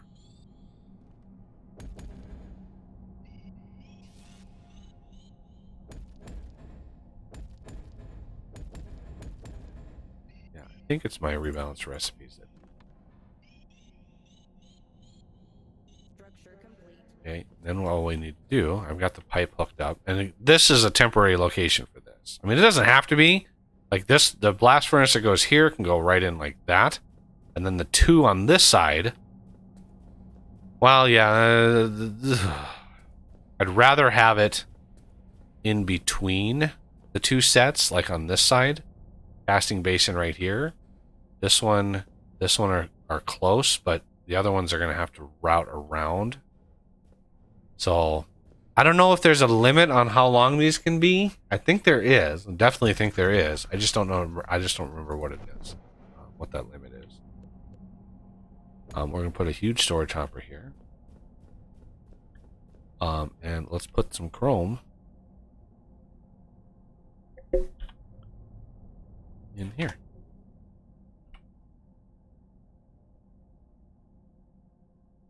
But yeah, this, I mean, it's using 2,500 power per second. It's a lot of power.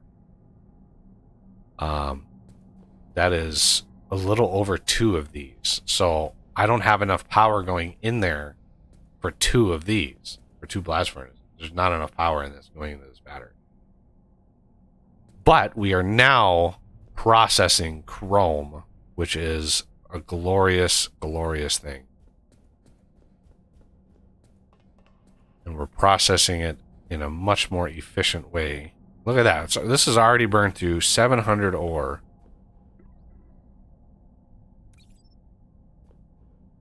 How glorious is that? You know how long it would have taken to process 700 moly ore on the surface?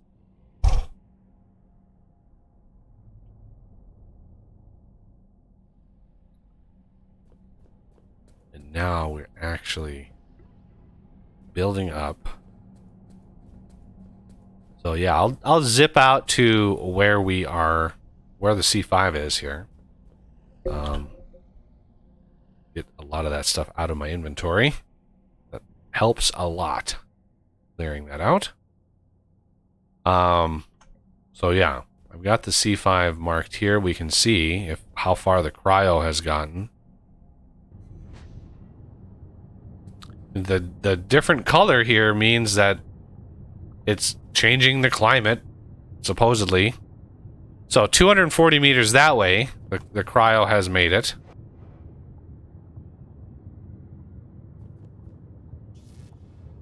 Structure complete. So maybe there's another type of cryo that we need to scan, which is why we didn't unlock it first. Because I scanned the cryo, but we didn't unlock any of the... There it is. It's a wall of cryo. I mean, it's an absolute wall. Yeah.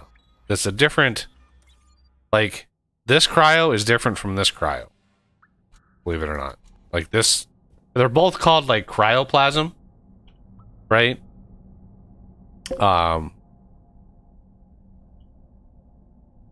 Yeah. They're both called cryoplasm, but this is like a solid version. This is like the falling version. I don't know. I don't know why he did it the way he did, but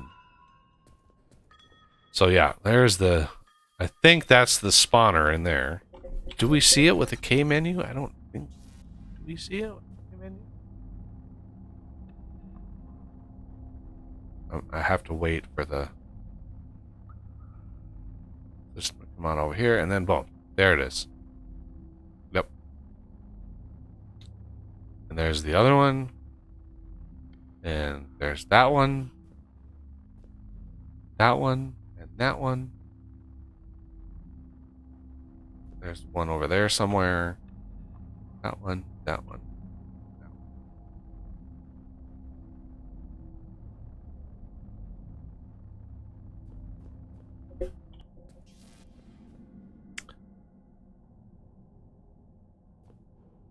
I mean, honestly, that K screen to get the layout of the base, that's like one of the most unique features of this game. Like, it's such a good feature to see your base.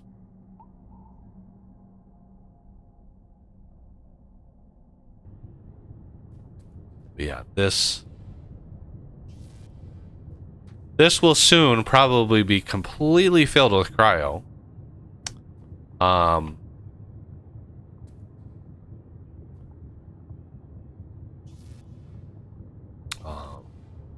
And, you know, if we had to fight it from here, we could bring some power over, like a reactor, and just start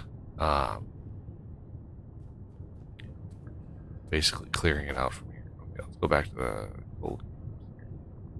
Here.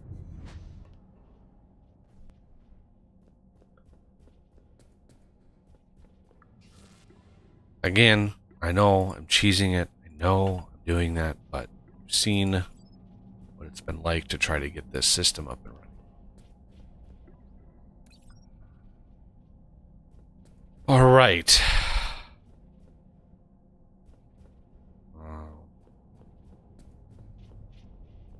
Structure complete.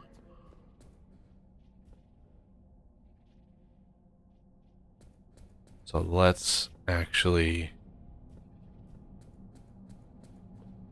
Have you crafted yourself a jetpack yet? Yeah, I have a jetpack. Okay.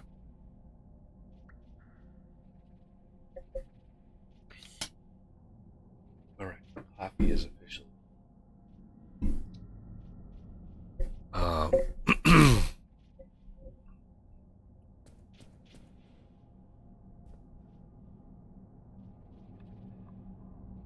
All right. Do I have?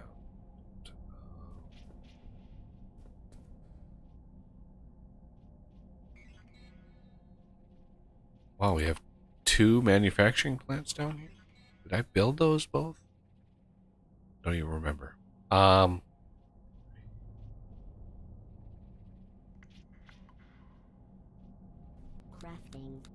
Crafting. Crafting. Crafting. Crafting. So I want to break you.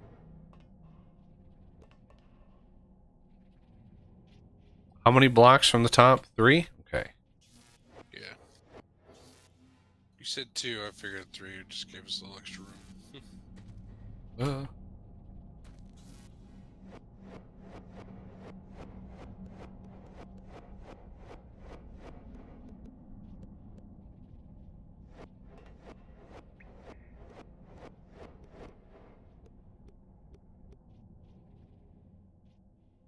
so that should be 1, 2, 3. Why is it so bright? Okay. So. Burning my retinas. It's so bright. Oh, it's so bright here because yeah, there's a light really close to you, which is fine.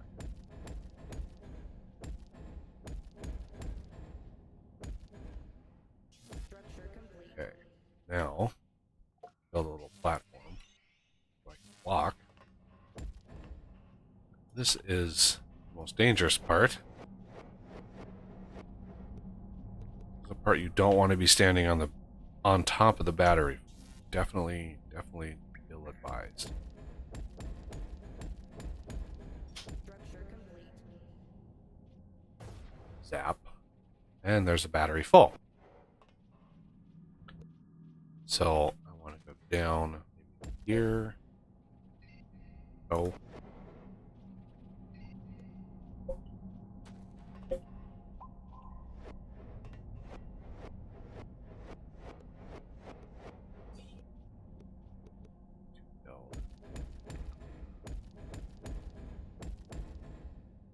No.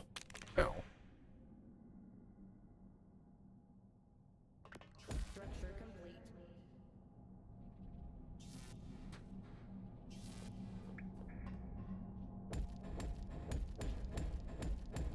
Structure complete. There we go. And let's go. Which one of these is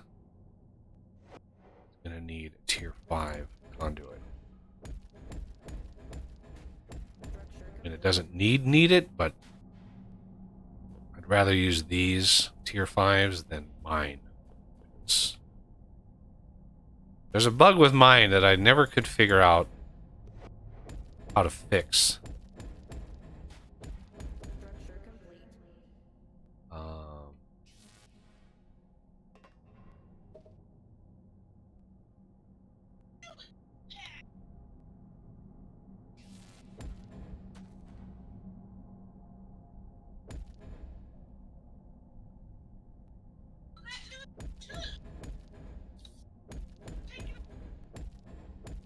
Structure complete. Close that battery up. Then we need, I believe, if we put a battery next to this battery, that's going to be lined up kind of perfect. So that line. Yes. So what we need to do here.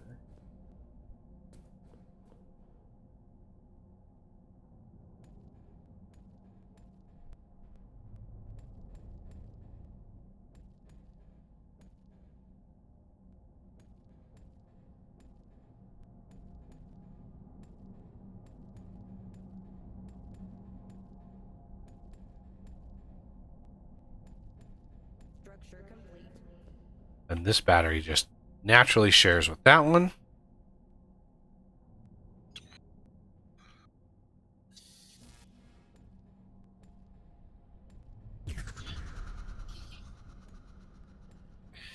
Structure complete. This one goes over to here. Structure complete.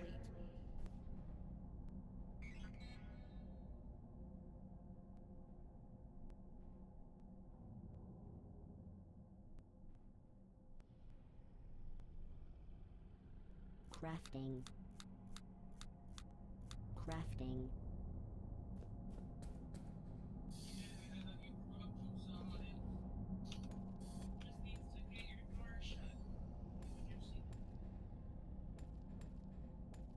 Structure Be right back. complete.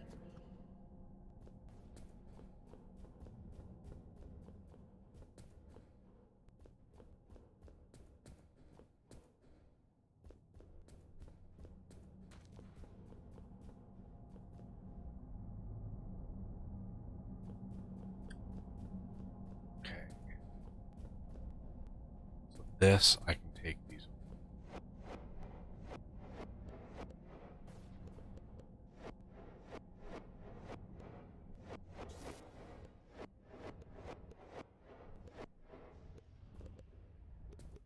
I'd rather have one thing that ticks rather than 9 things that tick.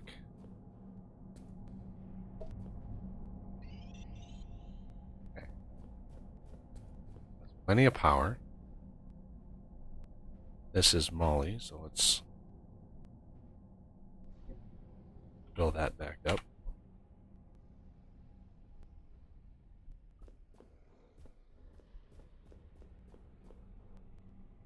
Yeah.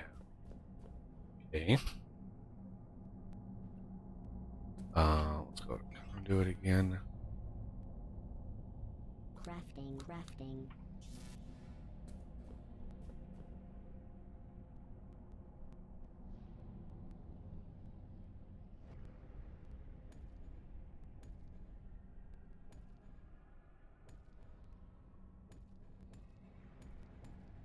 Structure complete.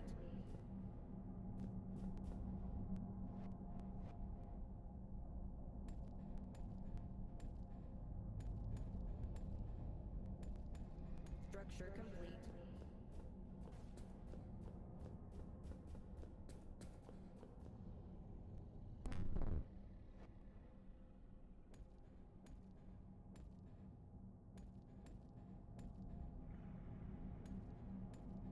Structure complete. Okay, I'm back.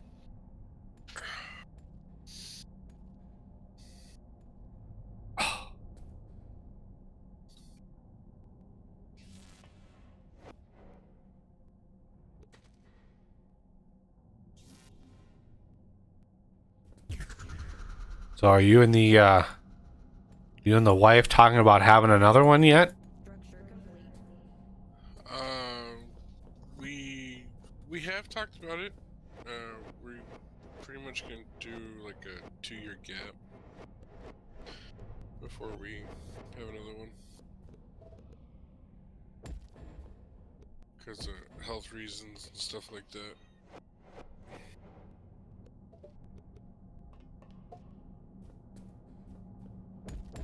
And, you know, to be able to actually sleep. Well, yeah, that too. Yeah. I have an aunt. I won't say any names.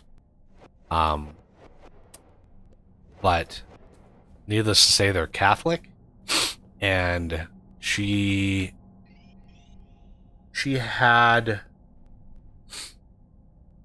in the span of 9 years, I think it was 9 or 10 years, she had a son, a set of twin daughters, another son, and another set of twins.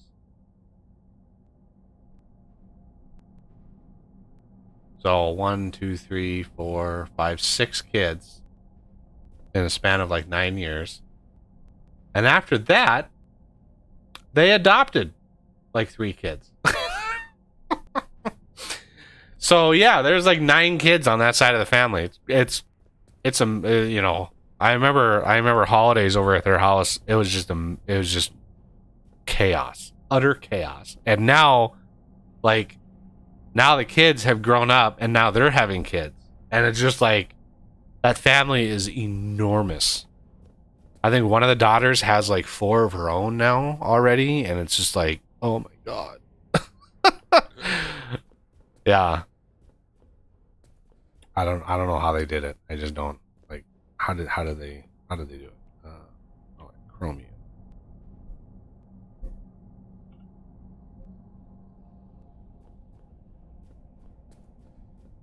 Oh, look at that. The chromium filled up. Glorious. Glorious.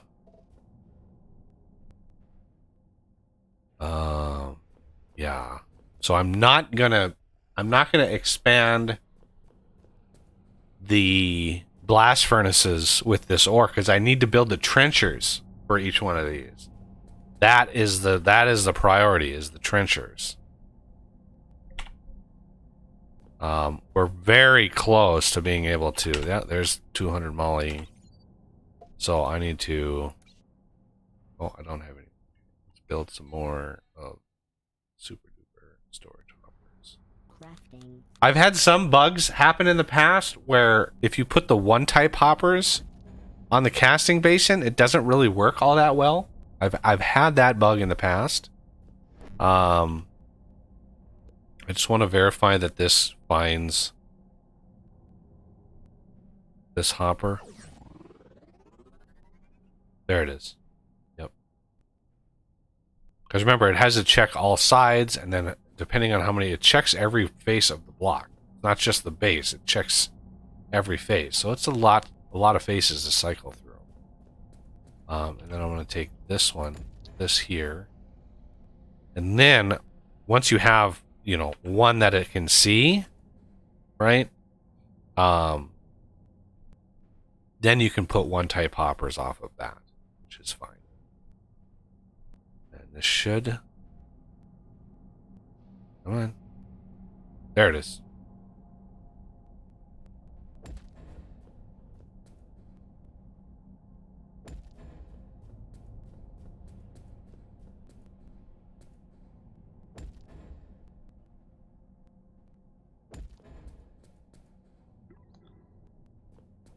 Okay, now I need to work on some trenchers.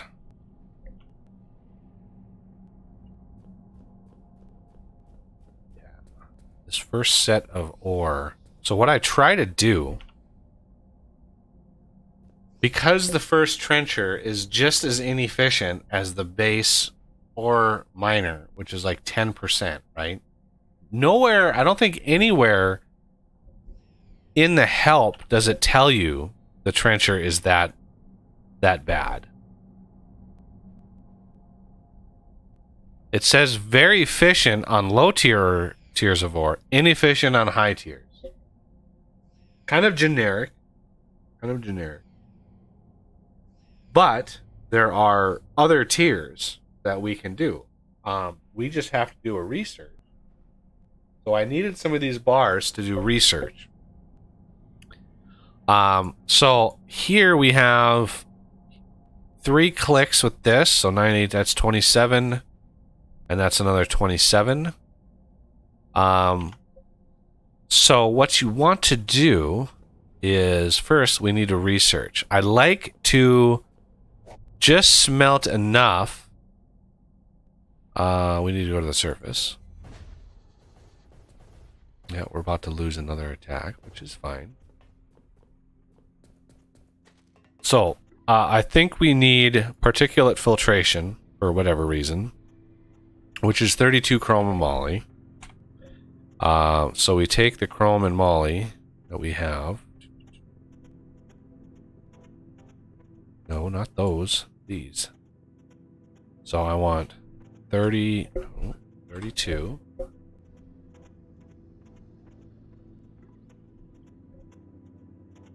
And 32. we're gonna kick off particulate filtration. Because what I try to do is, as quickly as humanly possible, you get the higher tier trenchers. The trencher drill heads, you don't need to replace the motors, but the trencher drill heads, the highest tier as fast as possible to limit the number of veins of that resource you need to find and exploit. Because once you have the cargo lift, once you have all of the infrastructure in place for the trenchers and the drills and the cargo and all of that, it is a royal pain to have to move all of that in order to like, it's such a pain. Yes, and you could use mine carts. Let's say from where Chrome and Molly are now, if we burn through the millions of ore that are in those veins, and we had to find new veins that were in different locations, at this point, what I would do is I would build the cargo.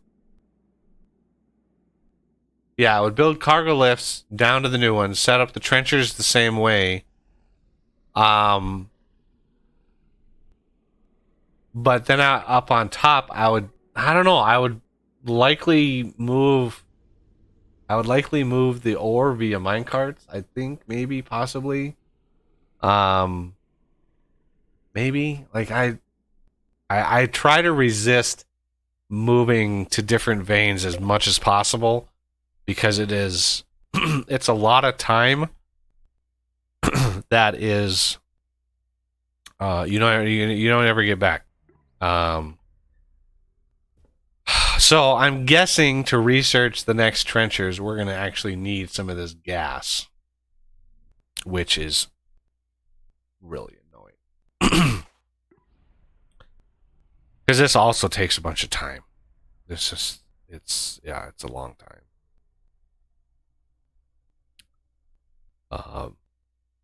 But we already have particle filtration. Well, no, that's what this is, particle filtration. We already have.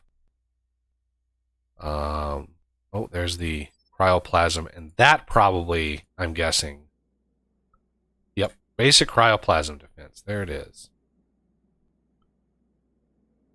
So that was the cryo we need.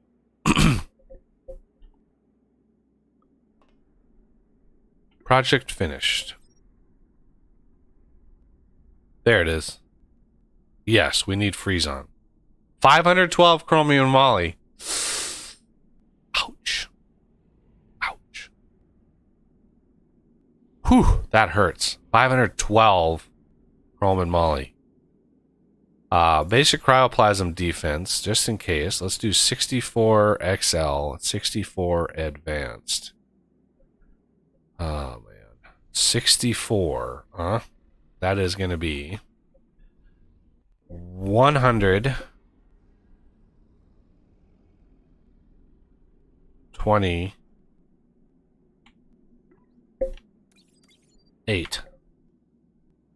and then 256 384.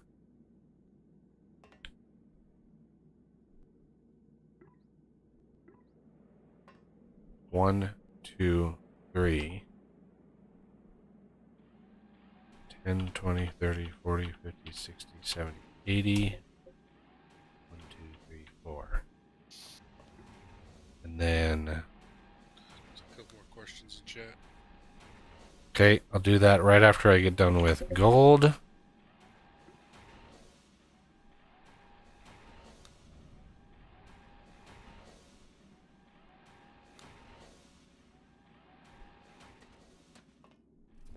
So, 100, 20, 30, 8. Turn off jetpack. The jetpack makes you float so much. It's just annoying. Anytime you drop, the jetpack kicks in. It's like, yeah. So 3, 2, 3, 20, 30, 40, 50, 60, 70, 80, 2, 3, 4. There we go. Captain Nemo, welcome back. Yeah, how is building it far away cheesing it? Because you're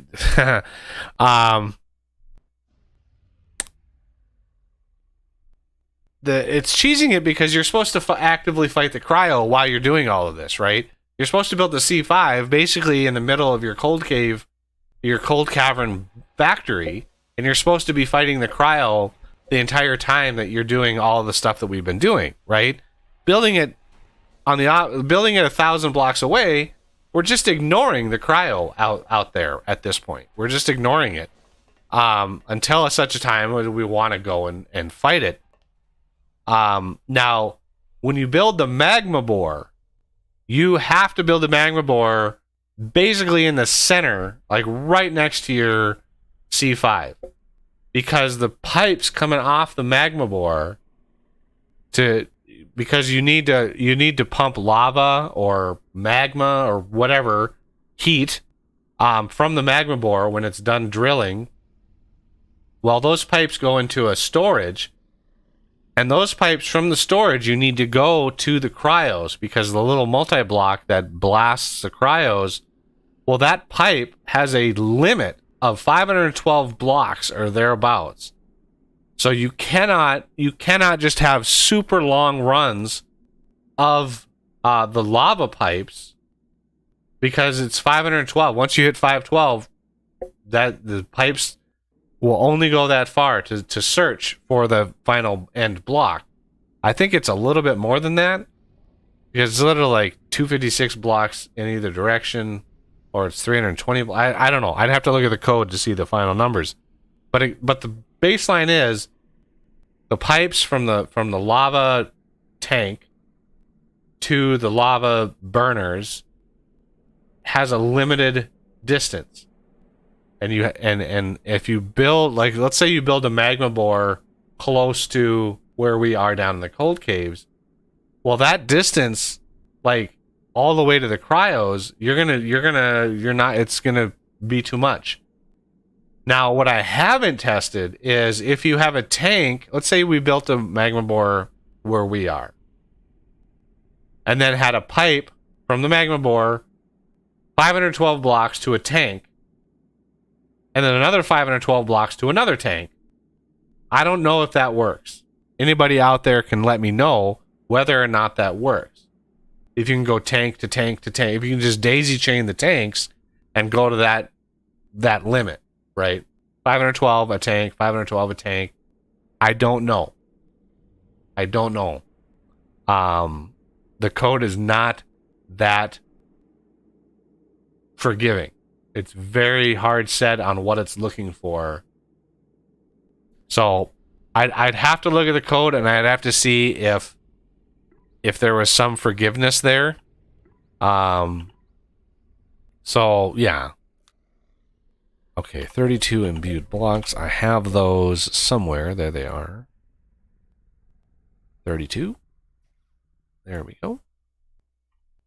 And then let's just kickstart this. Not that we need it, but, you know, it is what it is. Get her done. Get her done.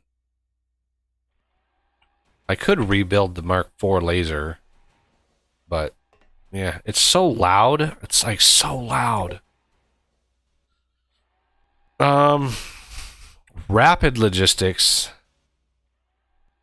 Yeah, that's all of the gas. So you need the particle filtration system. You need one in the cold caves. You need one in the toxic caves, and you need one in the magma cave to get all of the gas. And once you see me build one setup, you're like, okay, well, that's literally the setup. You don't need to build it again. Now, I know Renegade found a giant uranium vein. I don't think I wrote down where it was. Yeah, I didn't write it down.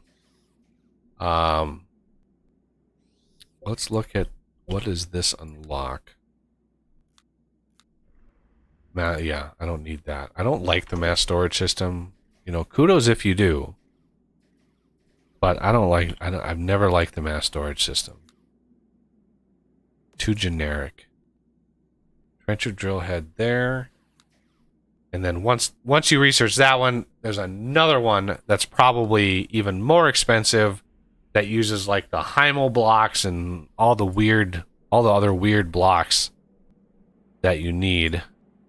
So let's look at, yeah, there's the magnetic block assembler, chromed block, Heimel block.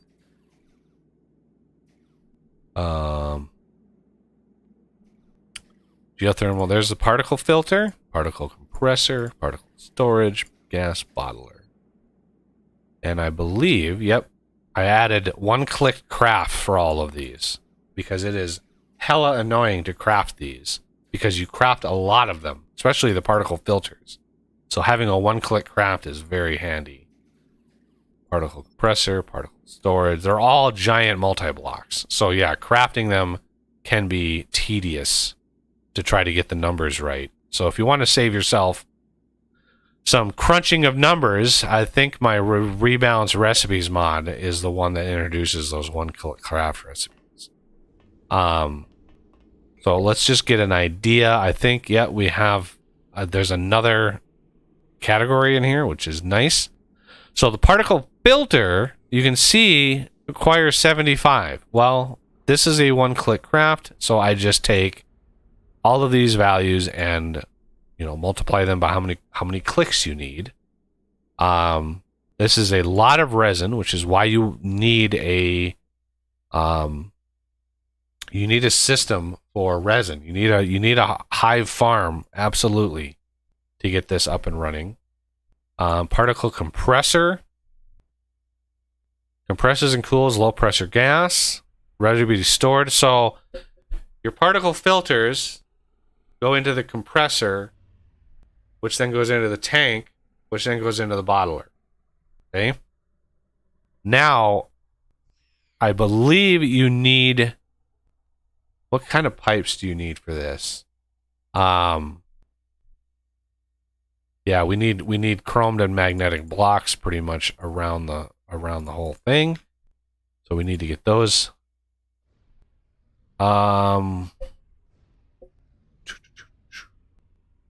Pipe coder. What pipes do we need? I can't remember what pipes we need. Is there a craft? Why, there's my C button. Jesus. That's the casting pipe. It's not that. There's like a different, yeah, fluid pipe. I believe it, yeah, I believe it's the fluid pipe.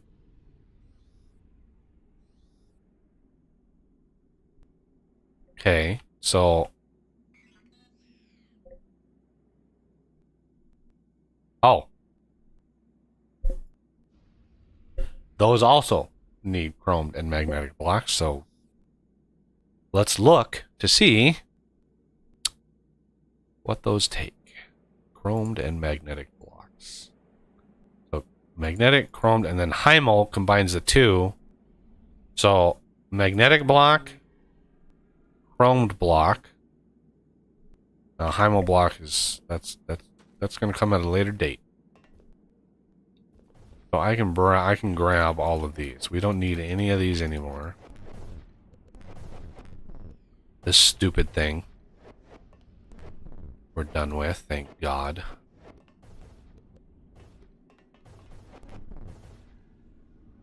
Okay. Let's put this. Yep, we don't need that. I don't need the smelter on me. Put that away. I've still got a little bit of ore, so let's go down and drop that off. So I think the magnetic block, oh yeah, we're gonna grab all of imbued. I think it's imbued blocks that we need. So I'm gonna grab these 6,000 of those that are there, because this is, yeah, you can create a cargo lift and bring these down. I've done all that. Watch my old series. I've done all that. Crazy amount of work. Crazy. Ideally, you would spread the base way out. Like way, way out initially. Like copper and tin and lithium and iron. You'd have these spread much further out. I've never started a game like that, though. Because it's a royal pain to deliver power. You know, when stuff is 60, 70 blocks away from everything else, it's delivering power in the early game like that is just a royal pita. So let's go back to the cold caves. Drop off some more ore, which is chrome.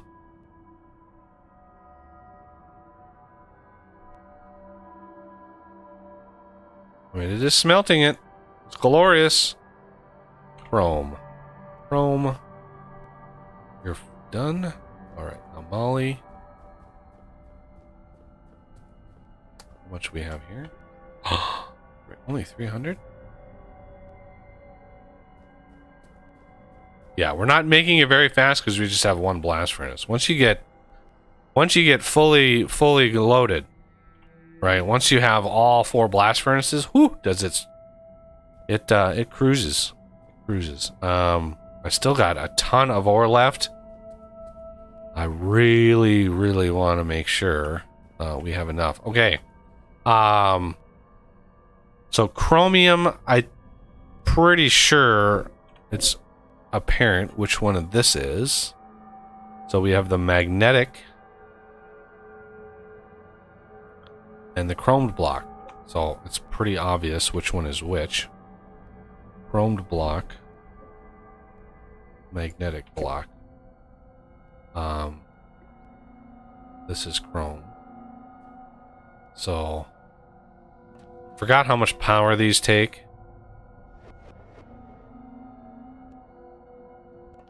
Um, 50. I mean, it is what it is.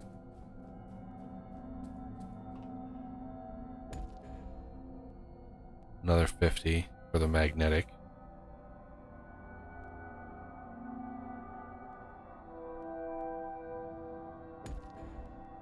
So, yes, they do. They are based on imbued. Let's put a medium there. You're going to be remove only. I mean, we can put one of these, add only. Let's go here, add, remove,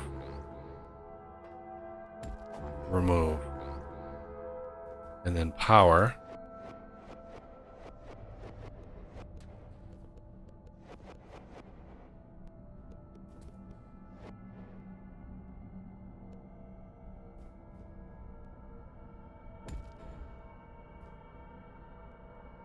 And it's just 50, so it's just your basic.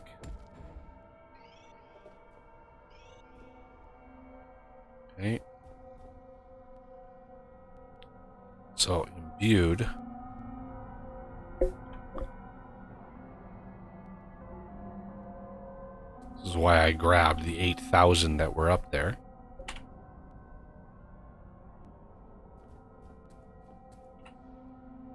Okay, and then I need power over here, so that is going to be right here.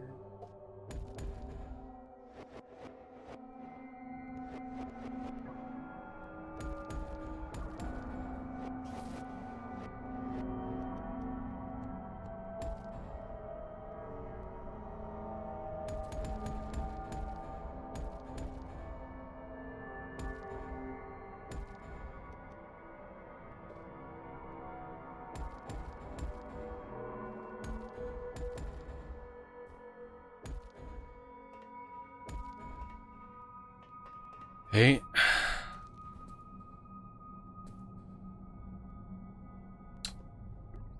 Now, do we...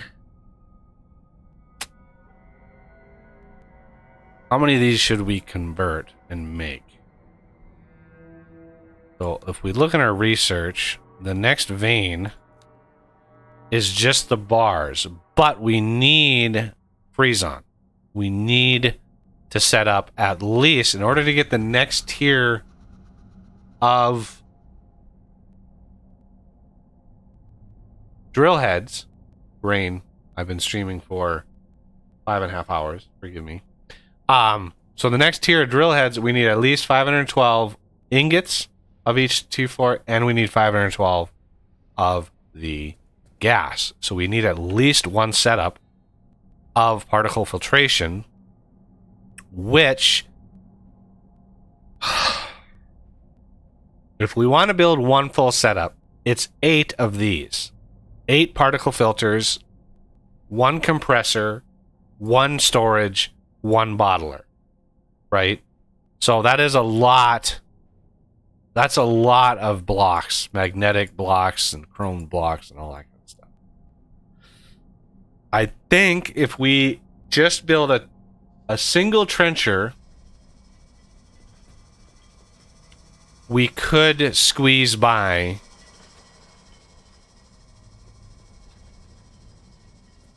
with one trencher on these. I'm waiting to build the cargo lift until I'm actually out of ore. I've still got over 1,000 ore to feed these things. This is chromium. The other issue, we have power sorted, I think. We have power sorted. So I could put another blast furnace on each one of these.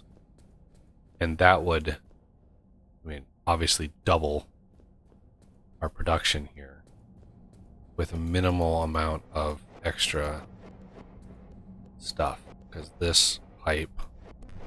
Now, let me know, anybody, tell me, those who are watching, can these pipes go in anywhere along this? That's a good question. I've never actually tried to do it that way. Crafting. I'm curious. So we're gonna do 1, 2 crafts of more blast furnaces.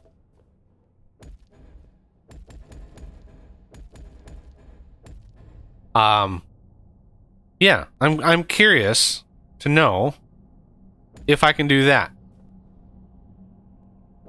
If nobody knows if you can do that, then we'll try.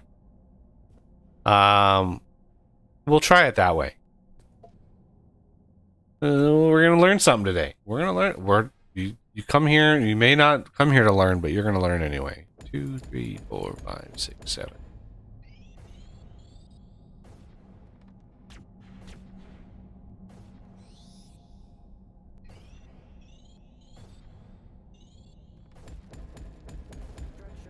So we've already got uber amounts of power coming in here. All right. Oh, damn. Not connected to continuing casting basin. Man, that would have helped so much. If that could have connected anywhere.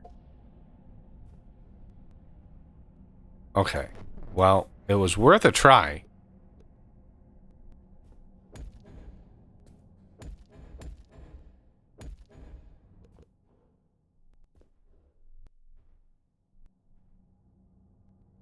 Now it's happy, and you can see the 2 in there. That's super duper happy. Okay, so now we just doubled the amount of stuff and things that we are processing. So let's put some moly, and again, we're using 4 ore at a time, which is twice as efficient. I'm so glad I have my rebalance recipe mod. Oh my god, this would have been nightmarish had this not done the thing. Okay, So crafting these is super fast, which is good. So we're going to do the same thing over here, so we might as well trigger that to start crafting our chromed blocks. Because remember, we're going to need quite a bit of this. All right. Also, we're going to want to figure out where to power these. So, how do we want to power these?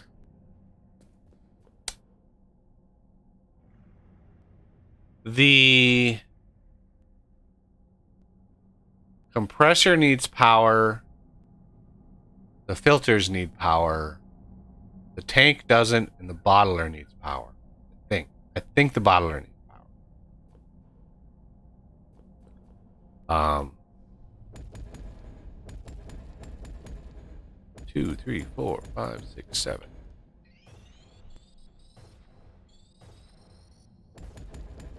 Structure complete.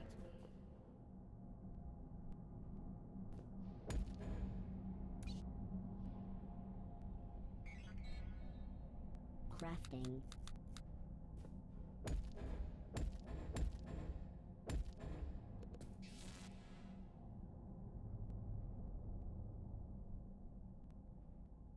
Bingo bango, now we are doubled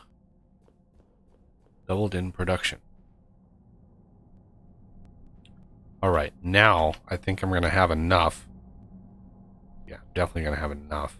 I don't know why I have so much more moly than chrome.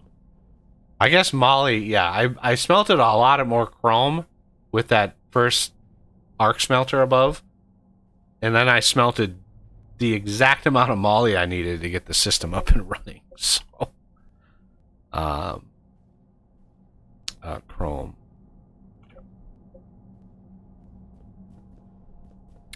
And so this is using 5,000 power per second. That one is using 5,000 power per second. It's not a cheap amount of power. All right. Now, yeah, this will eventually produce 2,000 of these blocks, which is more than enough. Trencher time. Okay.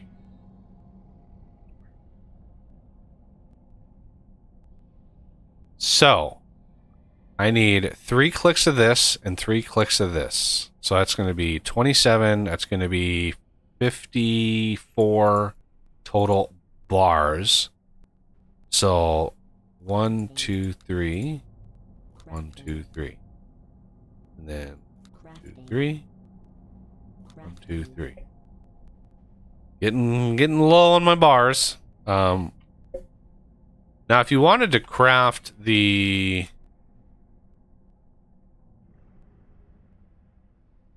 Yeah, if you wanted to craft... Oh, that's 64 bars. Well, yeah, if you want to craft the Power Pack 2, you can go ahead and do that. I think we're going to have enough. Alright, so let's go down to the Tier 5 ores. Okay. Really?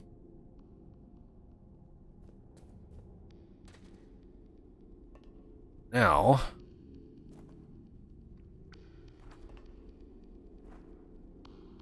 This is Molly, and we are going to do that. Doesn't matter which side we do this first, but it does matter not to get lost here. There's the motor and the drill head. Obviously the drill head. It's so funny, there's no consistency with these temporary blocks. There's literally like 3 or 4 different styles of these like component blocks. I don't know why there's not a consistency between them, but it is kind of annoying. So this is a 3x3x3. And you don't want to be standing there when you build it. Okay. And then right now, it doesn't know which way to orient itself. It orients itself based on where you build the motor. So you build the motor on top. Okay.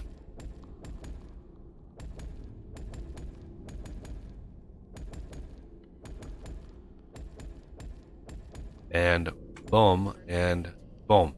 There it is. Okay. That's good to go. I need some more. 2000 hopper. Where, oh where? There's the manufacturing plant.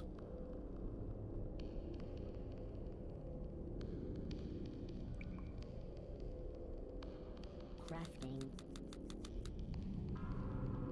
I could actually build like a 3000 or even a 5000 slot, which is crazy.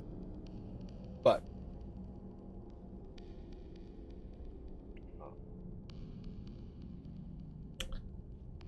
I want Crafting. at least 6 of these. We're gonna go over here. Go.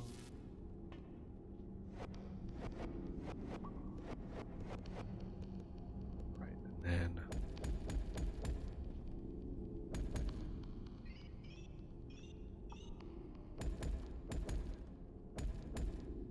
Structure complete.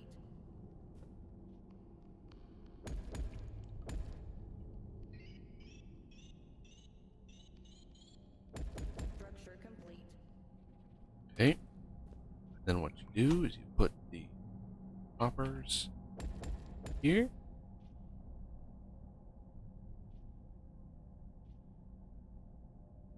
And they are ready for power. I can't even remember how much power these things take. Yeah, I don't even remember.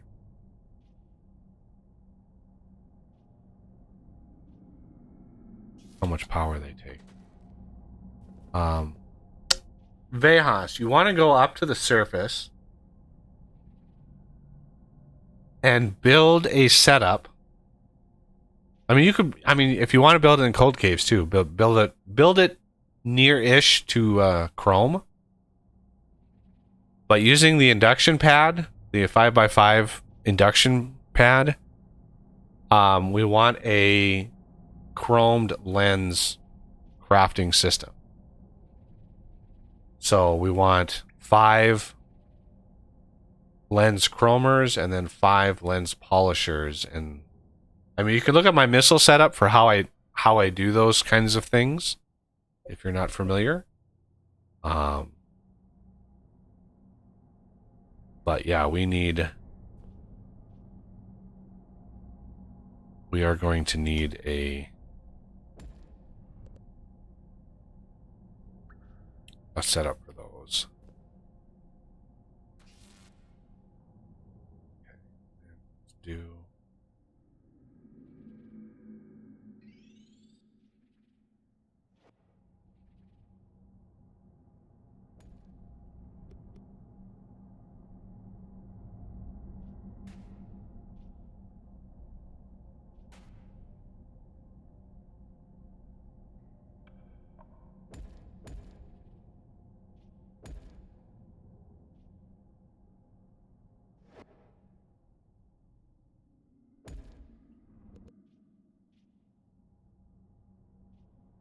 Did I?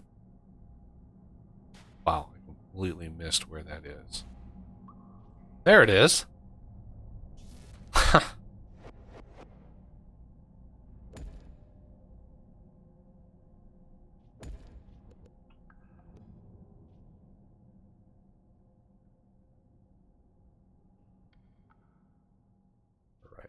Not sure how much power it's using.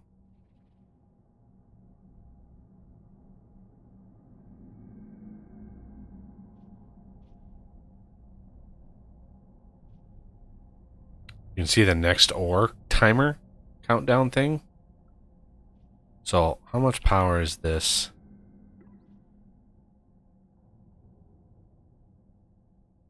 250 power per second? Boom. Chromium. Oh. Yeah. Now.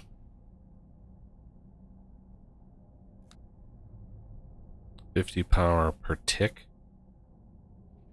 5 ticks, 250 power per second. Yep. Okay.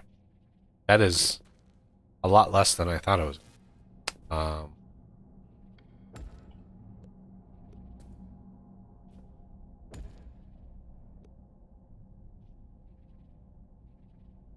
But I think when you put the bigger trencher drill heads, I think it uses more power, maybe, possibly. But whatever.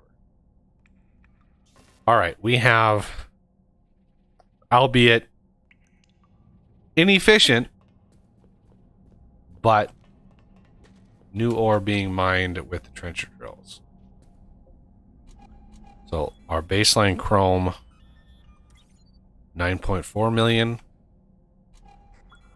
Baseline moly, 17 million.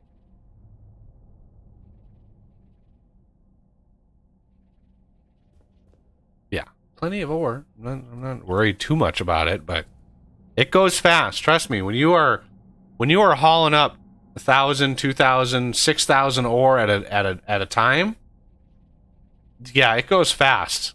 Especially when you have like all 5 or you have 4 blast furnaces pulling. Like, you can chew through a lot of ore in no time at all.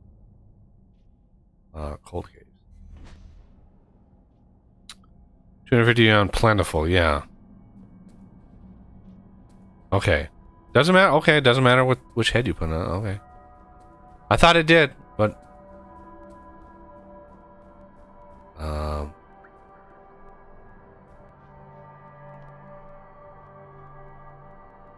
so if we want a full setup,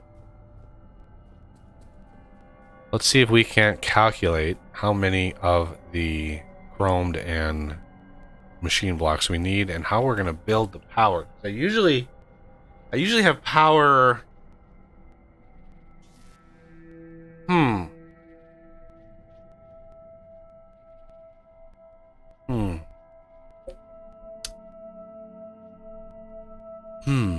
Yeah, how are we going to do power?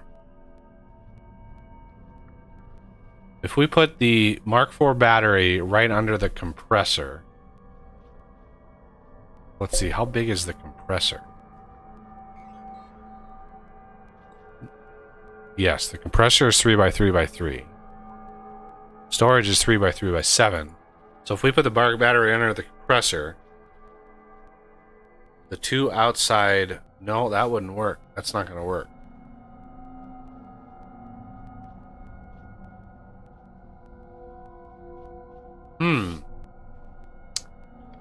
Honestly, can't remember how I've set up the power system for these. If we do it above or slightly below, because the pipes get in the way. But let's do a quick amount of math here. Filters. We need 8 of these. Okay. They are 36. 36 and 36. So that is a total. When we don't, to start, we don't have to do that, but 36 times 8 is 288.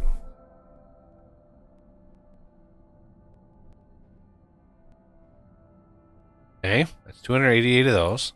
We need 1 of these. So that is, for some reason, they're not in line. So whatever. This one will be chrome. This one will be moly. So the compressor, you just need 1 of these. This machine can have 4 filtration. Only 4? I thought I built these with more than 4. I thought I built these with more than 4. Yeah, see, this storage can have 4 compressors on it. Or 4 compressor units. So how did I set these up? I could have sworn that I would set up a compressor and have 8 filters all piped into one compressor. Could have sworn that I did that. I mean, it's been a lot of years. Don't get me wrong. I can't remember. Huh.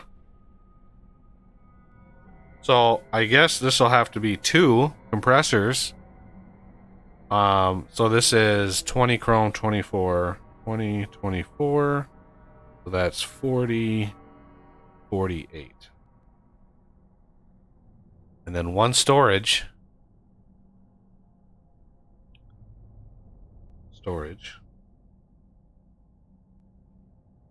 Times 1. And yeah, we could double the number of compressors and stuff on this. So it's an expandable system.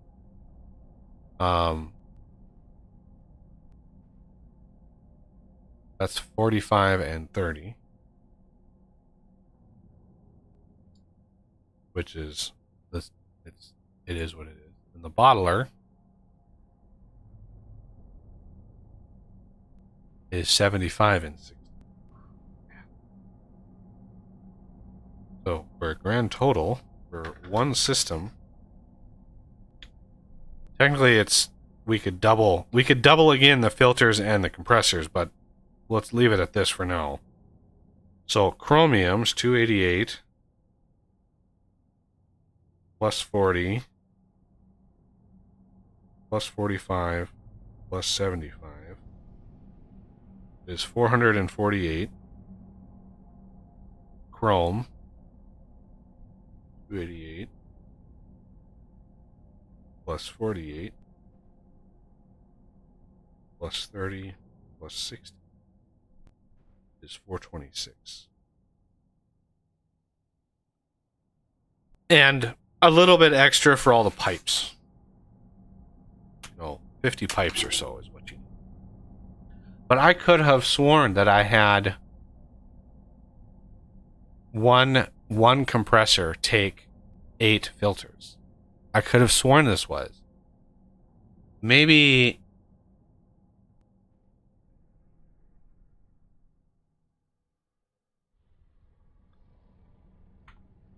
I did it in a way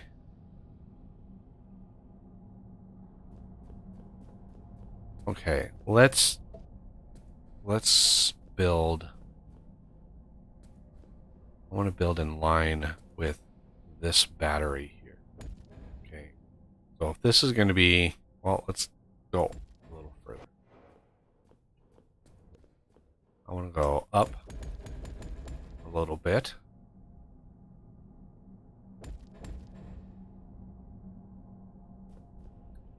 Map this out.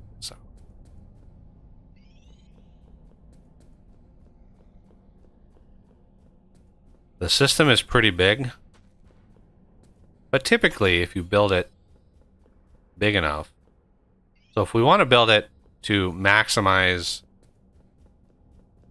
everything, then we'll need another 288 plus 48.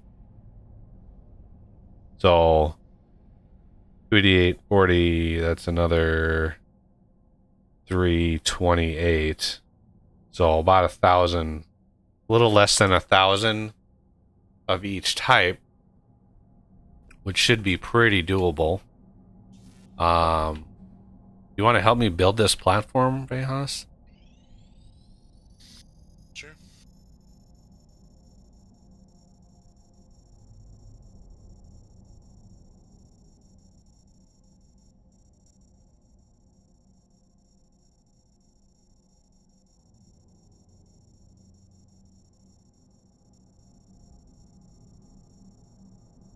Okay. Here is the center. Alright, using my lovely chevrons, here's how we can design this.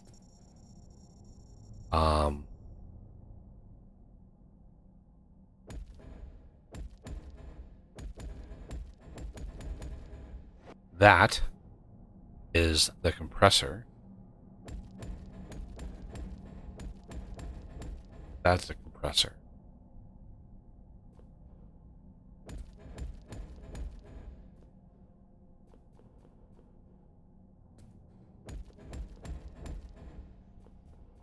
Your base is under attack. Hmm.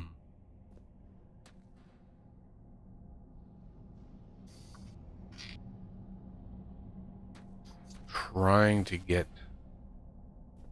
that battery to cover all the corners here is going to be a difficult prospect.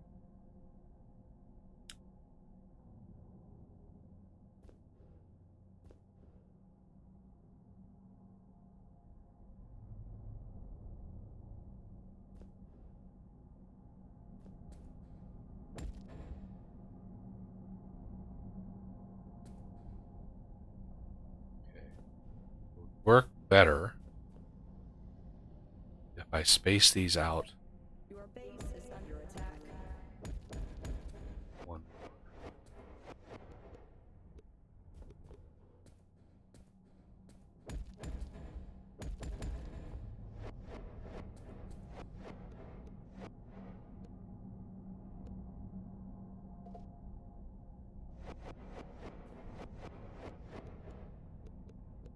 Okay, there's 5. 5.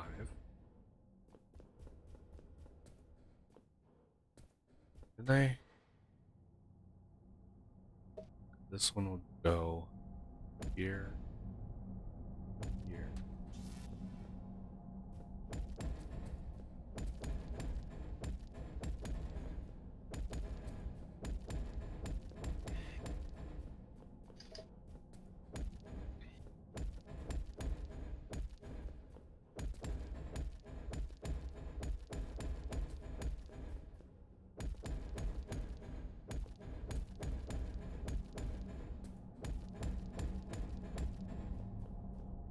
That.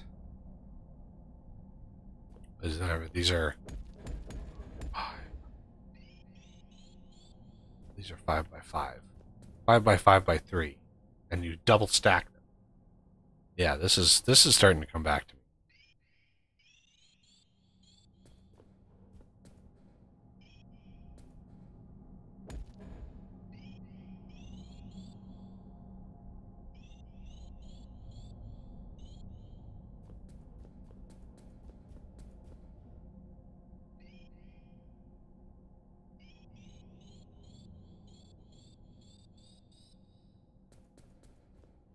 And then it's the center here.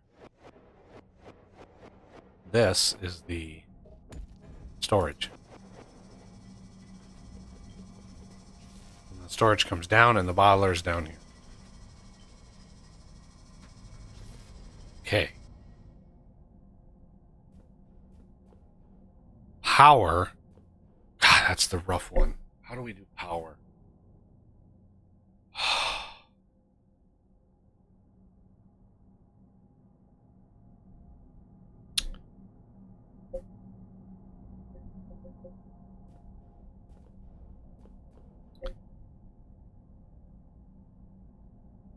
We built there's no good answer to power. Conduits would just be a mess. Literally conduits with one square in between them. That's just a waste. 4 batteries in here is another huge waste.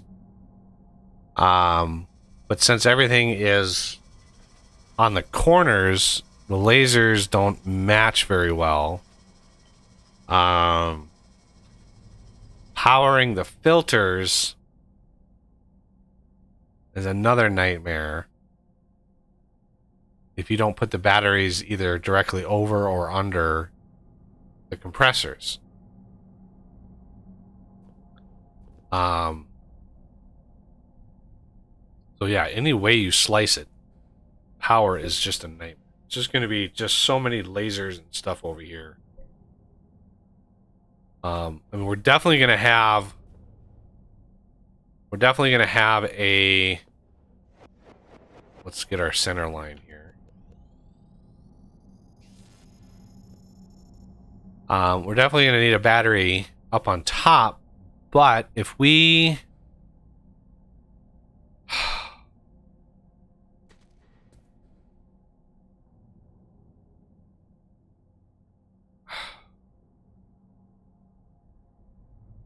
Let's think about this for a second. Let's think about this. If we put the battery literally right here, right? The compressors can come down the storage below. That's fine. If we put the battery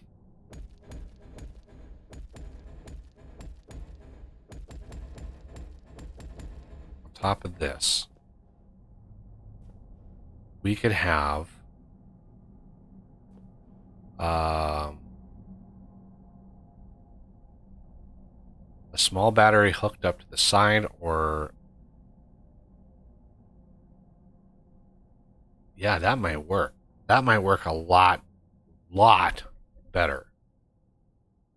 Because then we could have a battery in between these two filters with one laser, and the battery in between these two filters with one laser. That would be a good solution.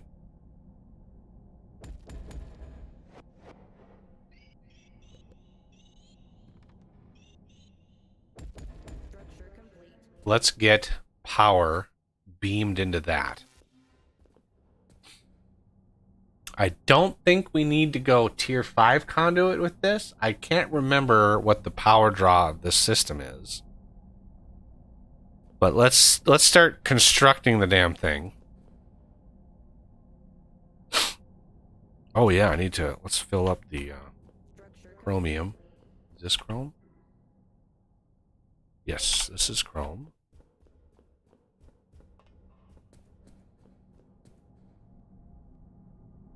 And this is Molly.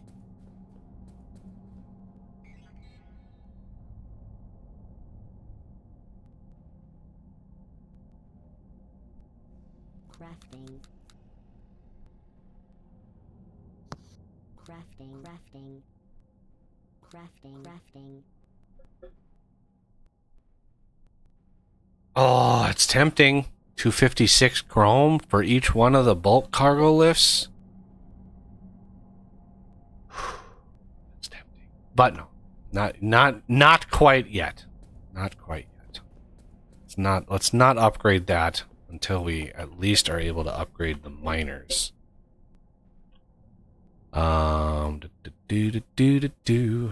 Let's see. There they are.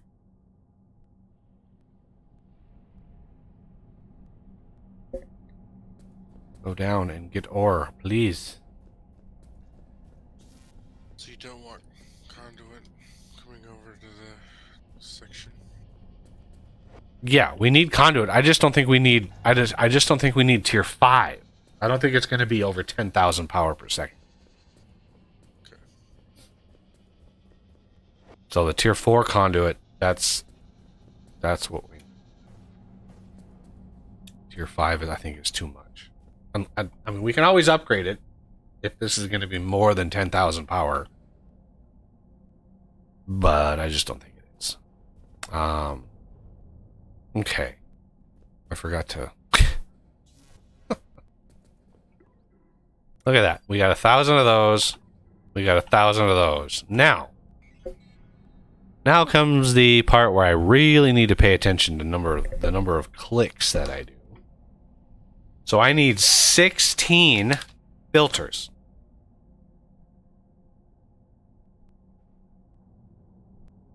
This is why I have the one-click craft, because this is way easier on the math. I just need 16 clicks rather than however many clicks it takes here. Like, this is... I don't know. It's crazy and crazy. 556... 36, 36. I don't even know. Like, this is 75. 5 divided by... That's 5, 2... Yeah, 15. 15 clicks versus 1 click. 15 times 16. Anyway, all right, 16 clicks of this. 1, 2, 3, 4, 5, 6, 7, 8, 9, 10, 11, 12, 13, 14, 15, 16. 1, 2, 3, 4. 1, 1.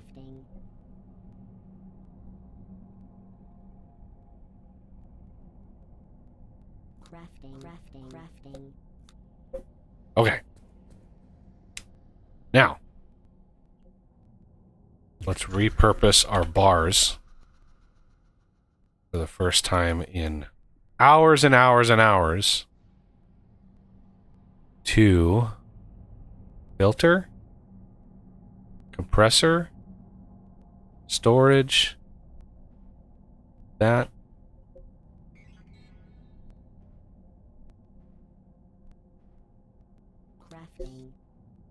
There we go. Okay.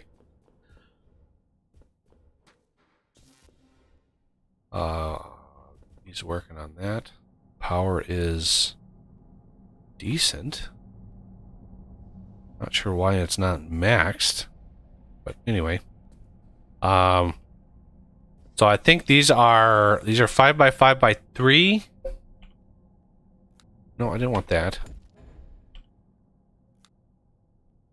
Yes, 5 by 5 by 3.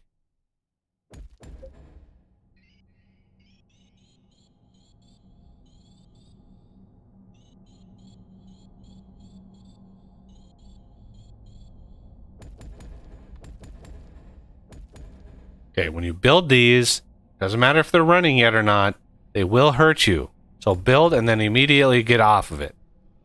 Okay?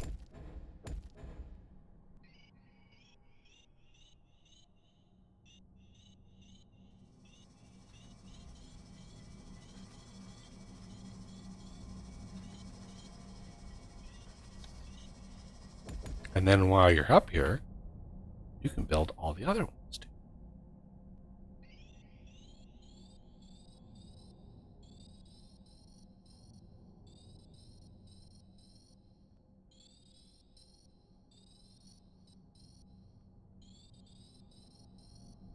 Just when you do 1, 2, 3, get that one built. 1, 2.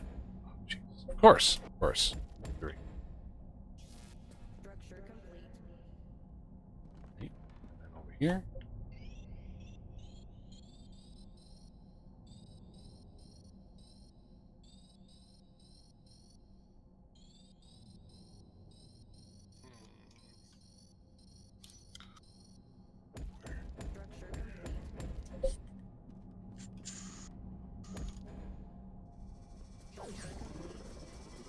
Particle compressor. Simple enough.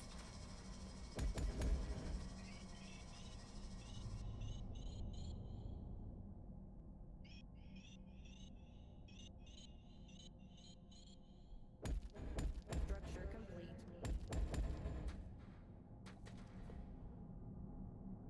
Structure complete.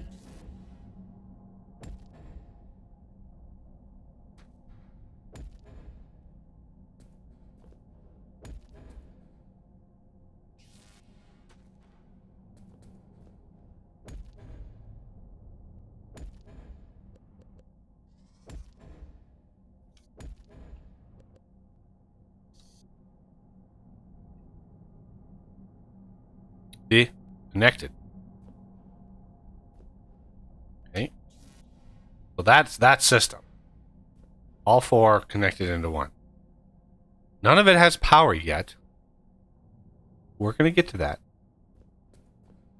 But this system itself is a nightmare. So let's just build it. Move on to the next step.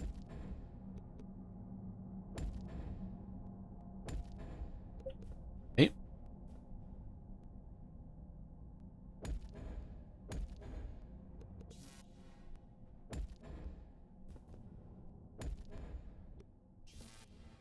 All right.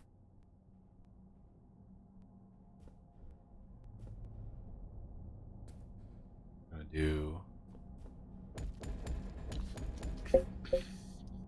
I was looking for a lens system that you built. Where'd I look? For the what? You know, lenses. Do I have to make them manually?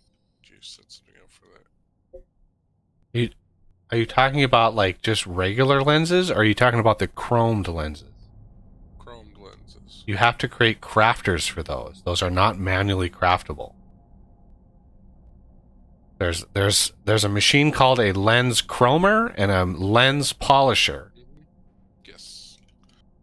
Yes, I saw those. I just didn't want to remake them if you'd already set it up. If not, No, that's what I say. We need that system, and if you want to build it near chrome, because it's just going to use chrome ingots. okay. Yeah. But what I said is look at my missile setup for hints on how to supply the machines with the things, because you need a horizontal distribution system and you need a vertical distribution system. Structure complete.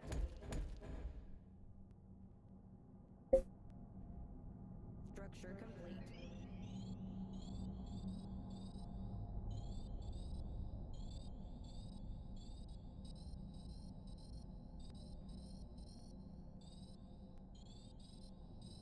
Oh, I knew I was gonna misclick. It's bound to happen. Knew it was gonna happen.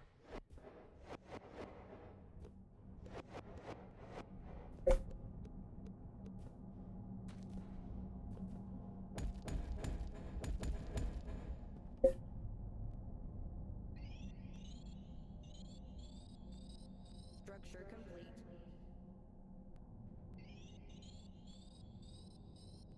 Structure complete.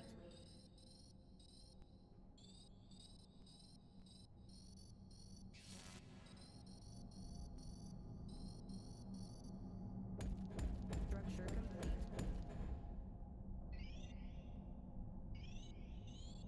Structure complete.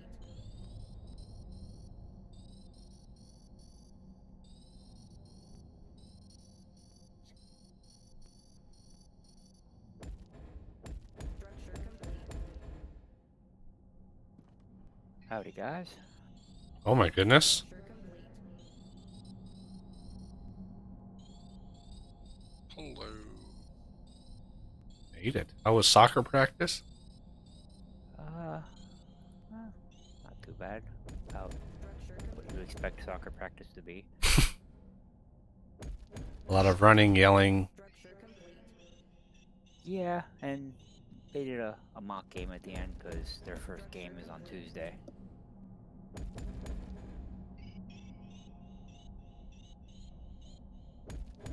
Structure complete.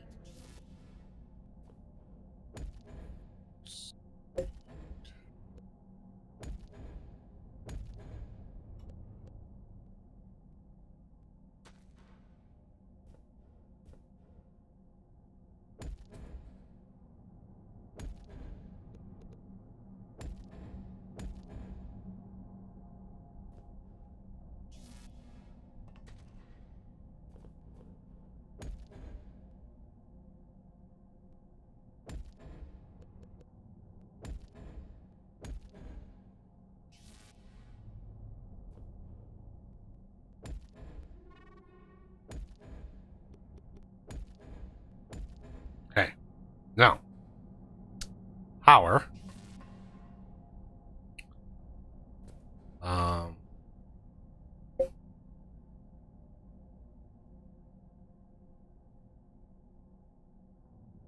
We want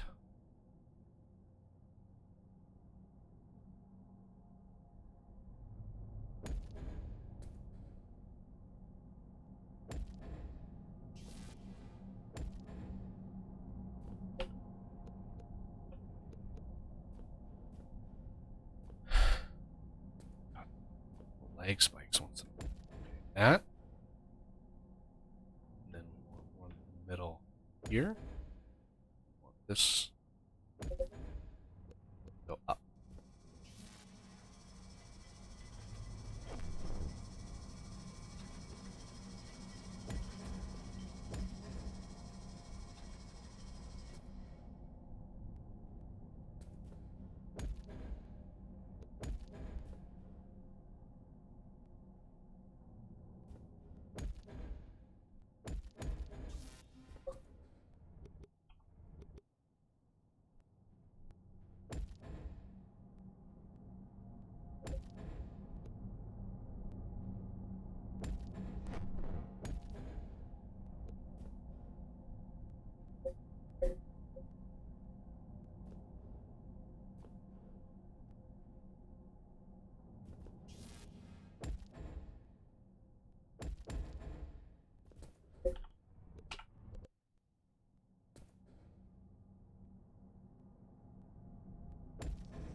helpful, Mr.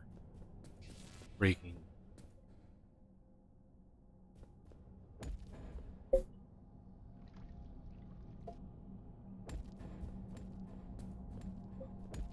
Okay. There's that corner. I think that's the center.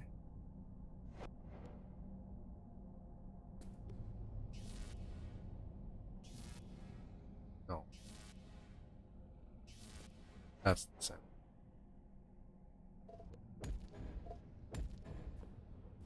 So, there, there, there. Would be the centers.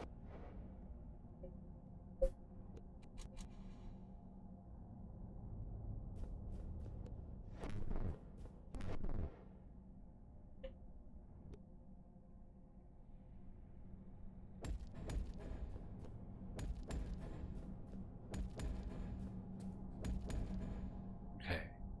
Particle storage.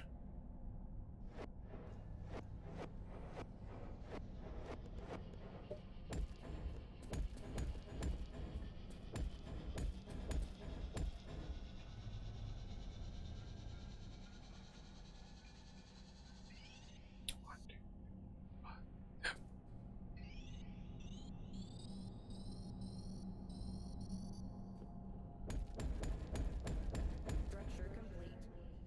complete.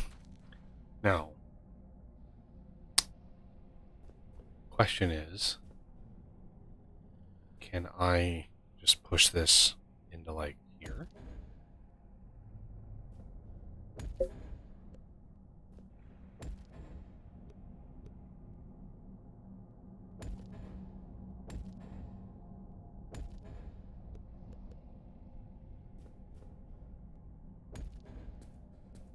Now let's look.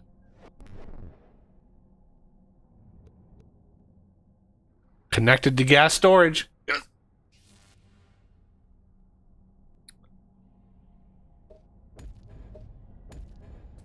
That was what I was wondering.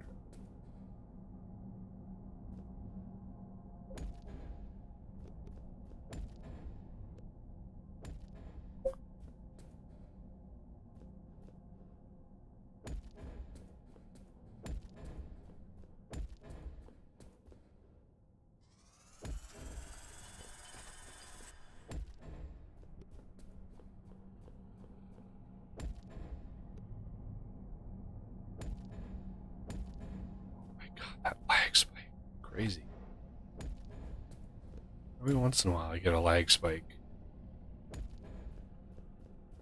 Yeah, for the first time my FPS is actually lower than 35. Probably all the activity up above. All the bugs and the lasers and... 'cause all that stuff is still going on up there. Alright, so that... Alright, bottling plant is the next one. And I'm not sure if the bottling plant needs power. So let's just put this... This is like 3x3x9. But horizontal. So 2, 3, 4. No. 4. 1, 2, 3, 4. 2.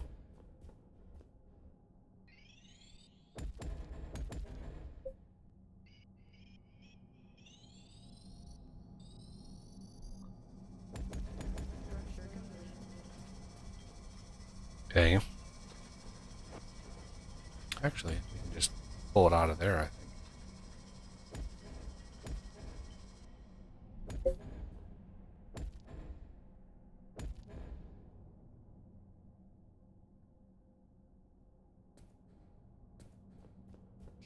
Okay.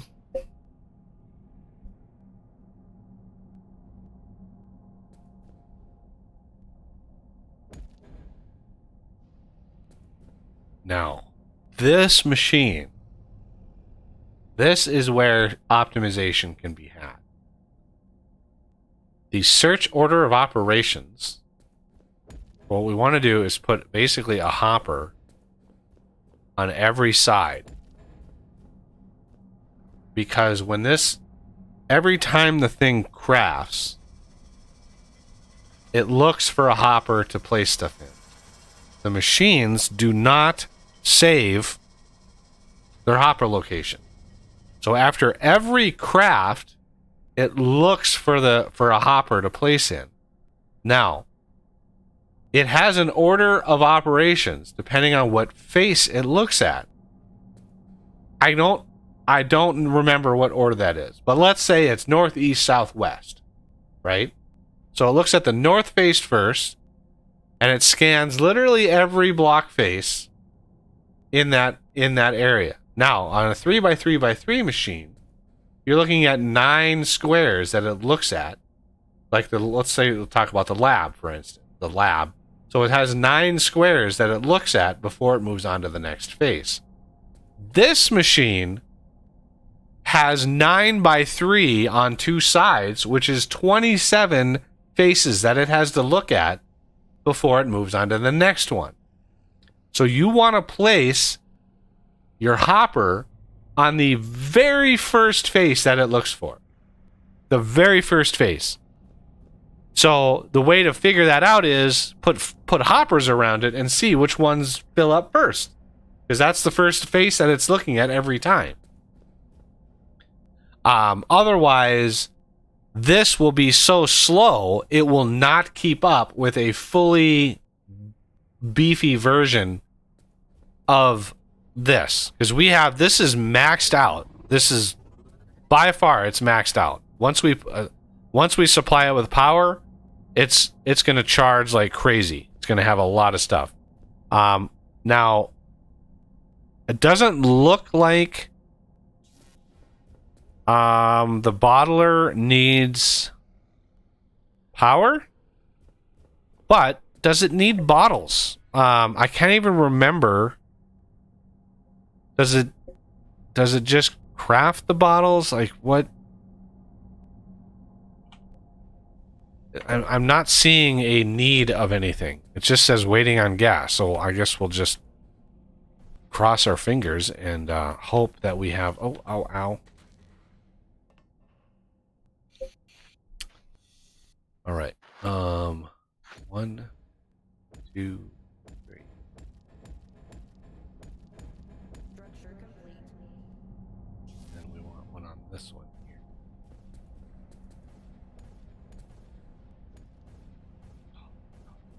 That's going to be tough. Right there. Structure complete.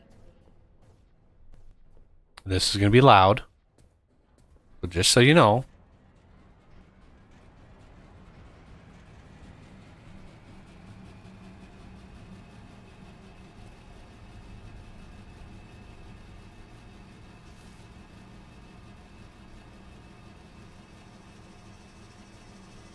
So the compressors are 512 power per second.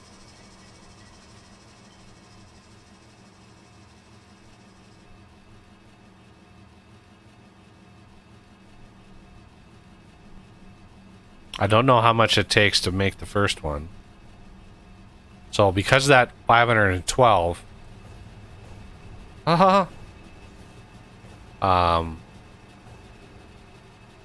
we need to increase these, because these are by default 320.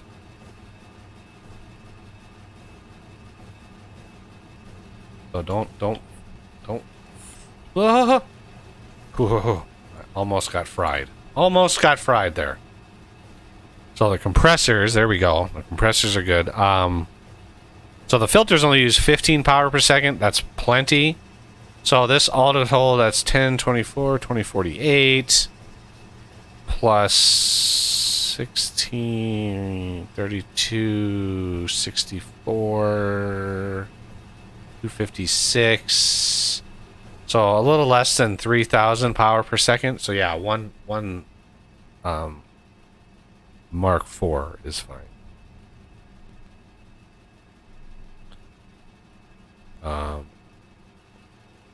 Okay, so this is good to go.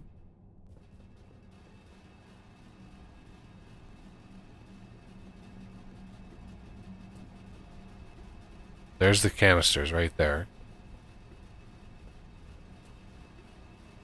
So it's looking at this face first.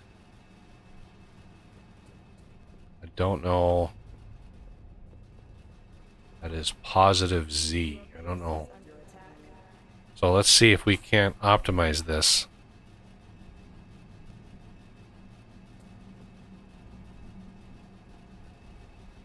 Or is it keeping up? The big question is if it's keeping up.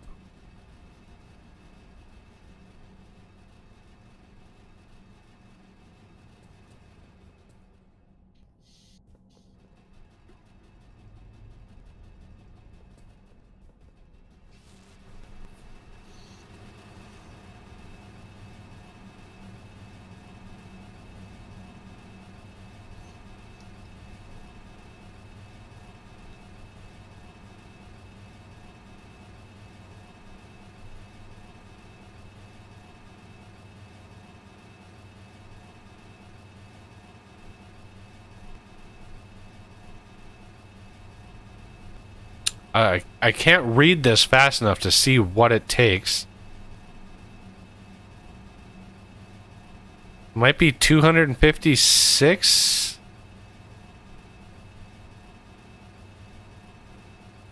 ish. 384. I know it's probably a power of 2 because DJ loves his powers of 2.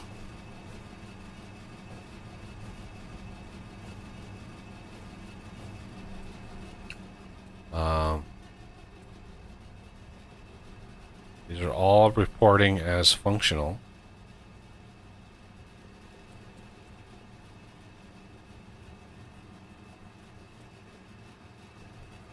Yeah.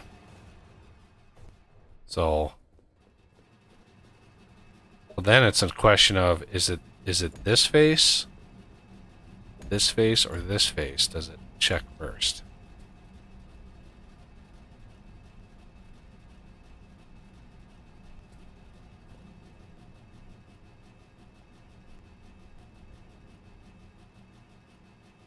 Actually loading in quite fast. So it's doing like 4 at a time because we have 4 compressors. But I think the bottler can keep up with 2 full setups. So we could have another full set of these things and connect to the other side of the bottler and it would be able to keep up. That is a lot of gas.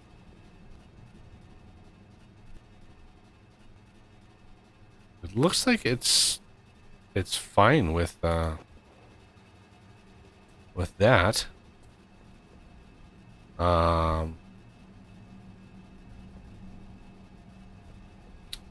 So you see this design here evolved over a long time, many series, and figuring out how the pipes connect and where they can connect, and I mean it really changed it when I knew I could plug 2 into one side, and I was like, yes, that really helped the design.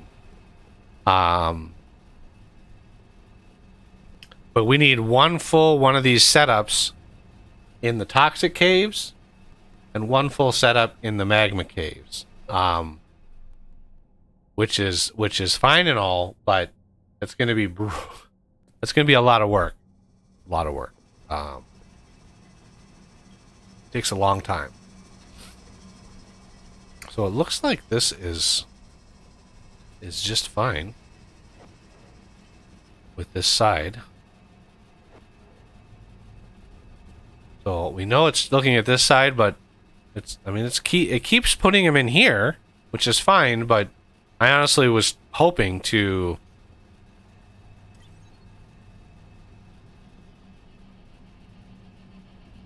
let's take these and see which one of these it finds first. This one down here. So it looked at this first before it scanned all of those.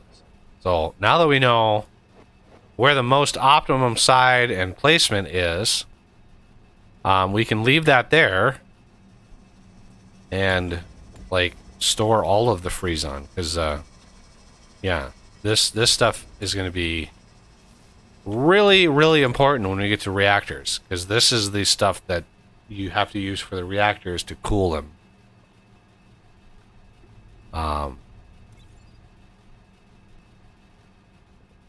And usually by the time I get to reactors, I do have another set of filters, which we could build.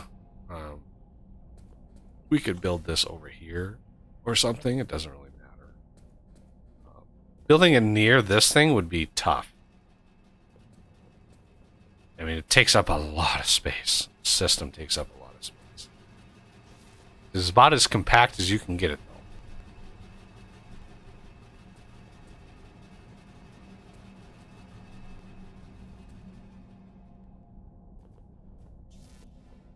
How are we doing on these? Look at that.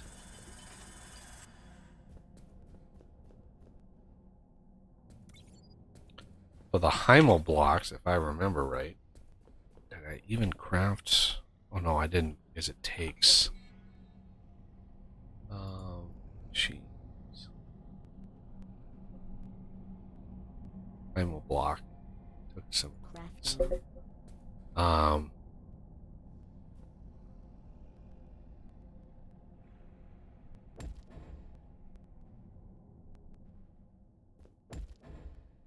chromed and magnetic, yeah. Figured as much.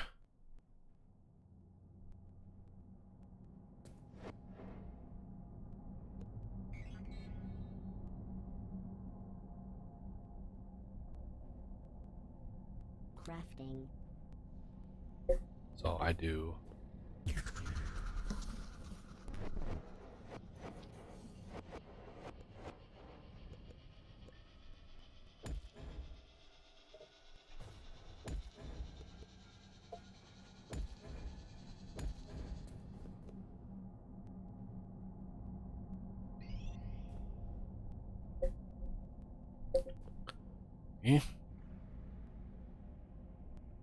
Only 15, yeah. These like super late game machines are still like, oh, 15 power per second. Like, really? This and this and nope, and this. So remove, add. So this will make the Heimel machine blocks, which I think I need for efficient vein extraction. No, I don't. I just need the ores for the bars, which I only have. Yeah, I don't have many. I don't have many. How many of these do I have? Ooh, not many there either. So we got a ways to go before we can, which is why I don't want to push in more imbued blocks, because I need 512 ingots Structure complete. to craft or to research the better trenchers. Should we go peek to see how Cryo is doing way far away?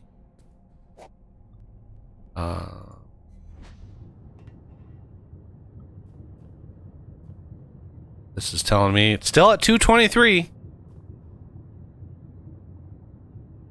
Well, that's the closest. I mean, it knows where the Cryo is, so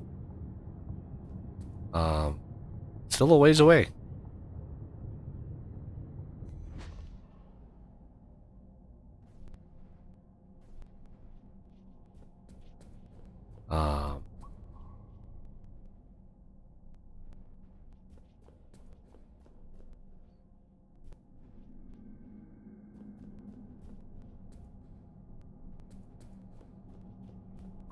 Yeah, so there's. I don't want to add.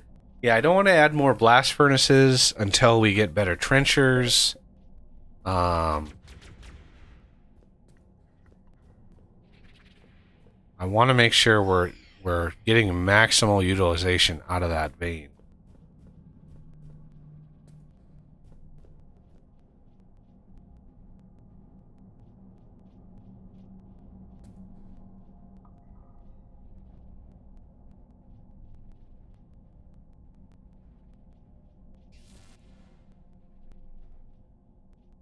What are you putting them down there for? I'm just messing with design. Ah.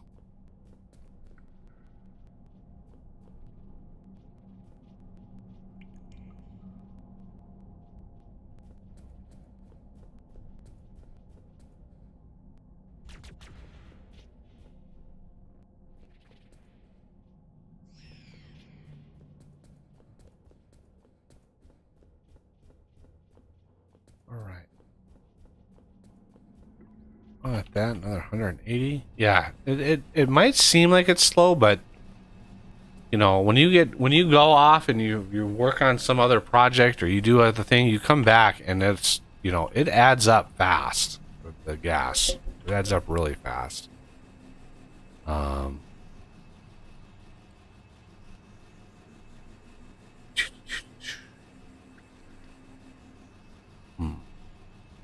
There's the gas right there. 408. Almost have enough. I'm getting the gas faster than I'm getting the ingots, believe it or not. Which is kind of crazy.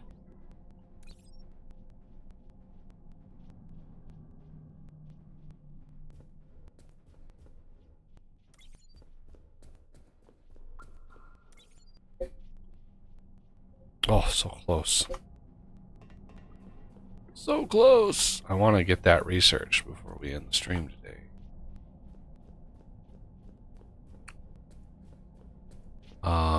So yeah, the exact particle system, I mean, again, we're going to need that exact system in the toxic caves, so we're going to need to figure out. I mean, I've already got power down there. The same power branch that we have here, I've got going down there. We're going to need to figure out where uranium is. I think Renegade found a good uranium deposit. I just didn't write down the coordinates of it. I have it marked off in the cold cavern. Oh, you do? Okay.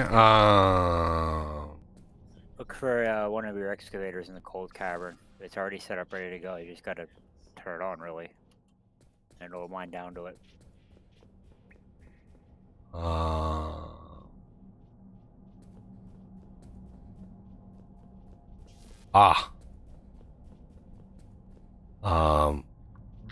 Did you accurately set the height so it won't burrow through the vein when it gets down there? Yeah, it's actually right next to the vein, where that is. How did you set it up? I'm gonna have to go down there, because if you look at my T5 or tier 4 ore, the way that I have the trenchers, if you wanna warp down there really quick, I can show you. Here, there's a teleporter here. Just teleport to tier 5 ores.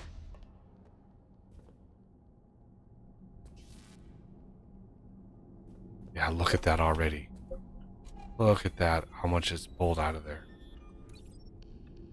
This is why we need improved, because look at that, it's already burrowed through all of that ore. Typically means the ore is just got one left in it. You want to be very, very careful. Okay. You can see how this is set up. The trenchers face down into the vein, and then the cargo lift is in between with some space for hoppers. Okay, well, if this is like the top of the uranium, where I'm at, the cargo lift is right there. Right next to it. Okay, But so there's enough room up there on top of that thing that you can probably put 7 or 8 of these things on top of that. I mean, I've never actually had a setup where a cargo lift had 4, a trencher on each face. I'm not even sure a cargo lift could move that much material that fast, because that's four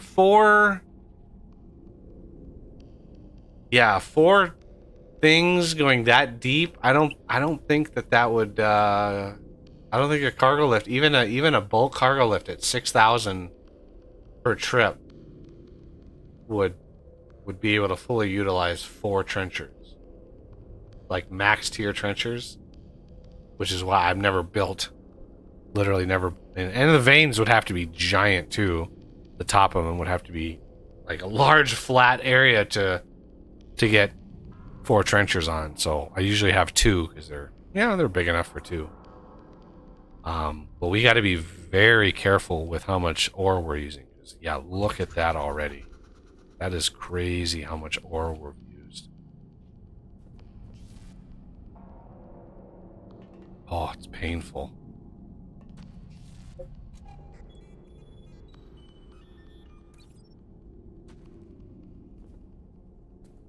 So this has been, that's at least 700,000-800,000 less than what it was when I first found it.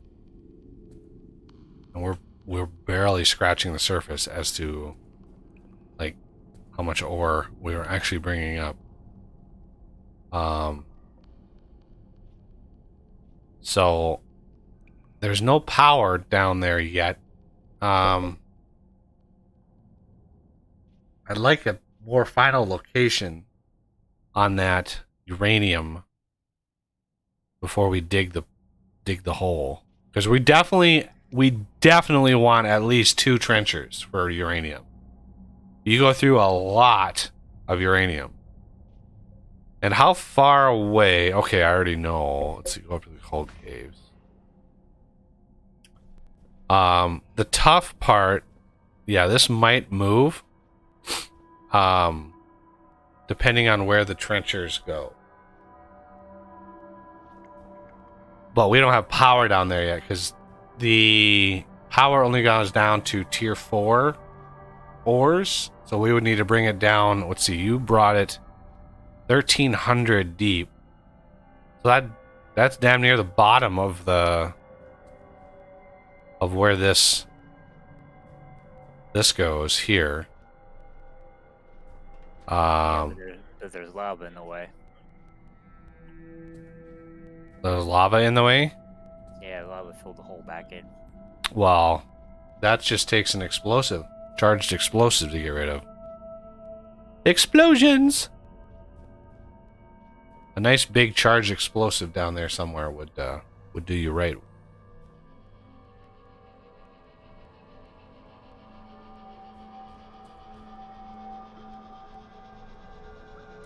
Okay, is that enough chromium? Nope, not quite yet. 242 more. Lenses, this should be good to go.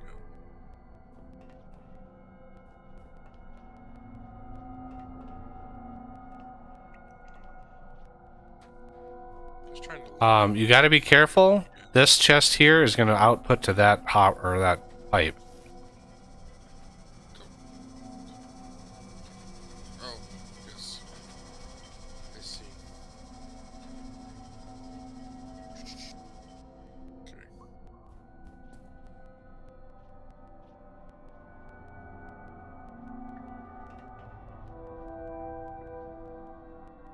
Yeah, and these are all set wrong. Let's see. This is remove only, remove only, remove only, remove only, remove only. This is add only. Add only. Add only. Add only. Because it's chrome and then polish, right? Yeah. No. No, it's polished and chrome. What? I thought it was chrome then polished. That's like backwards than what I thought it was. That's weird. Nope, it's polished and chrome. Okay.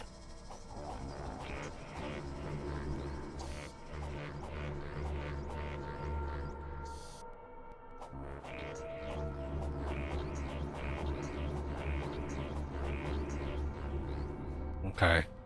That's weird because you'd think that you'd chrome the thing first and then you'd polish it so it was final, but yeah. And I'm gonna need I don't want to make any yet. I need the chrome so we can research.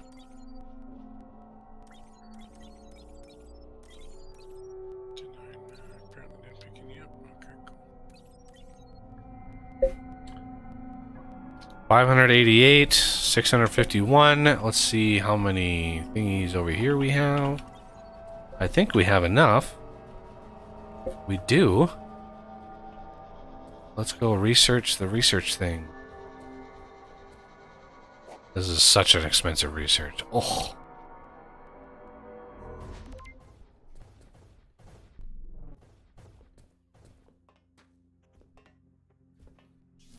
Yeah.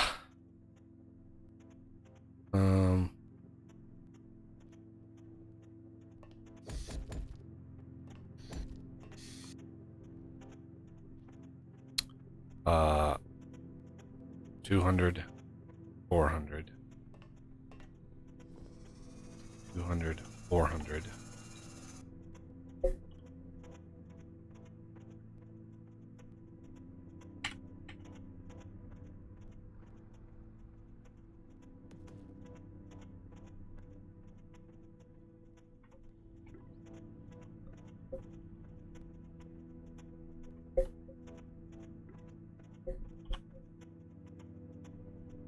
$512.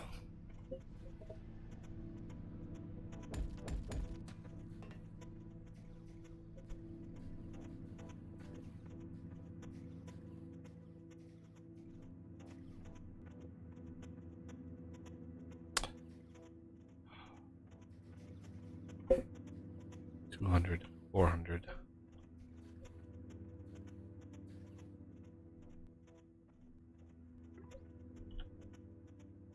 $512. Oh, there's basic cryoplasm. Done. Oh yeah, there's all the things in here. Efficient vein extraction. High priority. Absolutely high priority. You want to do that as quickly as possible.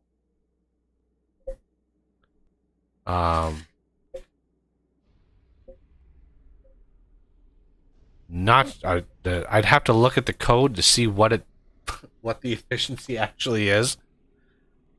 I know the final one is I think the final one is 100%. The first one is really bad, like really bad. Second one might be 50%, but it is a big jump. Yeah, static cryo, all these cryos, like just these are all just imbued blocks. That's chlorine. That's where you get. That's the gas you get out of the toxic cave.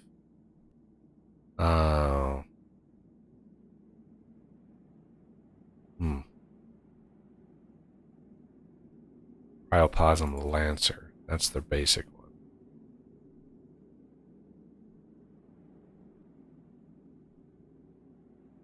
So yeah, the expansion pack is basically centered around power.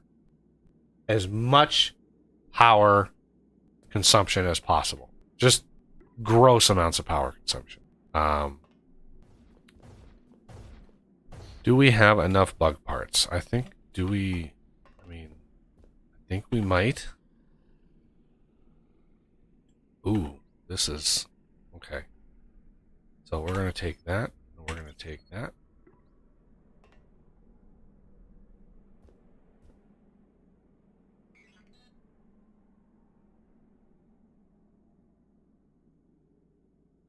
Crafting.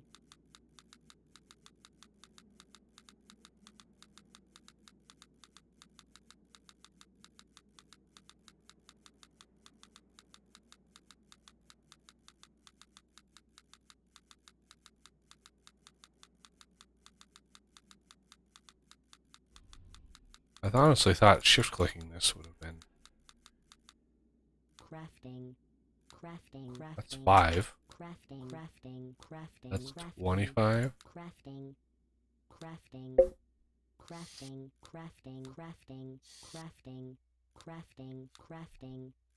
Nope. Crafting.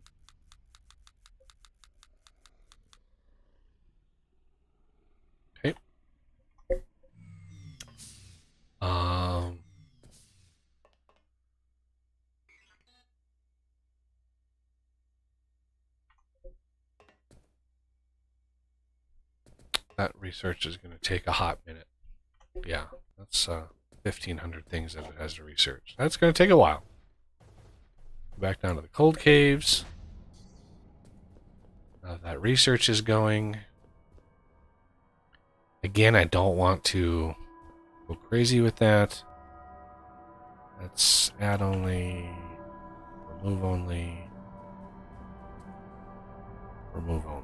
Okay.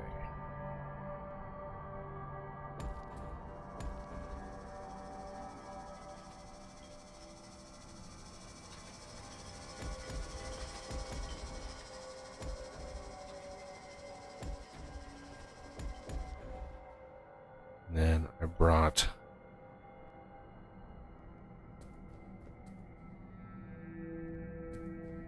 it's any lens. Any lens. I brought 4,000 organic lenses to start this system.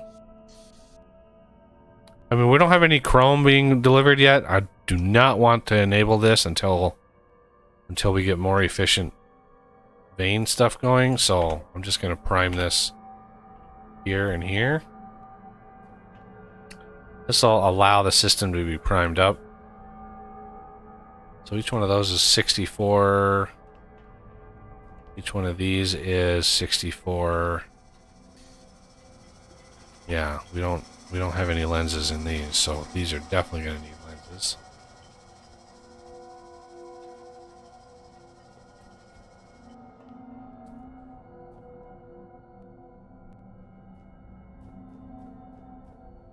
Because that is 64, that's 256, that's 512, plus 128, 6, yeah, okay. So yeah, lens, exceptional lens on this is fine. Should power that up. But we do not want to use any more chrome right now than we really need. Same with Molly. Till that research is done, God, I hope the recipe that unlocks.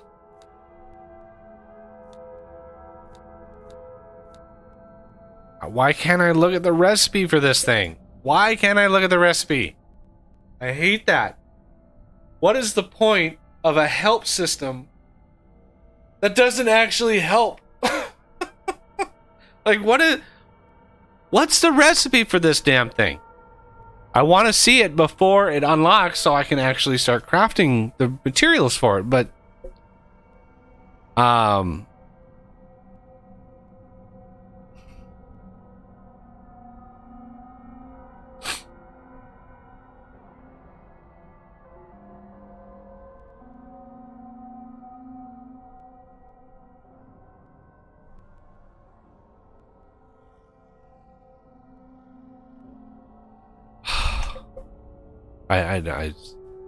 it's frustration, just pure frustration.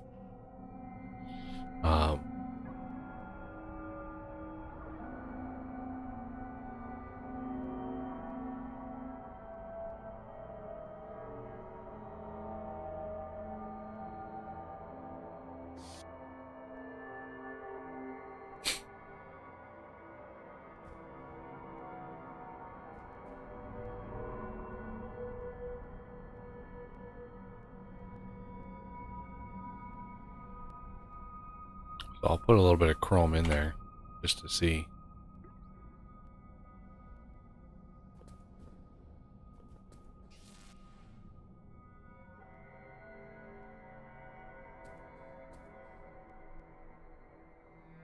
The craft's so slow, you can just funnel them all into one.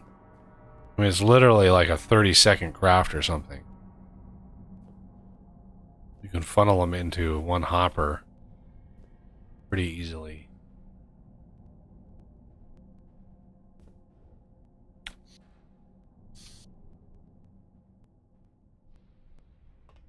They should be. We should get a couple of them here any second. Bingo. The absolute 100% top tier lens.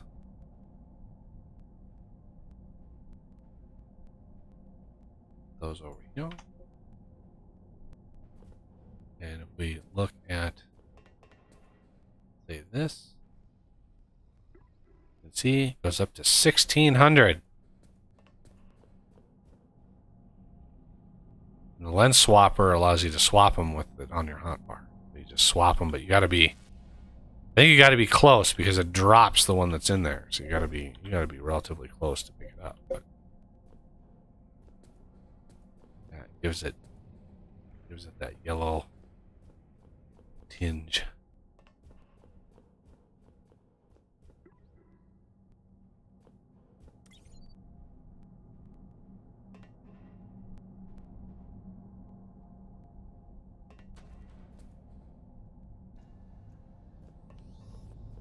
All right, let's make sure that. Oh yeah, we got lots of freeze on. So if we wanted to continue our path down deep, I'm going to need more conduit.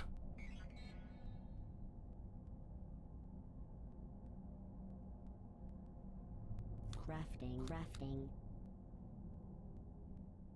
Crafting, crafting, crafting. And I'm going to need more batteries.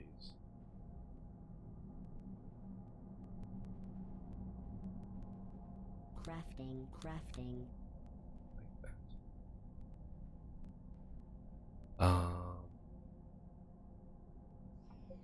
Let's go up to the service and grab some more resources just in case we need more.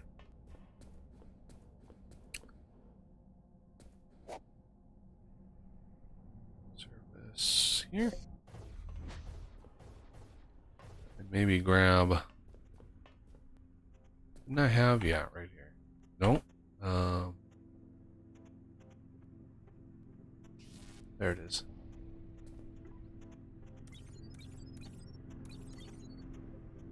Okay, and then we have craft.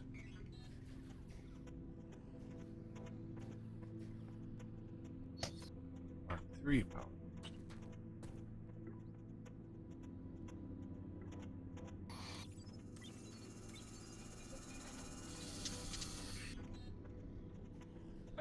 Crafting. Okay.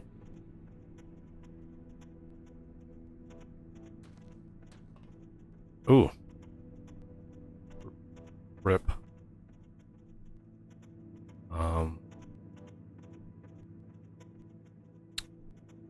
Let's put this here.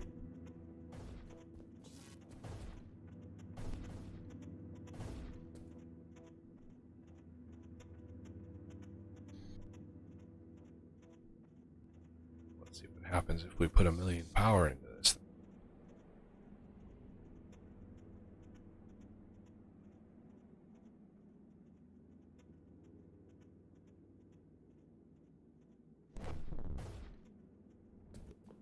Okay. Pick up some more batteries. I got an explosive ready to go. We are going to try to get down.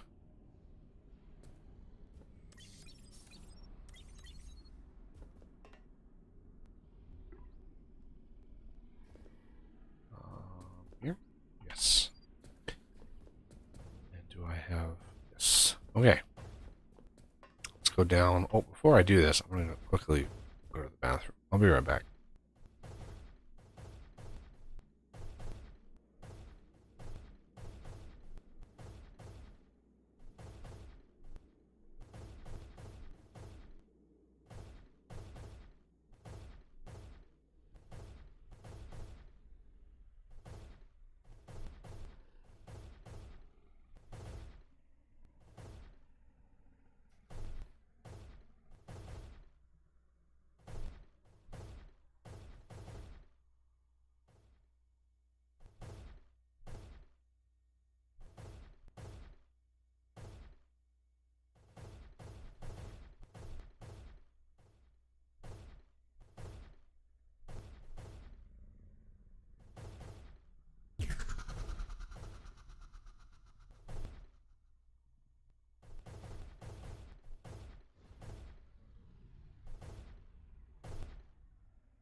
All right. So let's head down to the tier 5 ores. That's the deepest this process goes. Okay. This.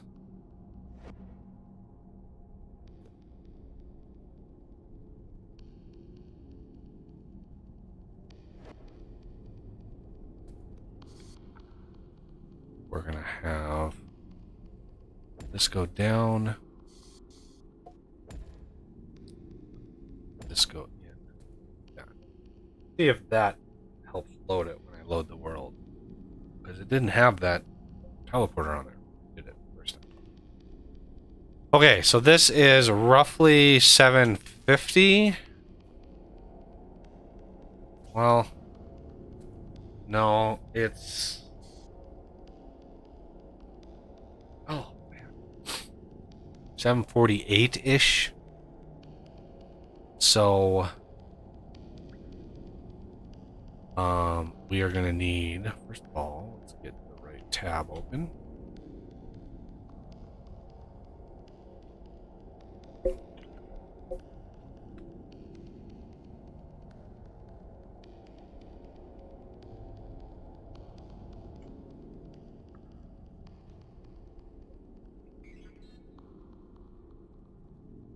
Crafting.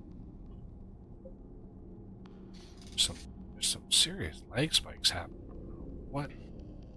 Might have to clear out that last corner to ease up the lag. Okay, what am I looking for? I'm looking for that thing I just crafted. Alloyed window. Where is that?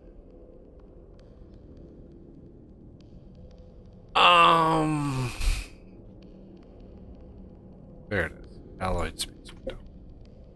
That way everything is on right here. So we want to put in a tier 5 conduit underneath there. So 748, let's call it, plus 128. 876.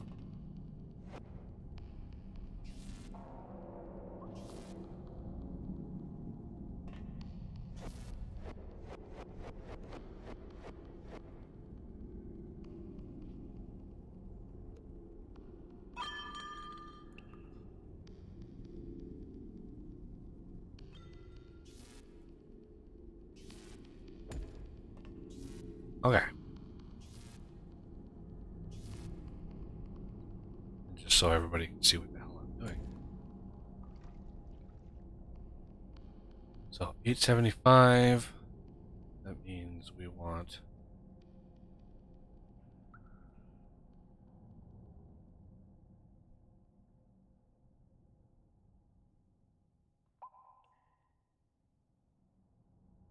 center of it.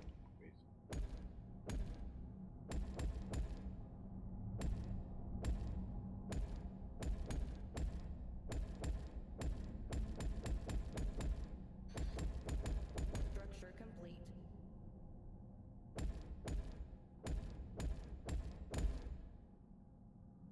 Structure complete. And power it up. Put one down here.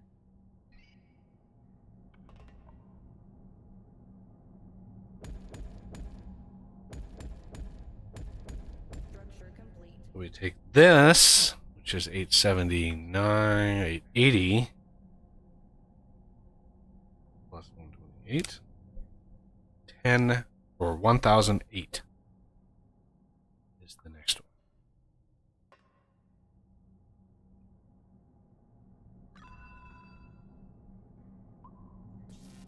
Oh, hello. Is this, yeah, super hard rock? I love that. Super hard rock.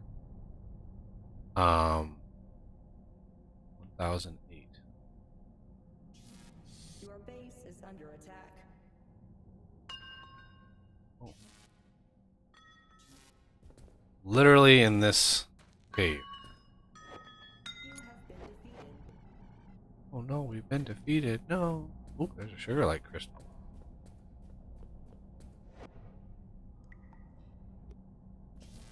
Okay.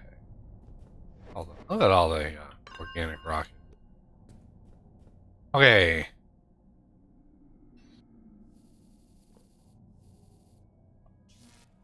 Spike. Trying to find where's the battery at?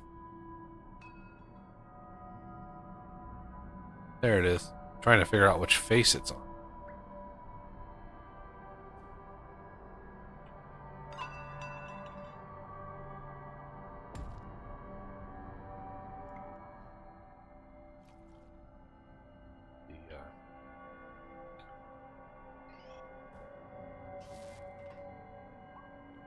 There it's on that face. So 1008. The torches when you lose the CPH, the torches all dim out. They'll be back. All right. So 1, 2, 3.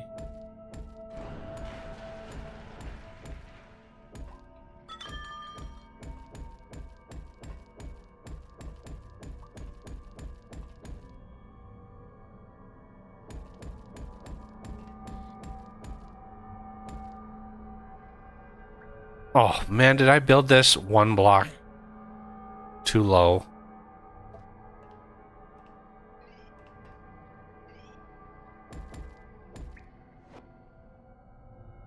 Unreal. Unreal.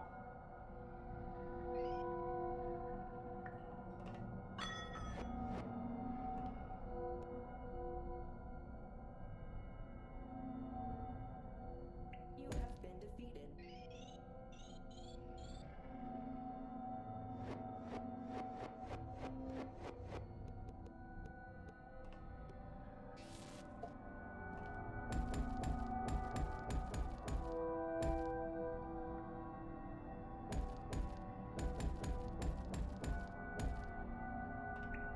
Can't find conduit. What?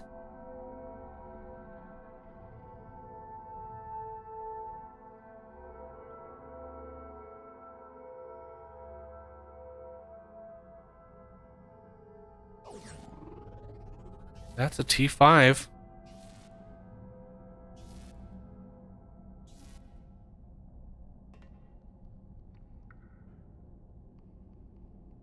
Depth 879. Wait, did I? I did 880. Ooh, that was that was wrong. Okay.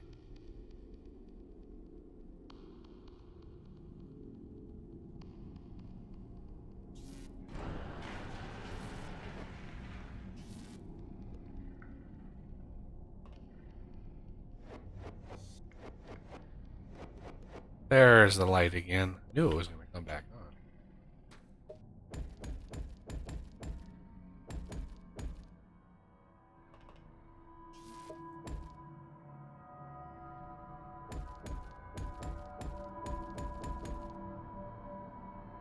Are you kidding me? Can't find conduit. I've moved this up 3 blocks now.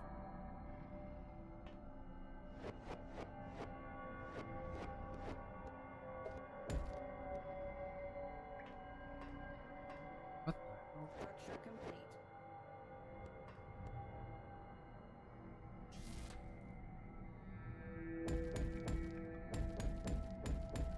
complete. Structure complete.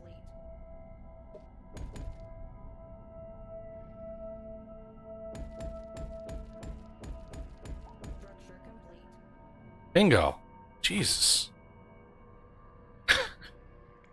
Okay, so let's take the middle of this. 106 plus 128. 1134. How deep was that uranium vein? 1305. Oh Jesus. We need a couple more setups. Alright. Manufacturer, I need conduit. Crafting, crafting.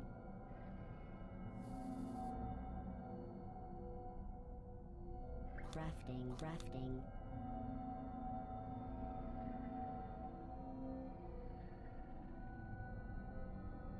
Crafting, crafting.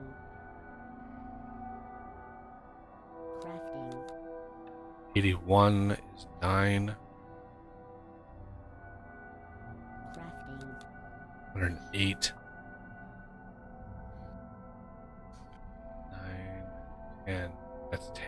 Okay. I need it to be an even number.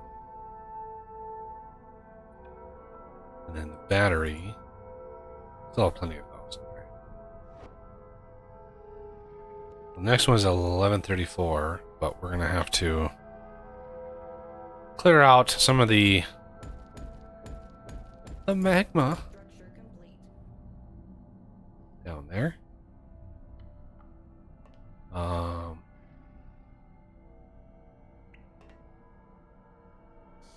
We need this to be on minus 64 wall. Okay. 1130.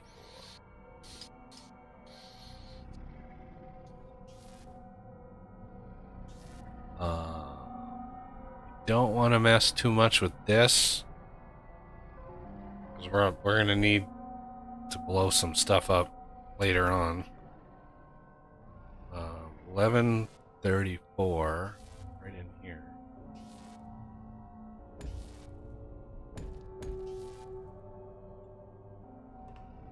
$36, $34.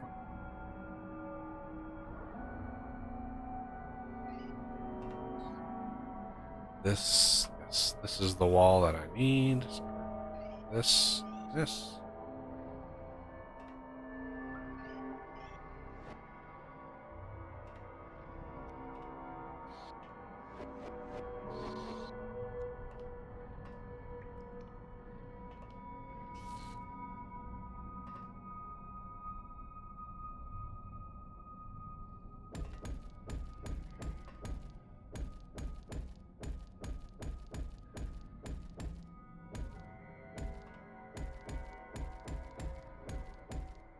This could also be the battery that helps, once we dig this out a little bit, we can build a sulfur system down here.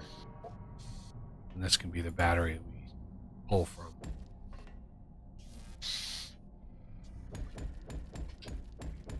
Structure complete. Oh, there's that. Okay. So do we know how deep that magma is right there? Well, I'm saying at 1177, so Structure complete. This is 1136. 1135.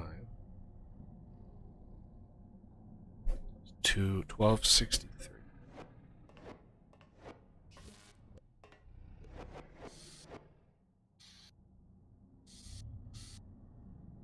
Whoa.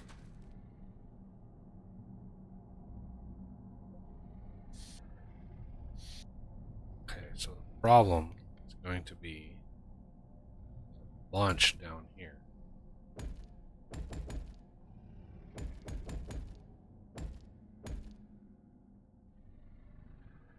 Oh.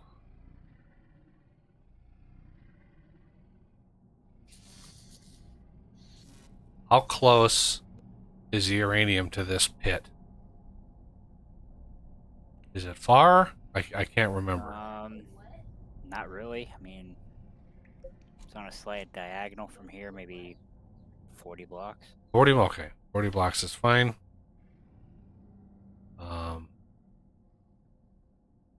It's just down, another 125. Again, is this thing filled?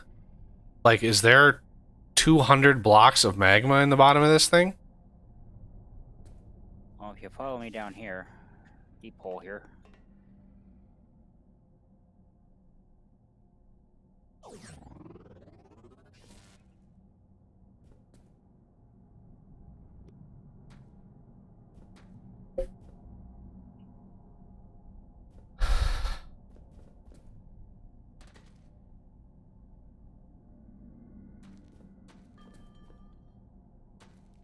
Oh, good lord. I'm gonna say yes. Okay. Where is the uranium at? I need to know before I place this damn explosive, because the last thing I want to do is blow the hell out of the uranium bank.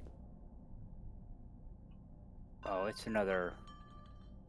It's almost 100 below us. Okay.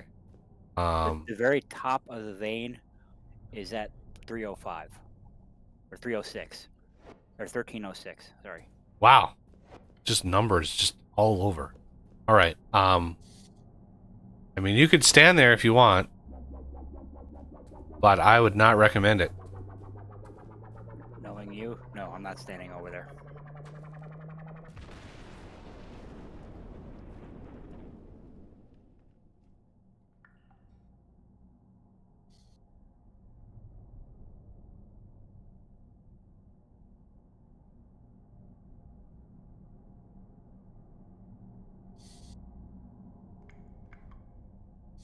We're gonna need another explosive.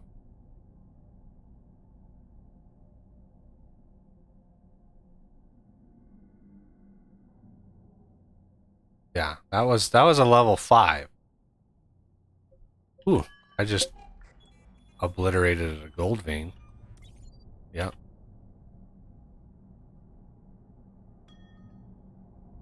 Yeah, my frame rate died because of all the falling.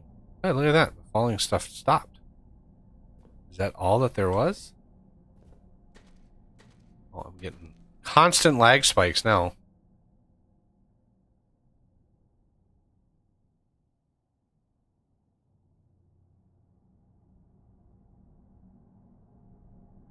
What, why, what's causing this? This is so stupid. Lag, lag, lag, lag, lag, lag. Yeah, it's every second I'm getting a hitch in my frame rate.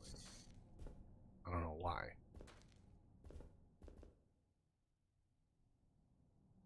Well, it stopped falling, at the very least.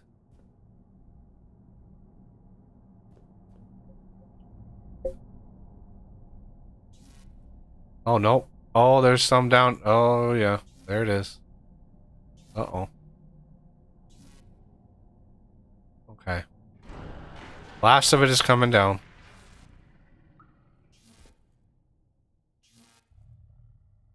So one smaller explosive, you could probably get away with doing a 4, maybe even a 3. You get rid of the rest of that.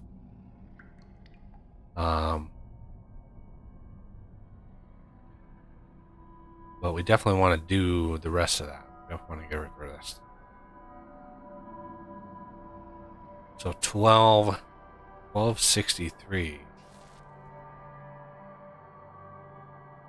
is... Here, Buggy, over here.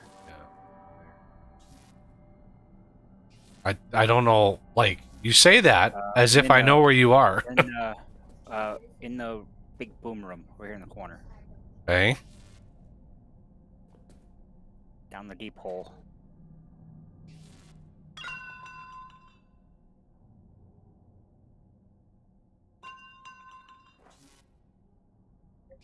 Oh yeah, there it is. The block right here is the one I marked out up top. This one? Yeah. Yeah, we're gonna want. Oh my God, Arthur, you are completely worthless.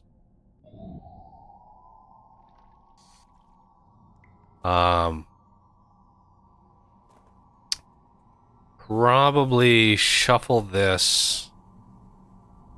If we do,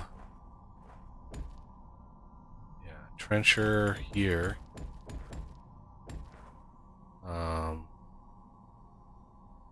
Hoppers. Cargo lift here. Hoppers. Trencher. Like that. Could get Only. another- And we could get a third. But I'm not sure if we need that. Well, what you could do is instead of getting a third on here, just put another lift right here. Do the exact same thing you did here over here.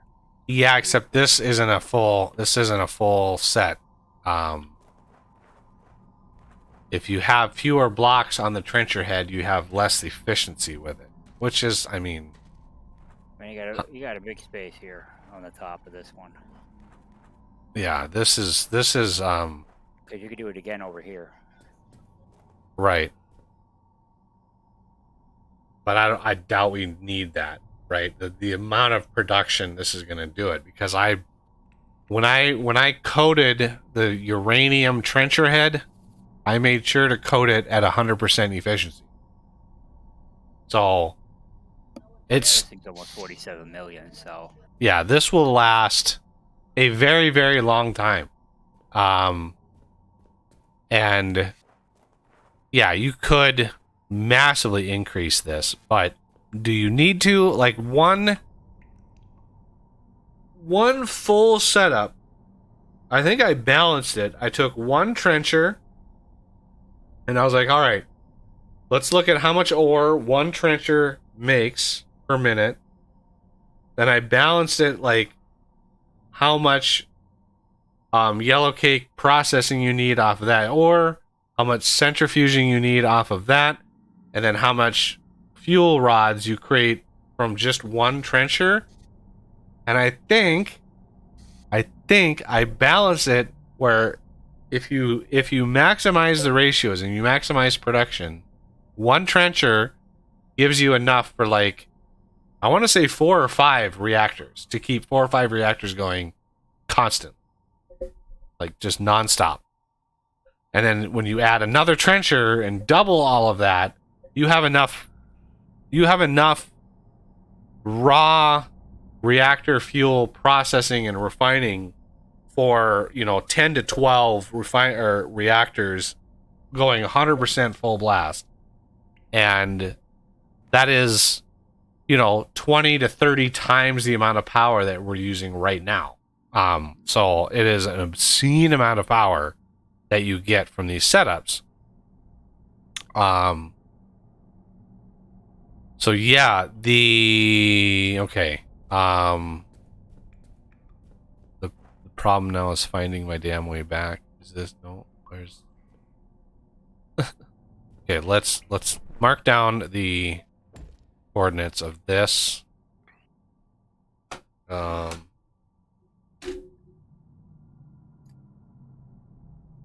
this is a big setup. You need a lot of space for this. With all the yellow cake processors, with all the centrifuges, you need a decent amount of space and a ton of power to get these operational. So this is 26 minus 61. 26 minus 61, and it's at minus 1305.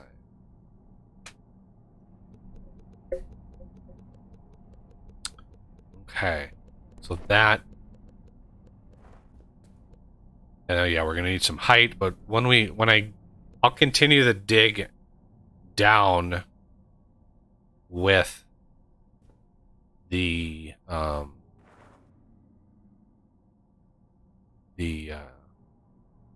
excavator. We'll see. So the excavator is going to be okay. So I'm not going to hit the vein with the excavator. That's very, very good. I like that.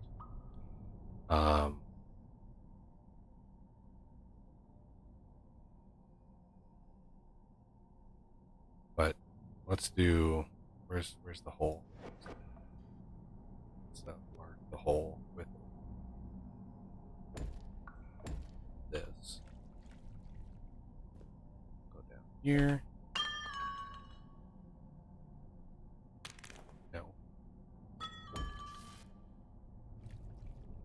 No. Just for funsies. Put. One of these. One of these.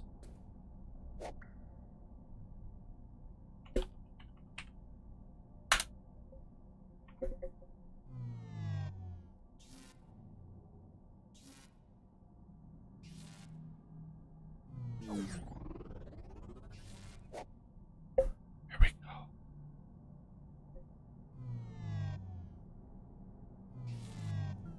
Come on, Arthur, give me power. Jesus. Crazy.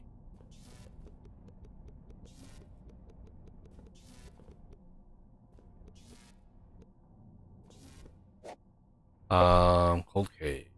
Wait.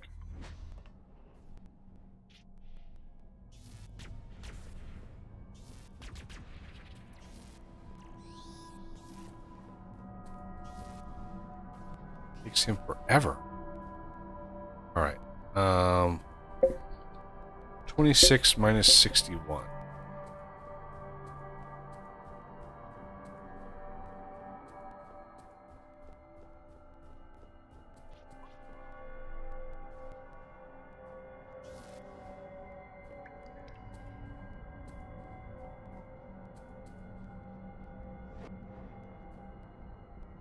Six minus 60.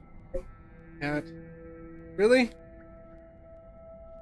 Yeah, she knows what time it is. I swear to God, my cat knows how to tell time. I just know. She just knows how to tell time.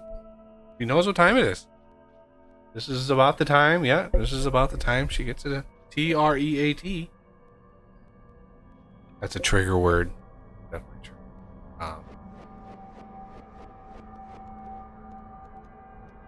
And there she is.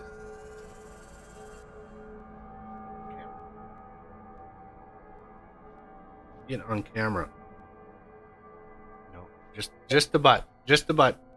Yeah, it's just the butt. Speak to the butt. 26 minus 60.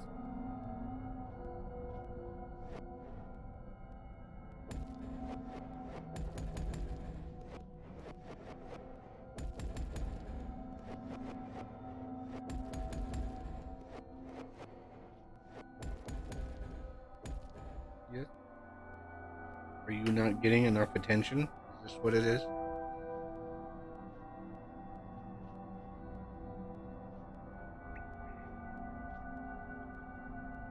Attention quota is not enough. Cat. Yeah, I'm honestly, I would love to have a cat cam, but she does not stay in one place for very long, so it just wouldn't be worthwhile. Could get her like a camera for like collar. She doesn't wear a collar, but get her a collar cam, like a Wi-Fi collar cam, and just plug it into the feed and have to make sure there's nothing around my place that, you know, I don't want streaming. All right, this can go.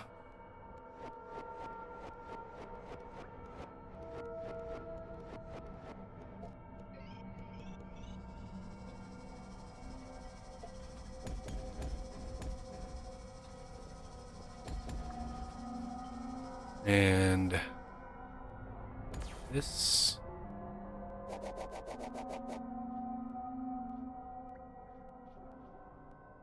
So this is at minus 250. So that needs to be.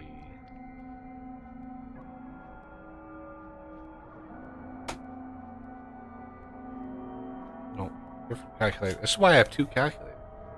One has the 1263 on it that I need.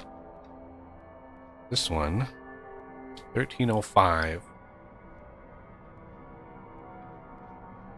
minus 250. 1055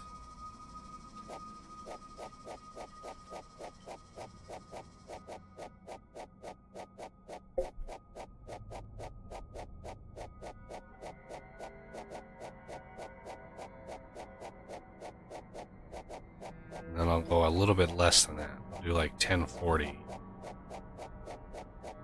Just to make sure I don't burrow into that vein.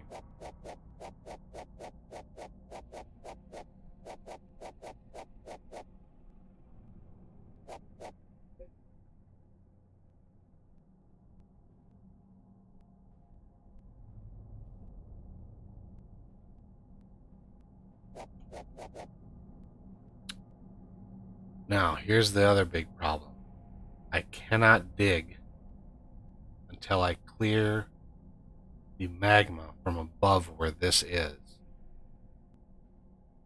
Because I do not want magma pouring into that, because it would be impossible to clear and not ruin that vein. You think purring is going to do it? Purring loud enough that I can hear it.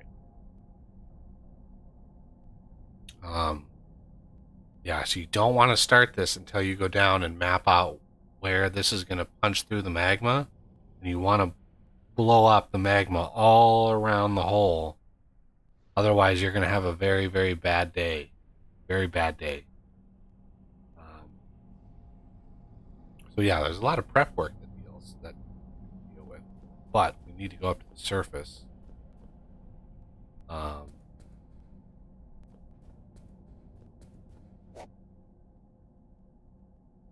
Get some more explosives.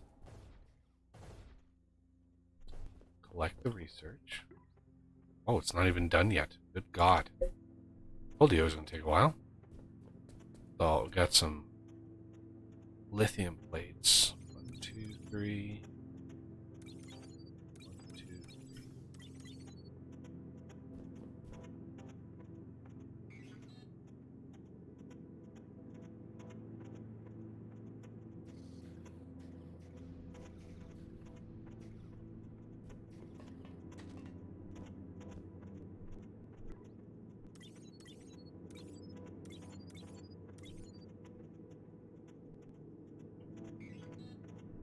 Crafting. So I'll worry about the new hole, Renegade, if you want to craft an explosive or two small ones. I emphasize small ones. Or I got lithium plates over here. So just so that we're clear, that's sub-nuclear. That what?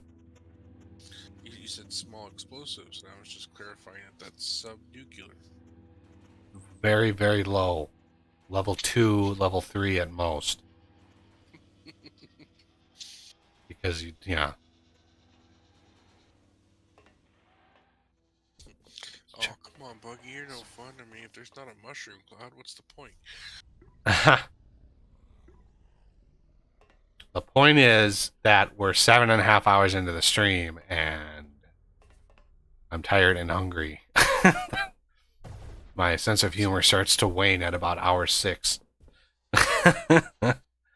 All right, so the two explosives that we have.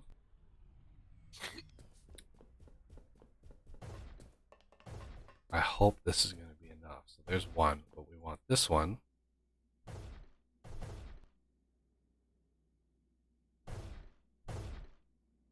Come on. There it is.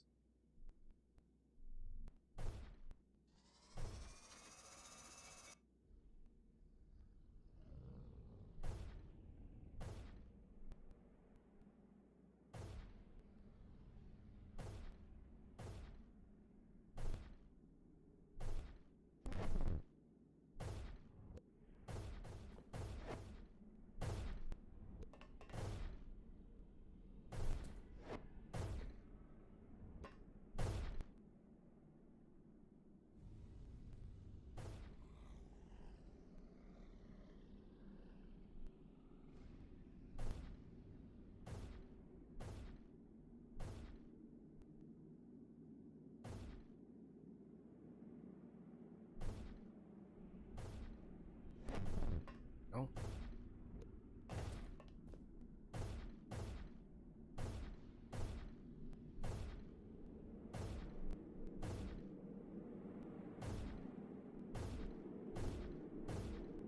Now to try to find and navigate. Let's look it up. We have 92.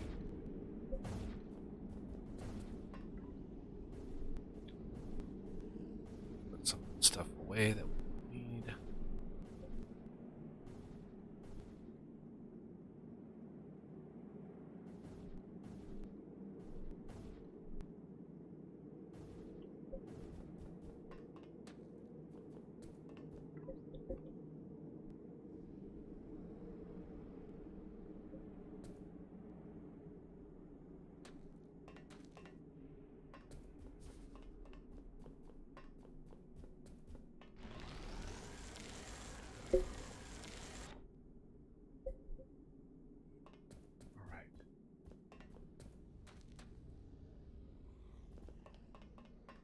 Level 10. No.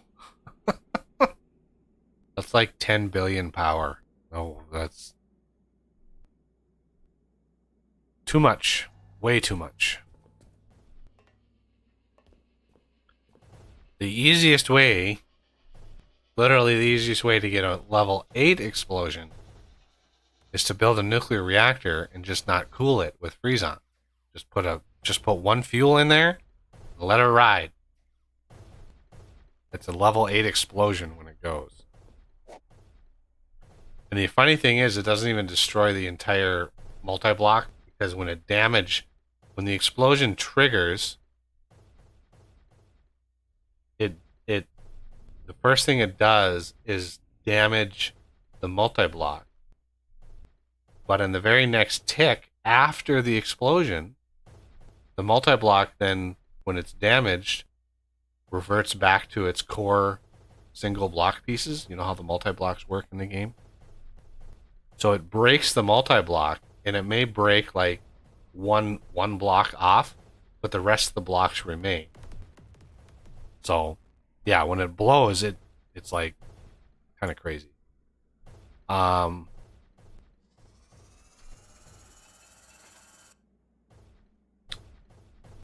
let's go here. Excellent. Oh, a little bit of safety. Okay. We need to go up.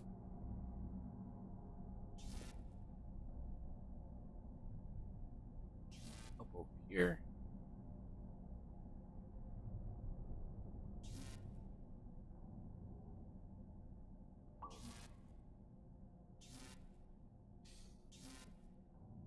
This is some deep magma.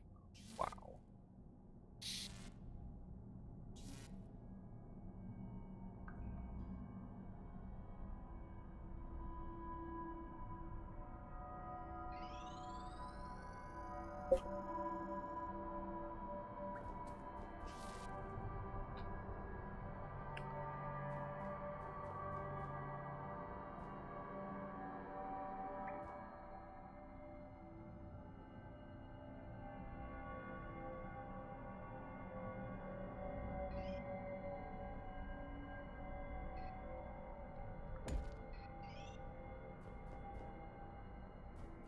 Oh, this one.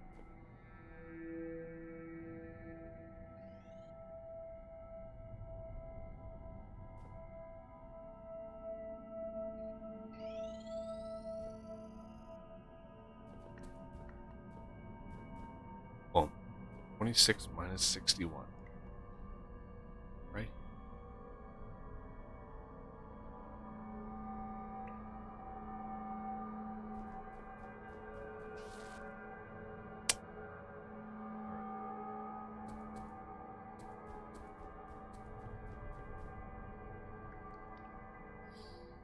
Not far enough.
Oh, how did I manage that? 26 minus 6, right there.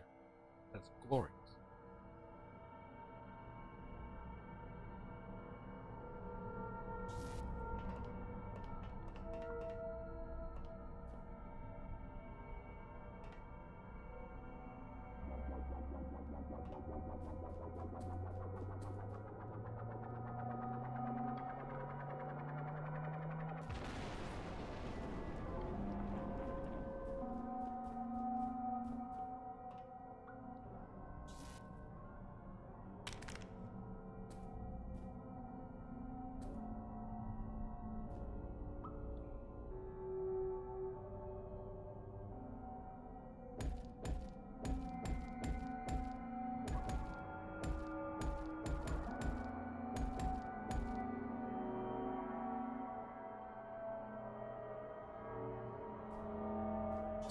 One more.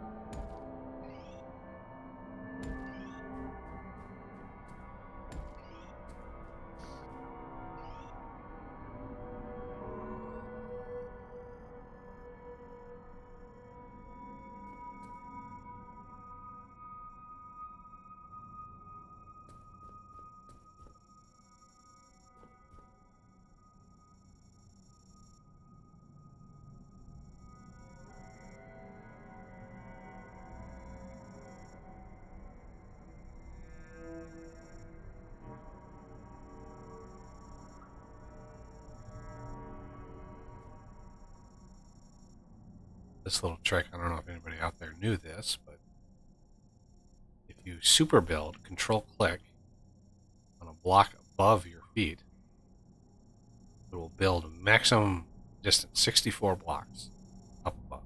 Really, really handy little feature. And I think it's just a bug that he just never fixed because everybody was like, yeah, I like that feature.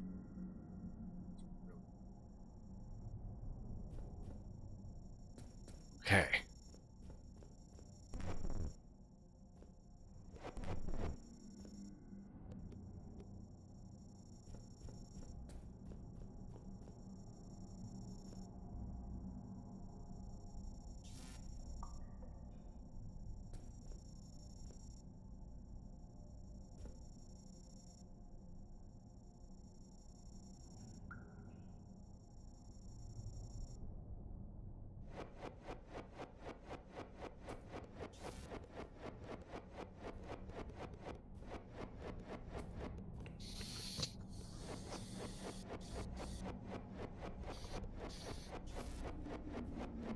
Alright, we're gonna take off, get ready for dinner.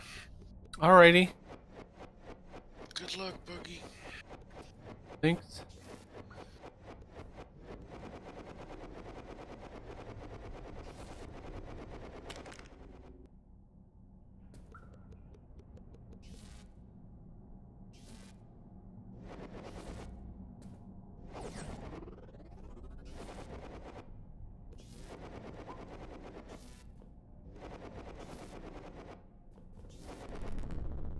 Bingo.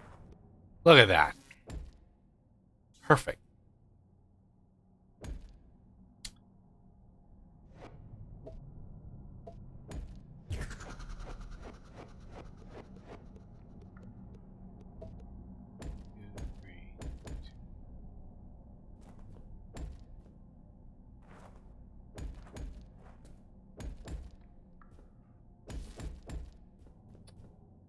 That's the lift.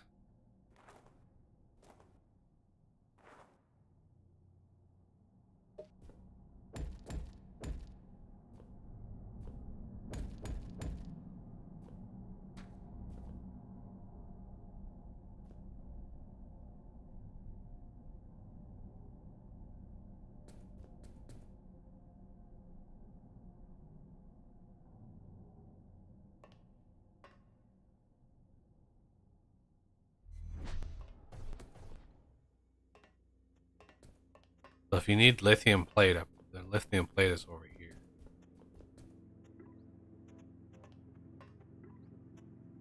For explosive. Just a little setup. And Mark III chargers are, that's why there's a hopper for those, because you need 3 of those for explosive too. Just random little bits.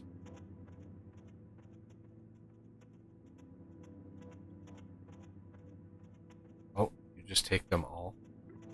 Yep. Yeah, it's wrong button.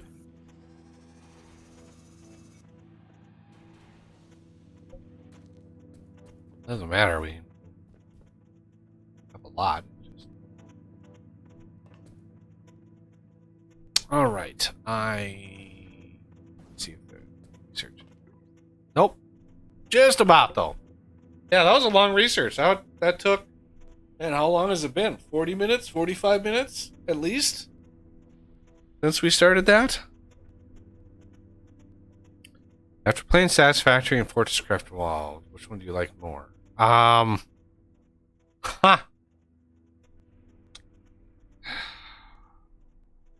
That is... I think overall, I like FortressCraft more. It's a lot easier to manage than Satisfactory, the factory of Satisfactory. Because traveling is an issue, right?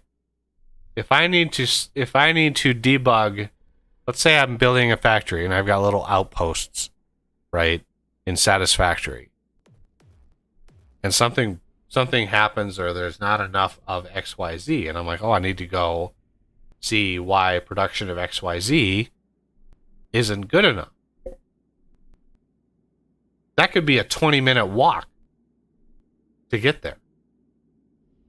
Just to figure out, just to get to the factory. So Satisfactory, one of the things I don't like about it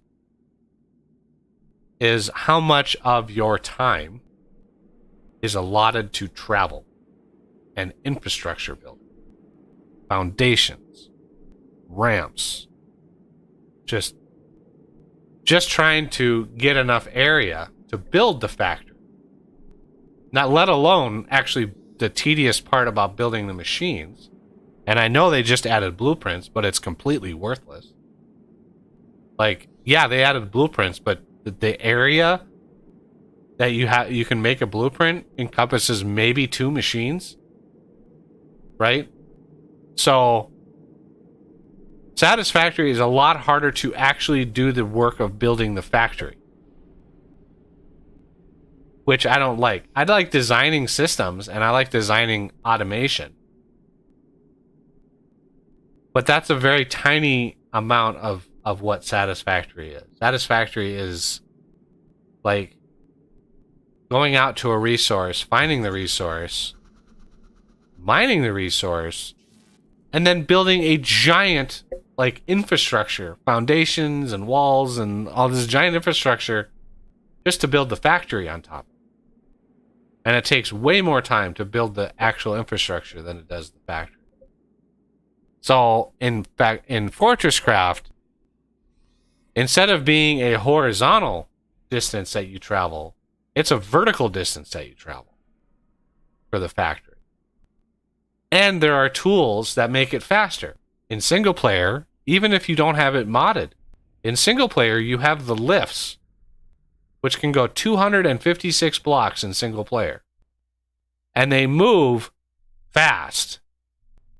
Really fast. And so you can get to the you can get from the surface down to the cold caves, 250 blocks in a matter of a few seconds, and back up again. So travel time is, especially in single player, is much faster in FortressCraft.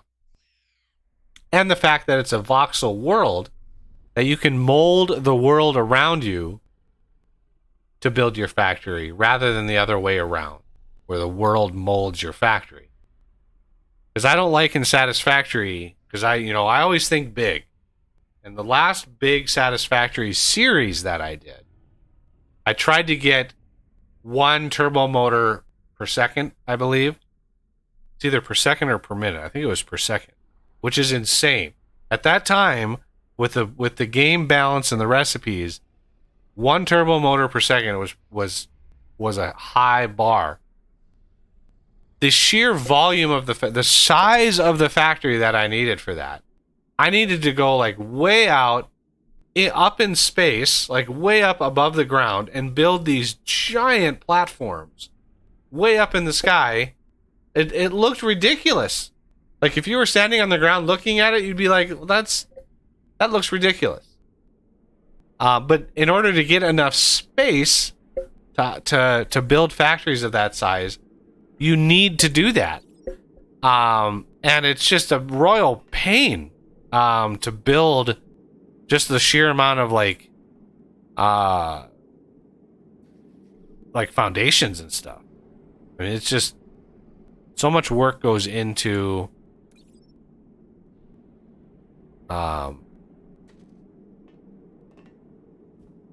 the words. So much work goes into the structure of the factory rather than the factory itself.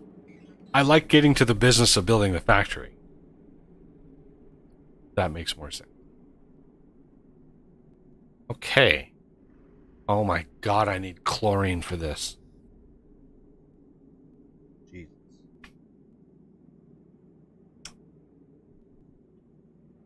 Of course I need chlorine. Of course I need chlorine.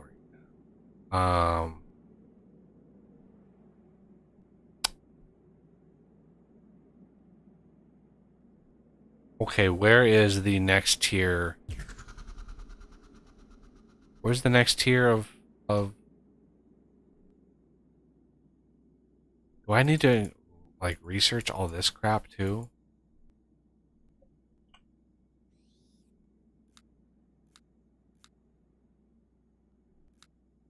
You know, you have to research all the crap in order to get the stuff you want. Like,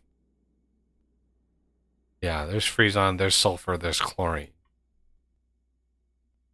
Chlorine you get from the toxic caves, sulfur you get from the magma cave.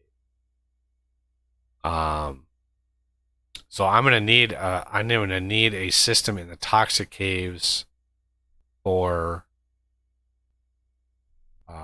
particle filtration. I need another one of those builds, and I don't want to do that on camera because that's just a waste. I've already built one of them. If you wanna see, you know, if you want to see me build that, I'm sure it was about an hour and a half ago. If you go back in the timestamp and see it, it's an absolute optimized build, right? You're maxing out at least one storage, and then bottler is not maxed. Bottler can actually support 2 of these whole systems. Yeah, so I could have a whole nother one of these, like over here, and then feed that into the other side of the bottler. Yeah, whatever. I don't need to do that. But you can see, I mean, we've already got over 2,000 freon.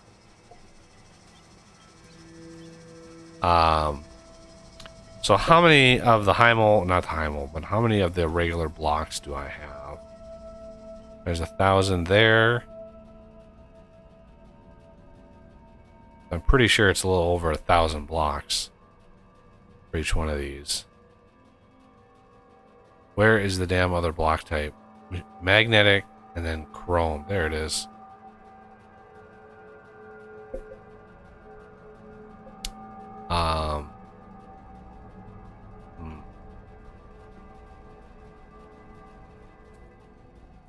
What are we doing over here?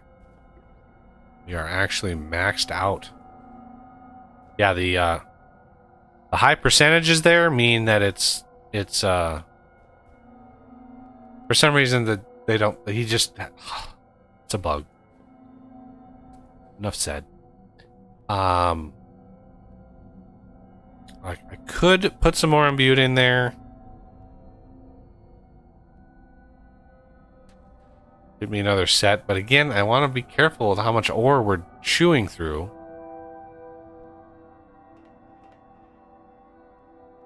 Like, maybe if I put a huge... No. Let's put a huge storage hopper. And where are... They're in here somewhere. There they are. Another 200 or so.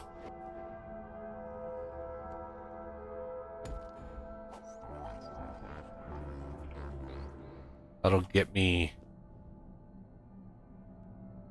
probably enough to build that. And then what we need to do is go down to the toxic caves, which do have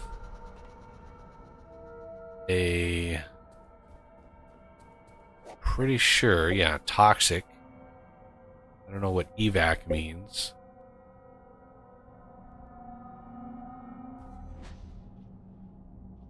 Somewhere in here.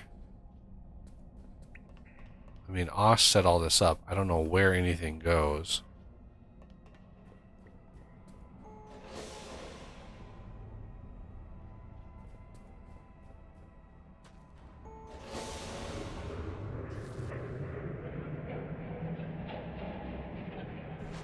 There's biomass.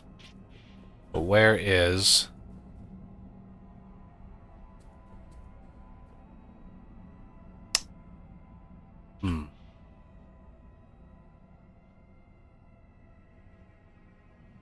Where is the...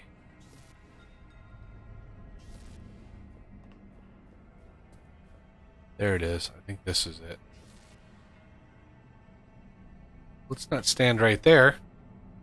That would be bad. That would be a bad day for me. So yeah, we're splitting the difference here, but what we would need would be it would be pretty easy to tap into this near the ceiling.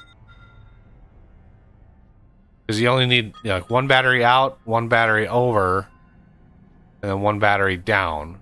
It's going to take 3 batteries, several conduits, and a crap ton of filters and yeah. It's 16 filters, 4 compressors, 1 storage, and 1 bottler. And that would get us the chlorine. So it would be against this wall. What? Oh. Easiest way. That.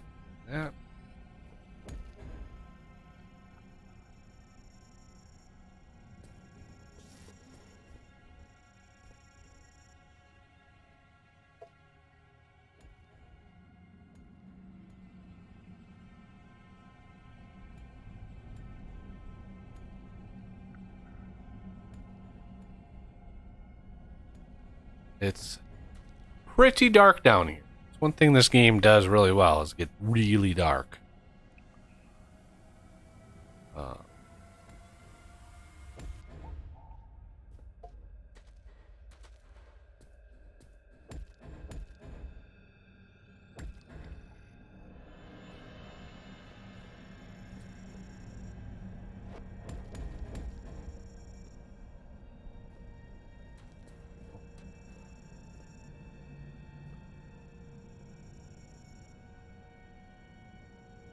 Figure out which level we want the platform for the filters, which needs to be probably right about there. Ideally, we would have it in line. 1, 2, 4, 5 right here.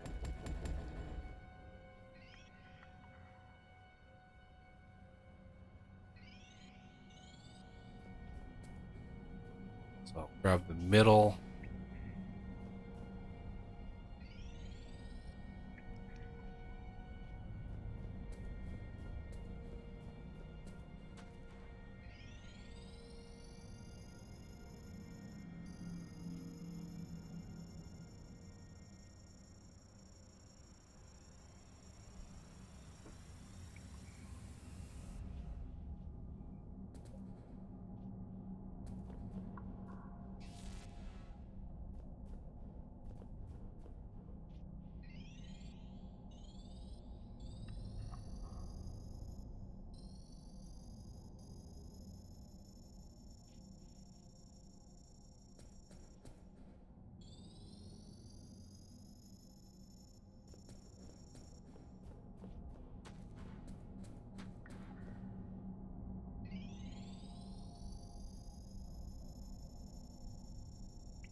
And then the battery can be somewhere up there.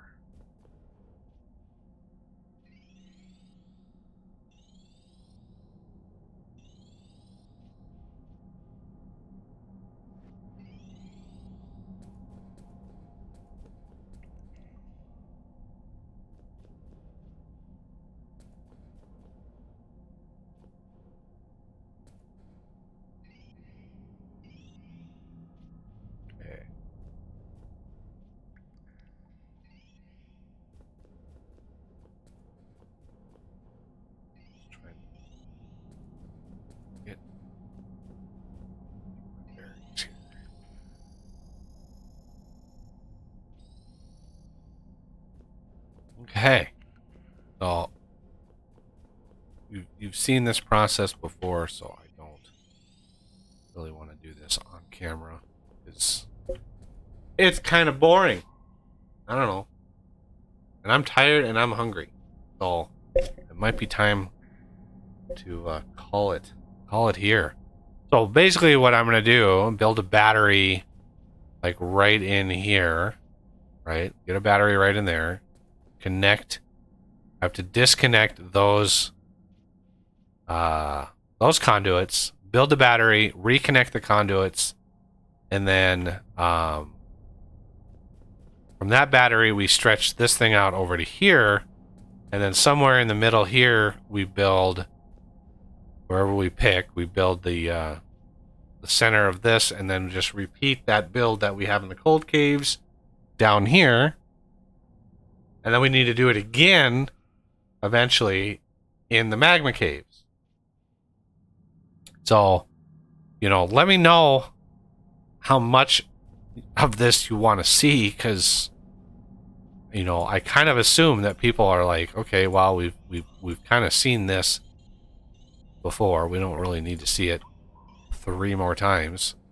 Because DJ loves his repeating content.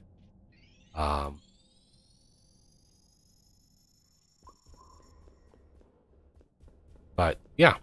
At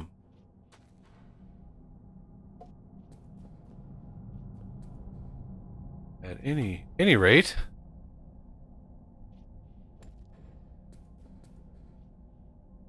I think that will do it. And then I can probably put a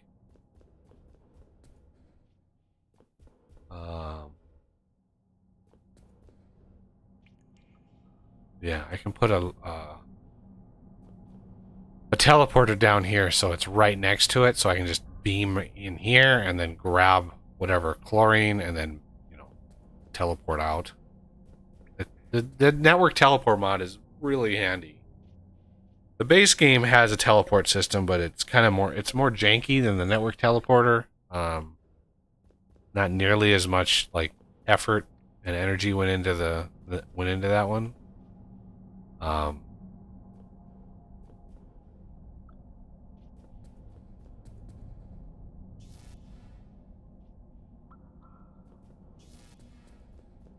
think I go up here.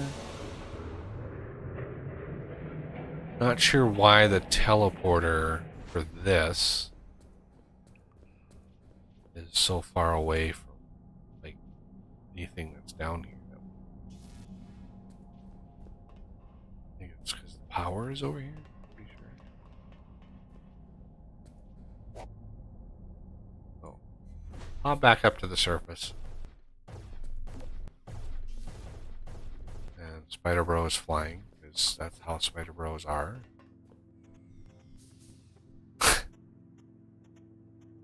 Don't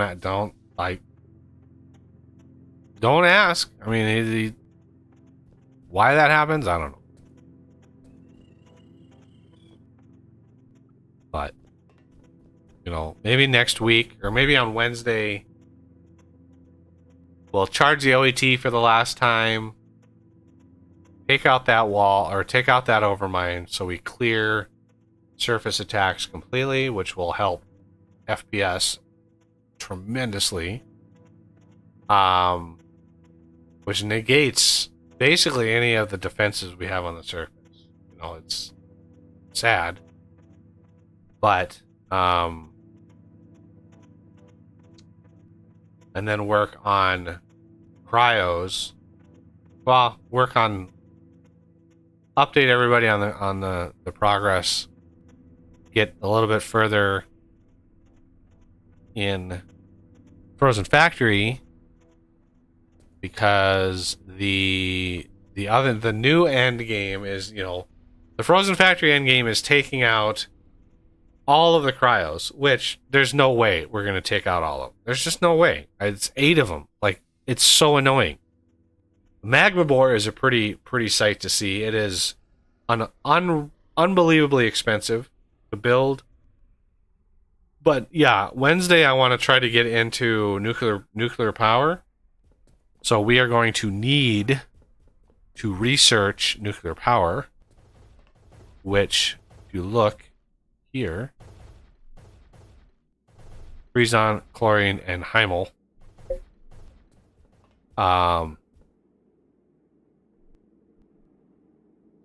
Yeah, we definitely want to get a nuclear power. It's the bestest. It's the bestest mod. Yeah, what else we accomplish on Wednesday? They're usually shorter streams. At least I try to be shorter on Wednesdays. But my brain is fried, everybody. So that's going to do it for the stream. I thank you all for coming by. And yeah, hope to see you on Wednesday.